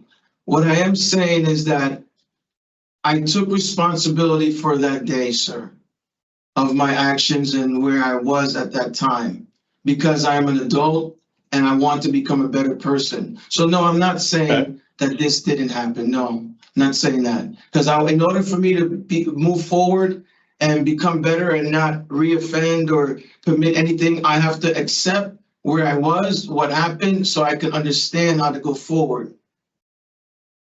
So now at this point, are you saying that what your niece said is what happened? Yeah, no, entirely. I don't know exactly what she said because I didn't have that information, but as far as I understand, what I was explained to me in court, some of the information put out that I don't remember that's how it went. Because like you and I know, there are more than one side to a story, how someone received it and how the other person received it. So what exactly happened that day? Well, that day, it was a while ago. So forgive me, I don't have specifics exactly, but oh, sorry. You don't have specifics yet you were there. Yeah, I was, yes, sir, I was there. I cannot deny that I was, my niece and I was at my house, yes, sir. And what happened? Absolutely. So we was there and I was trying to get together a music video. And because I sometimes make music along the lines, and I was trying to get her to have a role in the music video, but my niece at the point was already, I think I don't know because I wasn't there before she came over. I think she had smoked or she had already had intoxicated in something. So it was more of she was acting out, and I was trying to hold her and tell her, like, calm down. You gotta listen to the steps. I want us to be a choreographed steps. And in the process of her and I being in the room together and me consoling her or maybe touching her, she didn't feel comfortable in how I handled her. And that's how she explained to them the story that she did, and I can only say, yes, I was there, and maybe I didn't go about it in the most professional manner, and that's how the results came out. How do you professionally sexually assault someone? No, I'm not saying you professionally assault someone. I'm saying I was giving her the grounds of what we wanted to do, the music video. Okay. So it says maybe I didn't handle that professionally. So for me, Mr. Prentice, I don't want to waste your time, and I don't want to waste my time. Okay? Yes, sir. The bottom line is that you have a prior sex offense in the military. What you're telling me right now is not what the evidence, I'm not talking about he said, she said.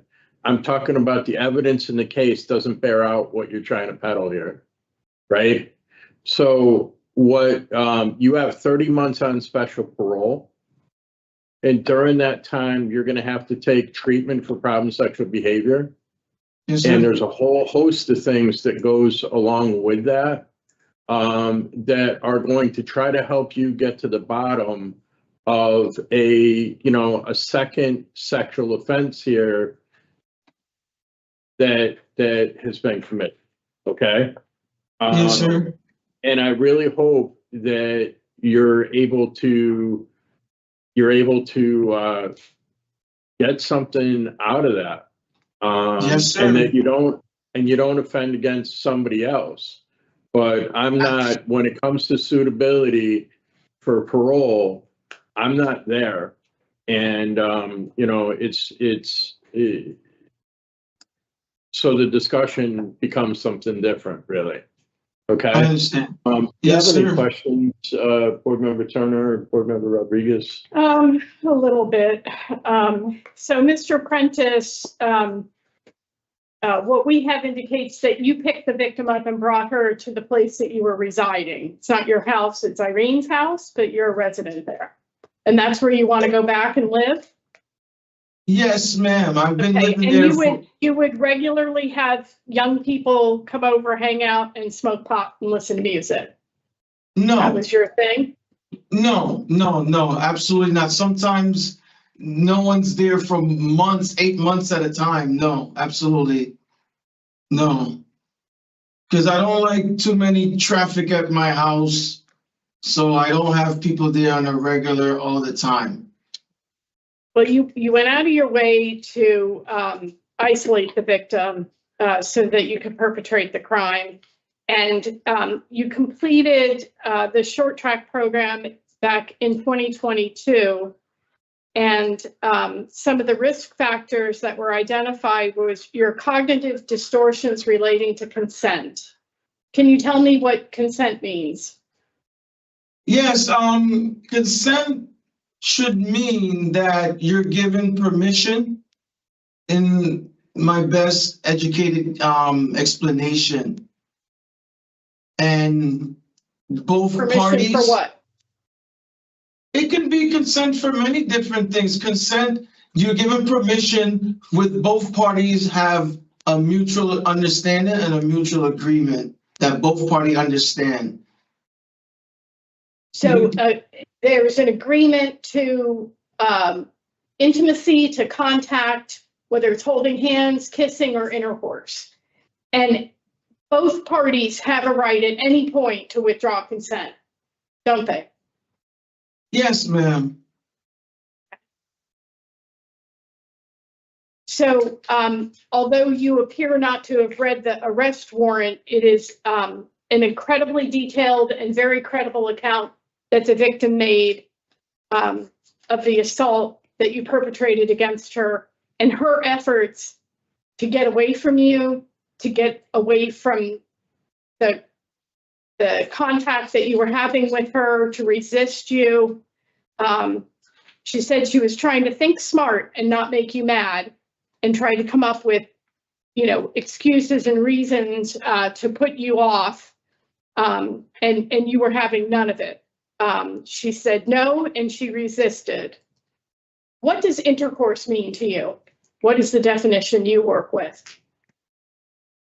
Intercourse, to me, the definition I would say the intercourse is when two consensual individuals agree to have, and in this matter, sex, they agree to have sexual relationship or relations.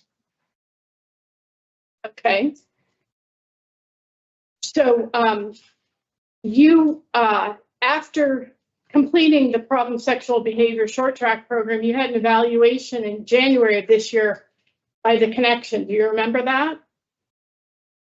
Not the Connection, not necessarily. You can enlighten All right, me. well, they came and met with you in January, and you said it didn't go the way she said. I never had sex with her. And you know you were convicted because there was DNA evidence that proved that you did violate her. Answer? Oh, I remember taking responsibility, ma'am, because I remember that at that moment I had told them I had been under the influence. So I'm gonna be an adult. If I don't remember everything clearly, I take fully responsibility, and I remember pleading guilty. That's what I did to be convicted. Yes, I took responsibility because well, you apologized at court saying you were completely sorry, but then you've been backpedaling on the position of responsibility for victimizing this child. You were willing to impregnate your brother's child? No, ma'am. Like I stated, I'm taking responsibility because. But you violated her sexually, including ejaculating, which is how the DNA was tied to this case and to you as the perpetrator. So you were willing, without using protection, to penetrate the victim and potentially impregnate your own niece. I have that right? That is what the report states, ma'am. Okay. All right. Thank you. No more questions, Mr. Chair. Anything? How many questions? All right, good. So I have nature and circumstance, criminal history, current offense committed on probation, and inadequate evidence of offender change. I have mental health evaluation and treatment is deemed necessary, problem sexual behavior treatment, no contact with minors without parole officer's permission, no contact with victims, SWR. I would also like to argue for halfway house placement because I think it's completely inappropriate that he would return to the same residence where this woman was aware that there were young people in her home, you know, smoking marijuana with this adult.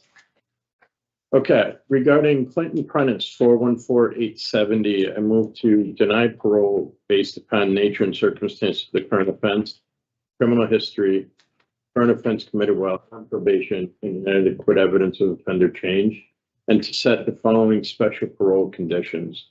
Halfway house placement, mental health evaluation and treatment is deemed necessary, problem sexual behavior treatment, no contact with minors without parole officer's permission, no contact with victim RH or SW. Is there a second?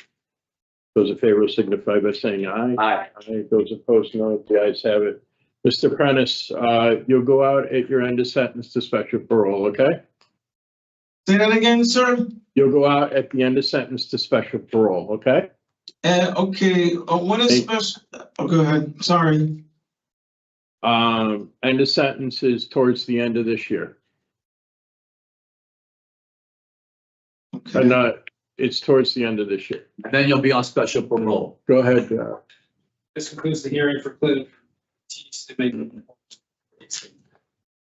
We're all set, sir. All right. All right.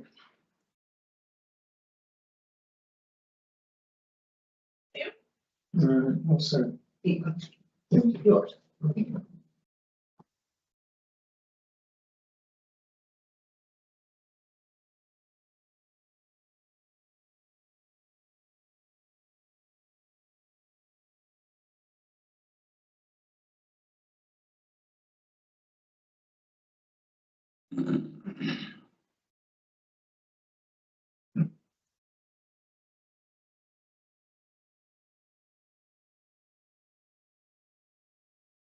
We'll be with you in a couple minutes, okay? All right.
Good afternoon, my name is Parole Officer Bernard. Today is Friday, March 14th, 2025, and this is the hearing of the Connecticut Board of Pardons and Paroles.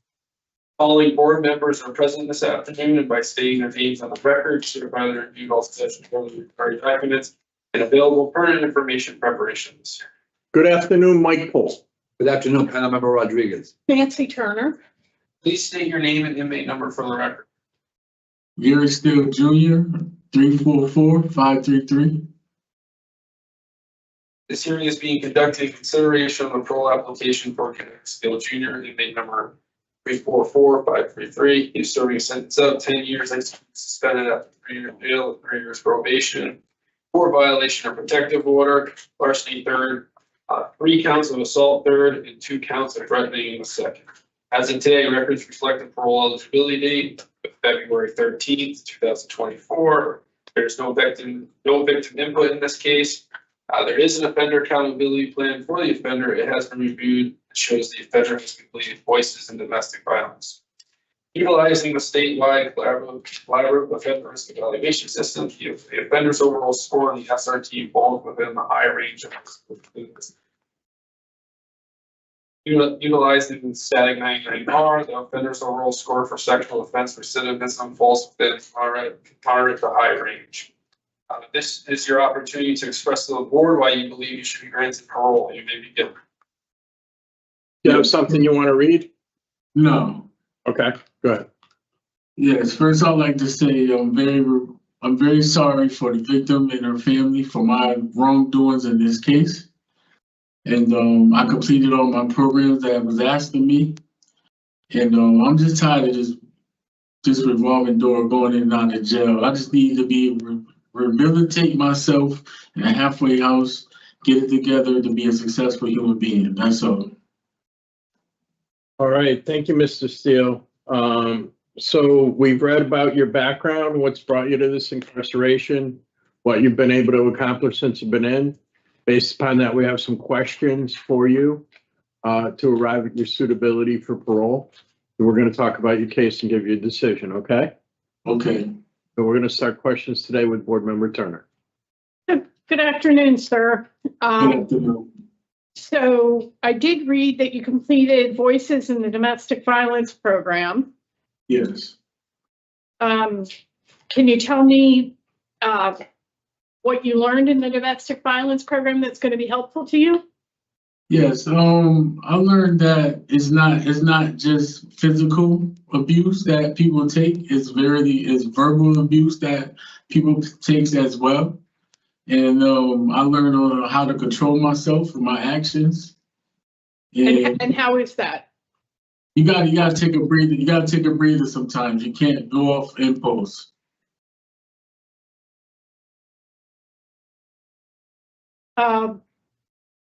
Do you understand why you were treating this person so horribly? No, it was over drugs. That's all it was. It was a drug relationship. That's all it was. Have you had other drug relationships? No, this is the first one. So why the violence? It was more verbal violence than physical. It wasn't really physical. We just argued over Stop you right here, Mr. Steele. You do realize we've done our homework. Yeah. We've read the police reports. Yes. That doesn't mean that So for you to they're sit true. here on 3 counts of assault 3 and tell us it wasn't physical, we might as well end the hearing now. If that's what you want me to admit, okay, I admit it. Physical. You beat the victim with a metal broom. I didn't do that. That right there, Okay. Let's go to your opening statement. What are your wrongdoings that you're actually apologizing for? Violation of my protective order, arguing, making a disturbance towards the neighbors. Why would you violate the court's order? Cause I went back home. I had nowhere else to go. I went back home. And we was living with each other. Not after the protective order was put in place. Yes.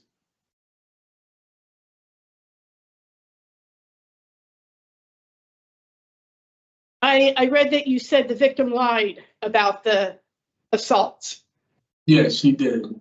She had another boyfriend that she wanted to get rid of me. So that's what she lied about. I can admit everything else, but she lied about the assaults. Everything was verbally. So, Mr. Steele, you have a standing criminal protective order against you until the year 2099. Yes. So that prohibits all contact through social media, through third person, in person, by phone, all of it. You understand that? Yes. Okay. You have 7 years of this sentence hanging over your head when you go out to probation. You violate your probation and you could be made to serve those 7 years. You'll go out in your late 40s. How long are you on the state sex offender registry? I was only supposed to be on there for 10 years. I don't know what happened. They switched it to life. I don't know. My transcript says 10 years. Well, you need to be sure whether it's 10 years or it's life before you find yourself in violation of your obligations to report. Yeah. Yeah.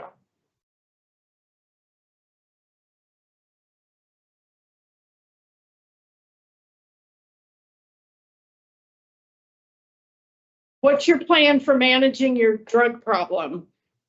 Well, I've been stay away from the streets, stay away from what I used to know.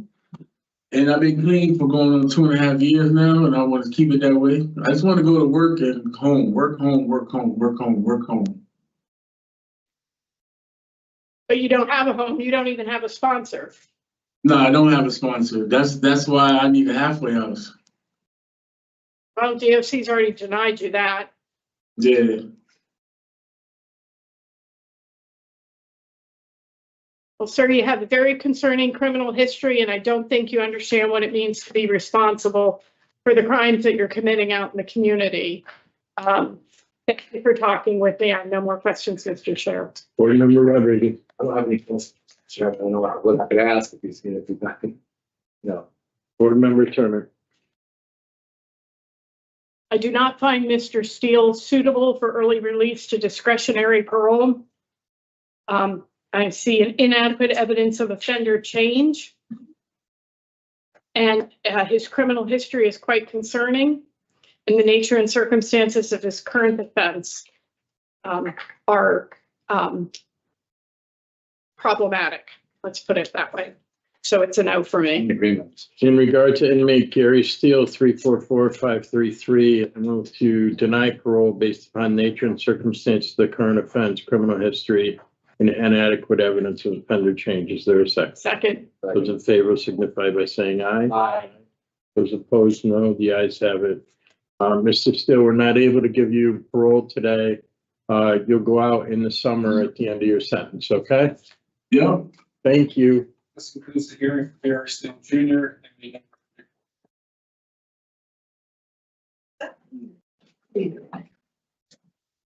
Oh boy, hard for me. Boy.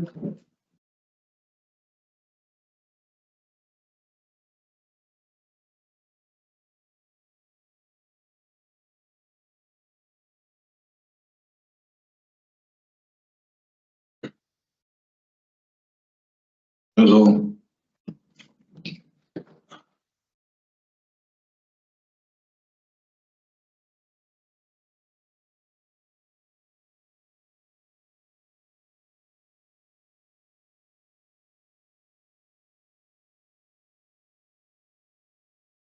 Good afternoon. My name is Parole Officer Renard. Today is Friday, March 14, 2025. This is a hearing of the Connecticut Board of Pardons and Paroles.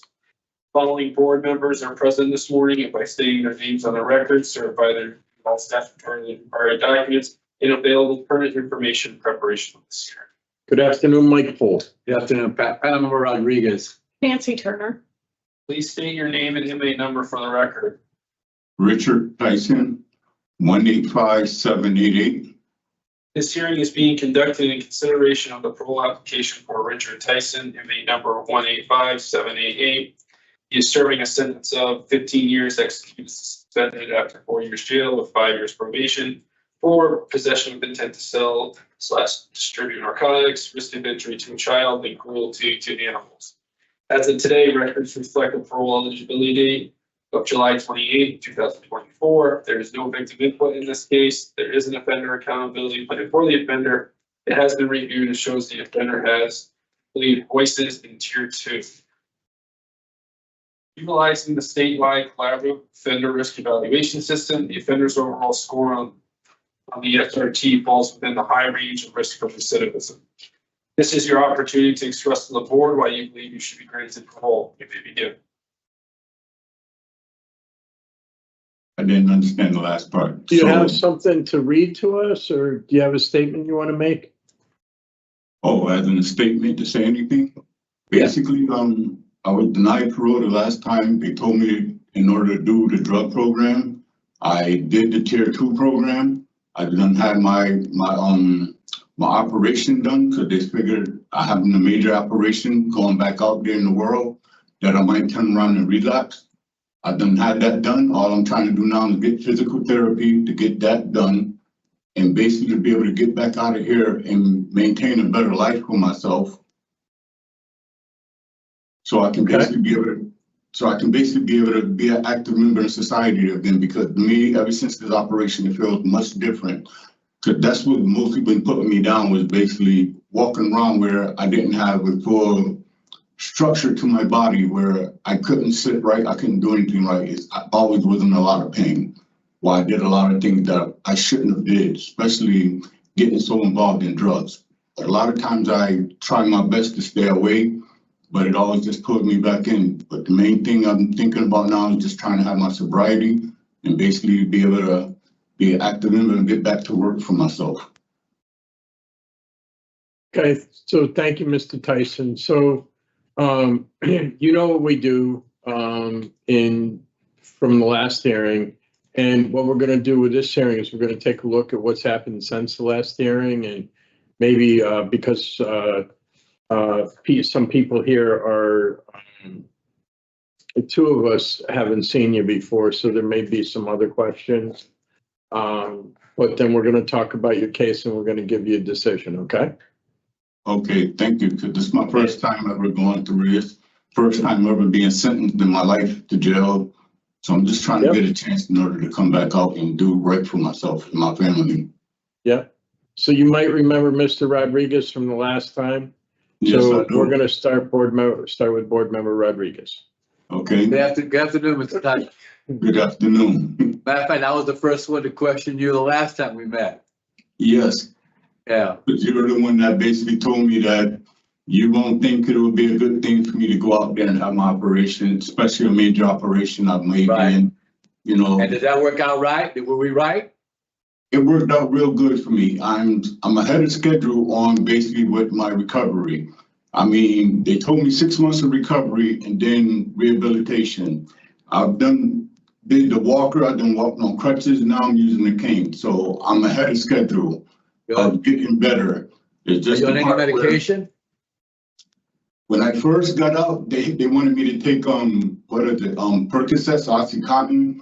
I took it probably 3 times throughout the whole time, with like after the operation. Then I just kept telling them just to give me the Tylenol, because to me, I don't want to be hooked on no other type of drugs. To me, Tylenol was working good. I had to deal with the pain. I'm like, I've been dealing with pain for most of my life. So I was I'm glad to hear that worked out well for you. Yeah, that's a good thing. You also didn't get any DRs, which was a good thing. Yes, I'm trying my best. Yeah, I know we wanted you to take some programming as well. You finally got into tier 2? Yes, I did. I tried to get into the tier 4, but they told me that they can only do the tier 2 for me.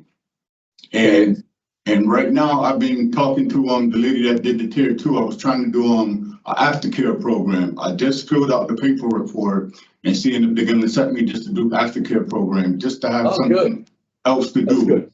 You know, and that's the way she told me. Always have something to do. Don't just have idle time sitting around doing nothing.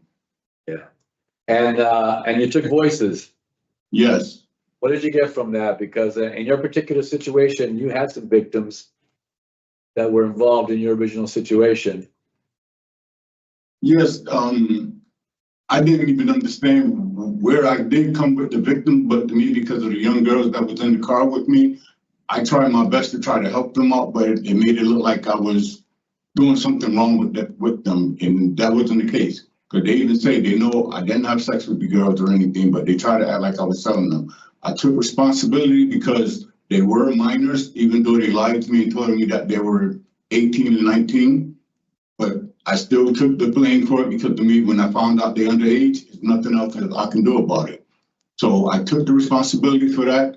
I took responsibility about my dogs, where they tell me I done found out 2 out of 3 of my dogs, they basically one got put to sleep because one of my cousins left my dog. They wasn't treating my dog right, and my dog turned around and bit somebody, and they had to put her to sleep. And the other 2, one is doing good. The other one that was with her mother. The mother turned around. I guess basically because she's a blue no boogie, they said there's certain issues with them. So she got too old and sick.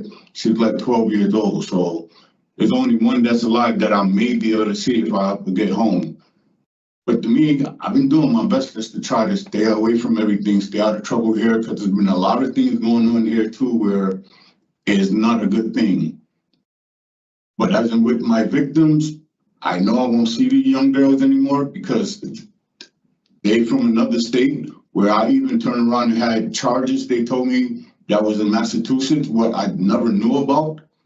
And that came to me when I went through voices, was telling me how somebody stole my identity.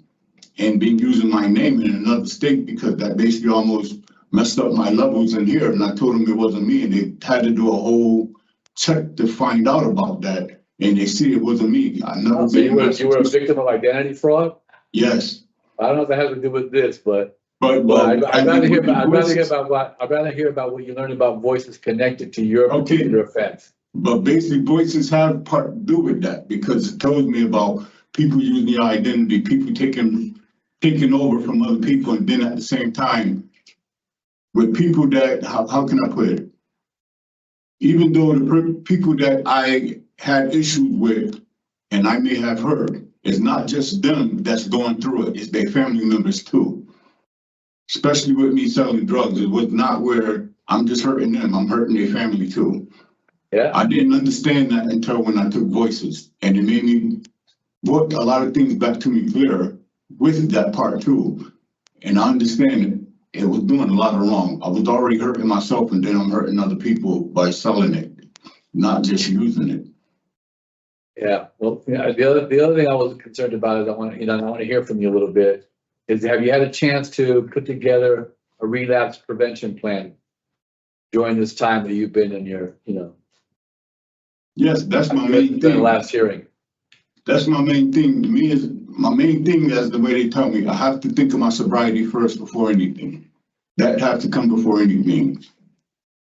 Only thing to me of getting out is with my sobriety is where I just need to get my physical therapy so I can get back to my feet, so I can be able to work and don't have a lot of idle time on my hand, and being able to do something for other people when I get out.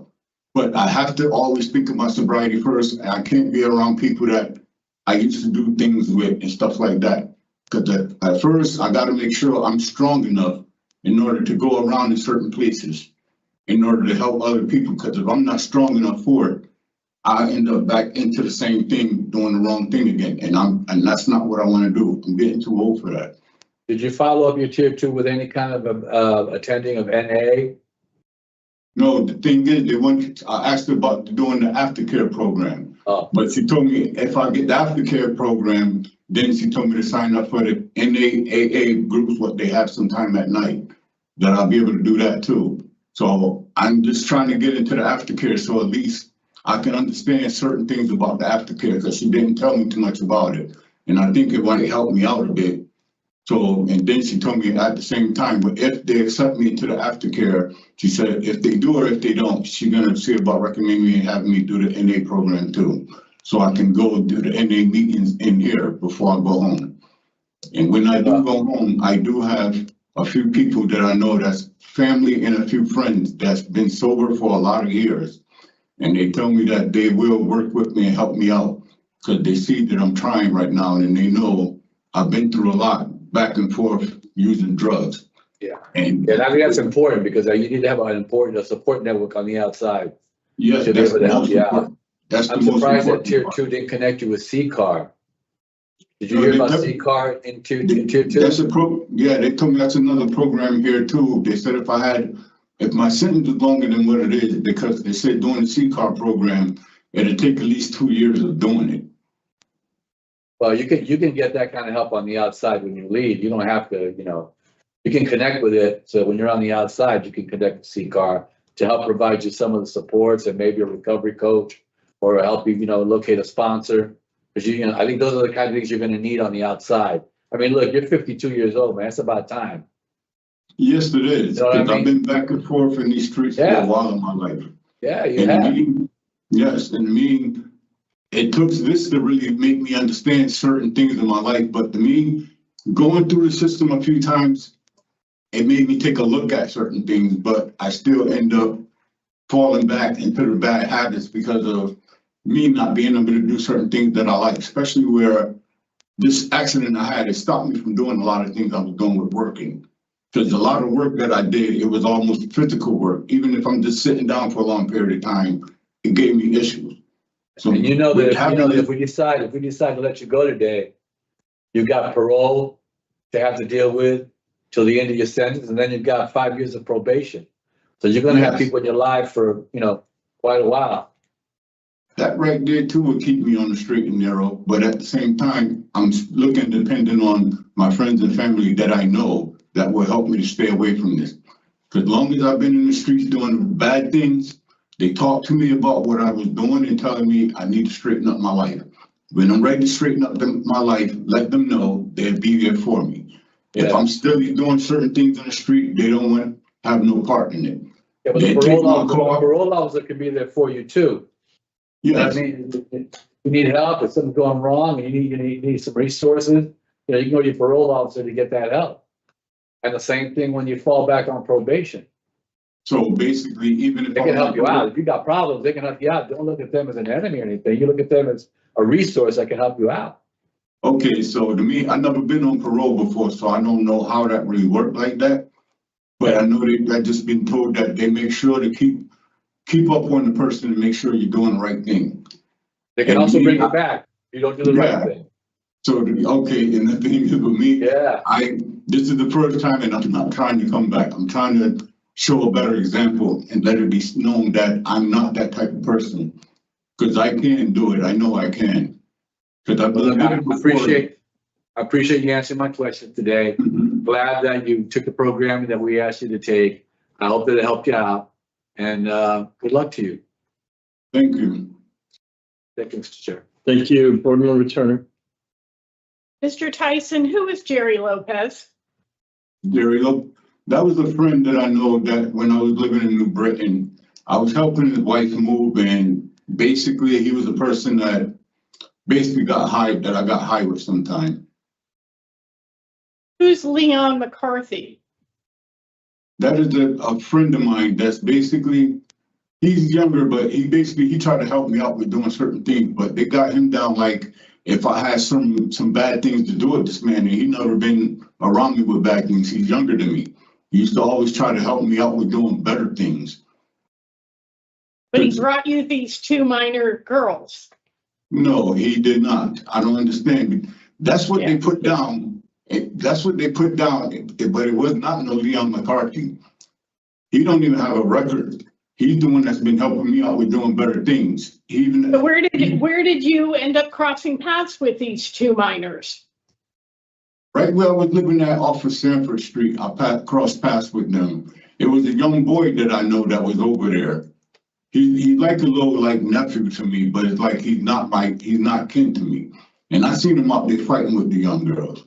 So I turned around and told them that they can come over there, sit at the house, hang out with me, to stay out of trouble. But he was like 20, and they told me they was like 18 and 19. So that's your why mother told you they weren't. Your mother took one look at these young girls and said to you, these are not 18-year-olds. They're getting too attached to you, and you need to stop this. Yeah, she told me. Yeah, because she told me basically. So why would you go buy marijuana for them? I never bought no marijuana for them. They told me they had marijuana. They smoked marijuana around me. One of them even said they didn't use crack cocaine, but I never knew of. When you were interviewed by the police, you said the night prior to the interview, you went to the Red Roof Inn in Enfield to buy weed for the girls. Why would I go to the Red Roof Inn in Enfield to buy weed? I could get that out of Hartford, where I'm from. I'm sure it was Red Roof Inn in Hartford. This was New Britain that you were arrested in. Yeah, I was arrested in New Britain. Do you know, Mr. Tyson, do you know what the word minimize means? Excuse me? Do you know what the word minimize means? Yeah, to minimize the situation. Mm-hmm. Okay. Yes. That's all you do. You've done it with this charge for the risk of injury. You did it with the animals. You know, there was an anonymous report to the police, which is what brought them to your door, that people saw you encouraging the dogs to fight and antagonizing them. You hadn't registered them, you hadn't vaccinated them. And then when one of them had an eye injury, you didn't take them to the vet for treatment to seek medical care. So you got charged with gross negligence for failure to do that. What's your plan for having dogs in the future? I can't have any pets for the future. They told me do not have any pets for the next 5 years. Good. Yeah. To me, I love my dogs. I mean, I would not have had them if I didn't like them. You can love your dogs and mistreat them. I didn't never read. That's what was put on me. I can't deny it. That's what was put on me. I take the charge for whatever Animal they put on me. control came to your home and they saw the situation. They saw the living conditions and they saw the negligence of the animals. So, you know, you're in a sentence for the charges, sir. It's about time you admitted to your poor choices. That was the wrong thing. What happened, I never fought my dogs in my life, but those were my dogs. Well, you let them fight. You encouraged them to fight. Maybe not other dogs, but each other. I never would encourage my dog to fight. I done had dogs ever since I've been a kid, and it's the first time anything like that ever happened with me. I would never do that to my dog. So these people just lied to animal control. They called up and made up this story. And then when animal control got there and they saw the conditions, they fabricated a report. No, they had a right report about one of my dogs where the eye was messed up because two of them did get into it. They were sisters. They got into it. And they were fighting so dramatically that you couldn't even pull them apart. You were trying to use a fry pan to keep them apart and you weren't successful. I got bit in my hand by taking my dogs apart. I didn't know to use a frying pan, but I did my best. I basically used the small stick steady, hit them, try to break them up because one was holding on to the other. I didn't want my dogs to kill each other. I don't know that sounds any better that you would hit your dogs with a stick, but it was better. It's reassuring to me to know that you're done raising and caretaking dogs. Of them dogs I ended up having issues with because I wasn't even supposed to have three. I was only supposed to have the mother and daughter, not the sister. I didn't want the sister to go into a shelter and something happened to her. Me taking her on. Same thing with the young girls that you were, you know. Thank you for talking with me. Well, okay, I took my responsibility for what I did wrong. And it's not like minimizing because I would have never went guilty, told him I was guilty for the things that I did.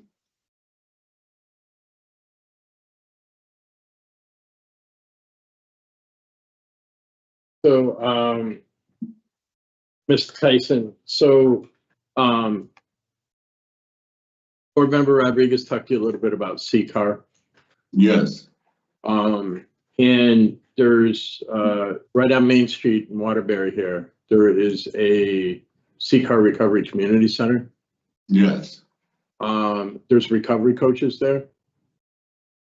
They have access, immediate, like, understanding of all of the recovery resources that are in the community. Okay. Good person to have so that you can set yourself up, you know, with recovery and a good group of people to be around. So, you know, as that happens, you know, I know that the scuttlebutt around Osborn or wherever is that go become a recovery coach. That's not what we're talking about. It's a total it's a total problem.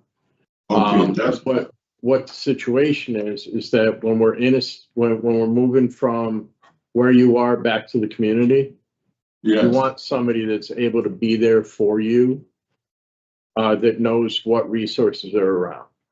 And that's a recovery coach. Okay. Okay. So they made it to me seem like a recovery coach was something that I take up here in order to become a recovery coach. I was not understanding that. Yeah. That's the type of information they gave to me about this. I didn't know it's like basically people that I can go to that will help me out with my sobriety and being able to stay clean and help me out. You got an iPad, right? Yes. C-Car is on the iPad, and you can request the recovery coach right through that icon in the on the iPad. So I can request to get a recovery coach still while I'm in here. Okay.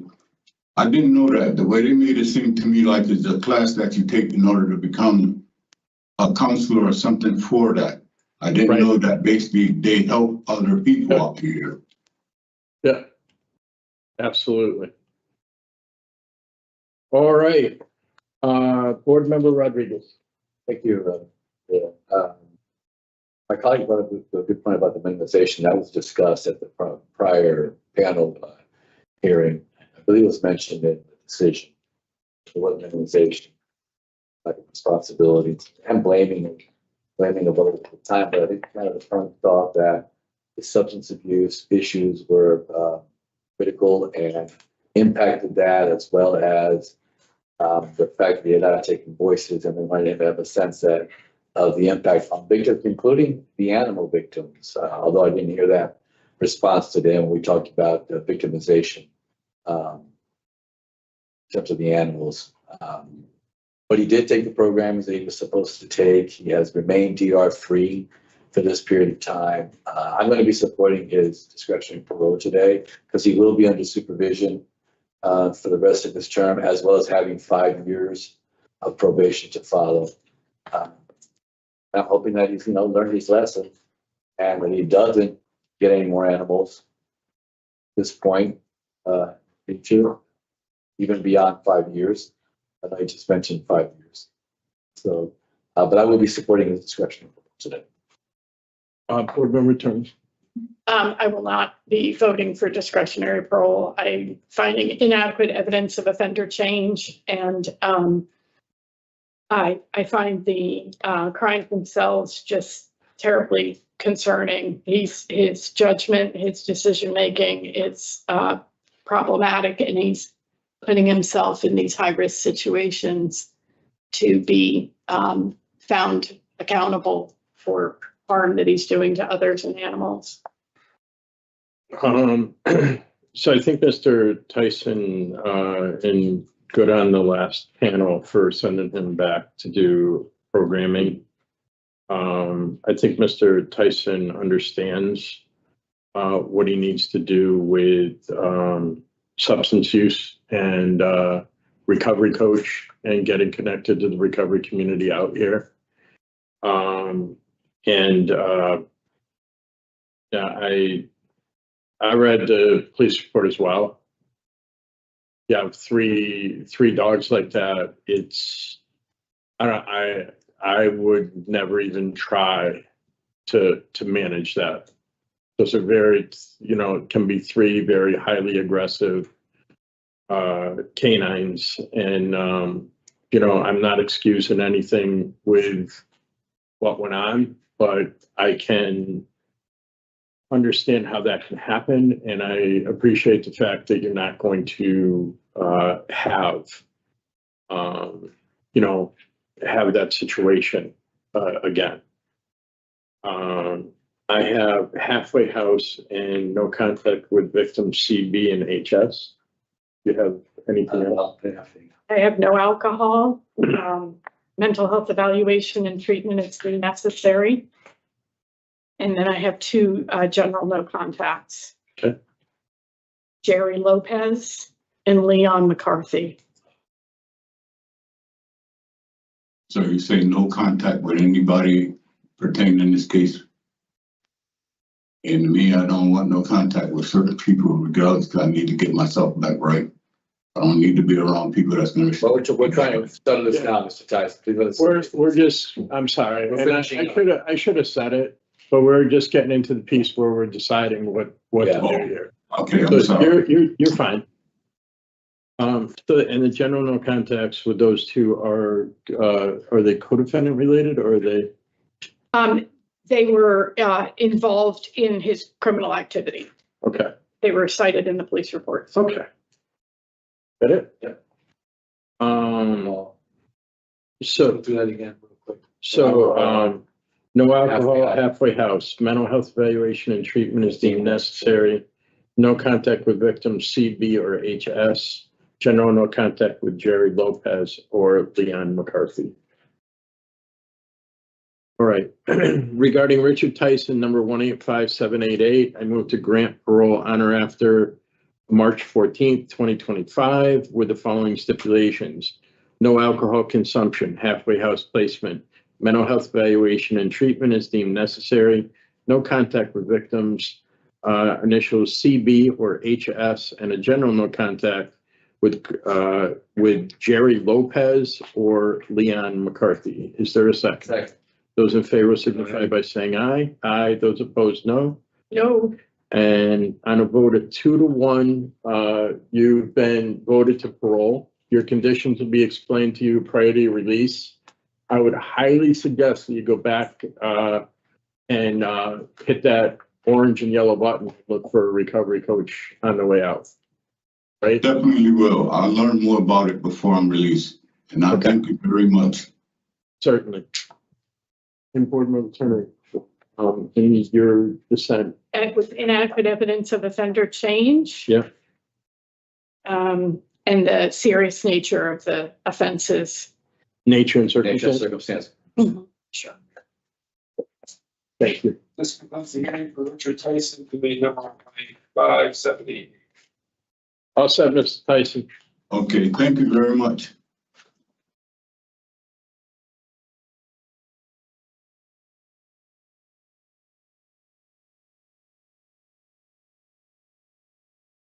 Yes.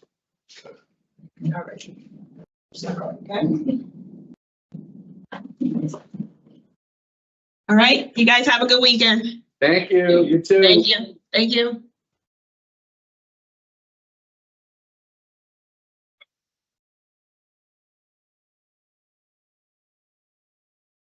Hang on one second.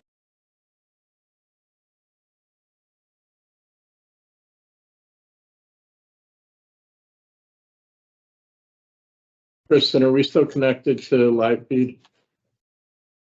Yes, we are. Thank you.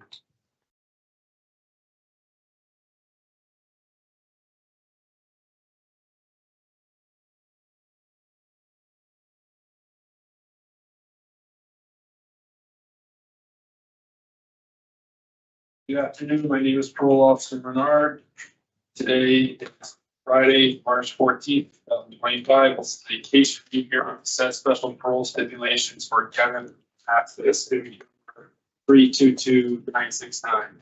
Board members, please state your names for the record. Mike Pohl. Councilmember Rodriguez. Nancy Turner.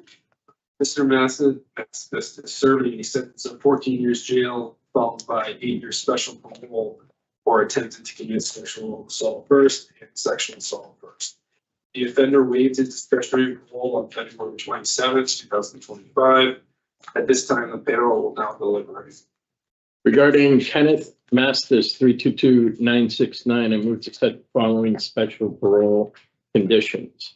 No alcohol consumption, halfway house placement, mental health evaluation and treatment is deemed necessary, problem sexual behavior treatment. Is there anything further? Is there a second? Second. Those in favor signify by saying aye. Aye. Aye. Those opposed, no. The ayes have it, and no stipulations are set. Concludes the case review hearing for Kenneth Mathis, committee number 22669.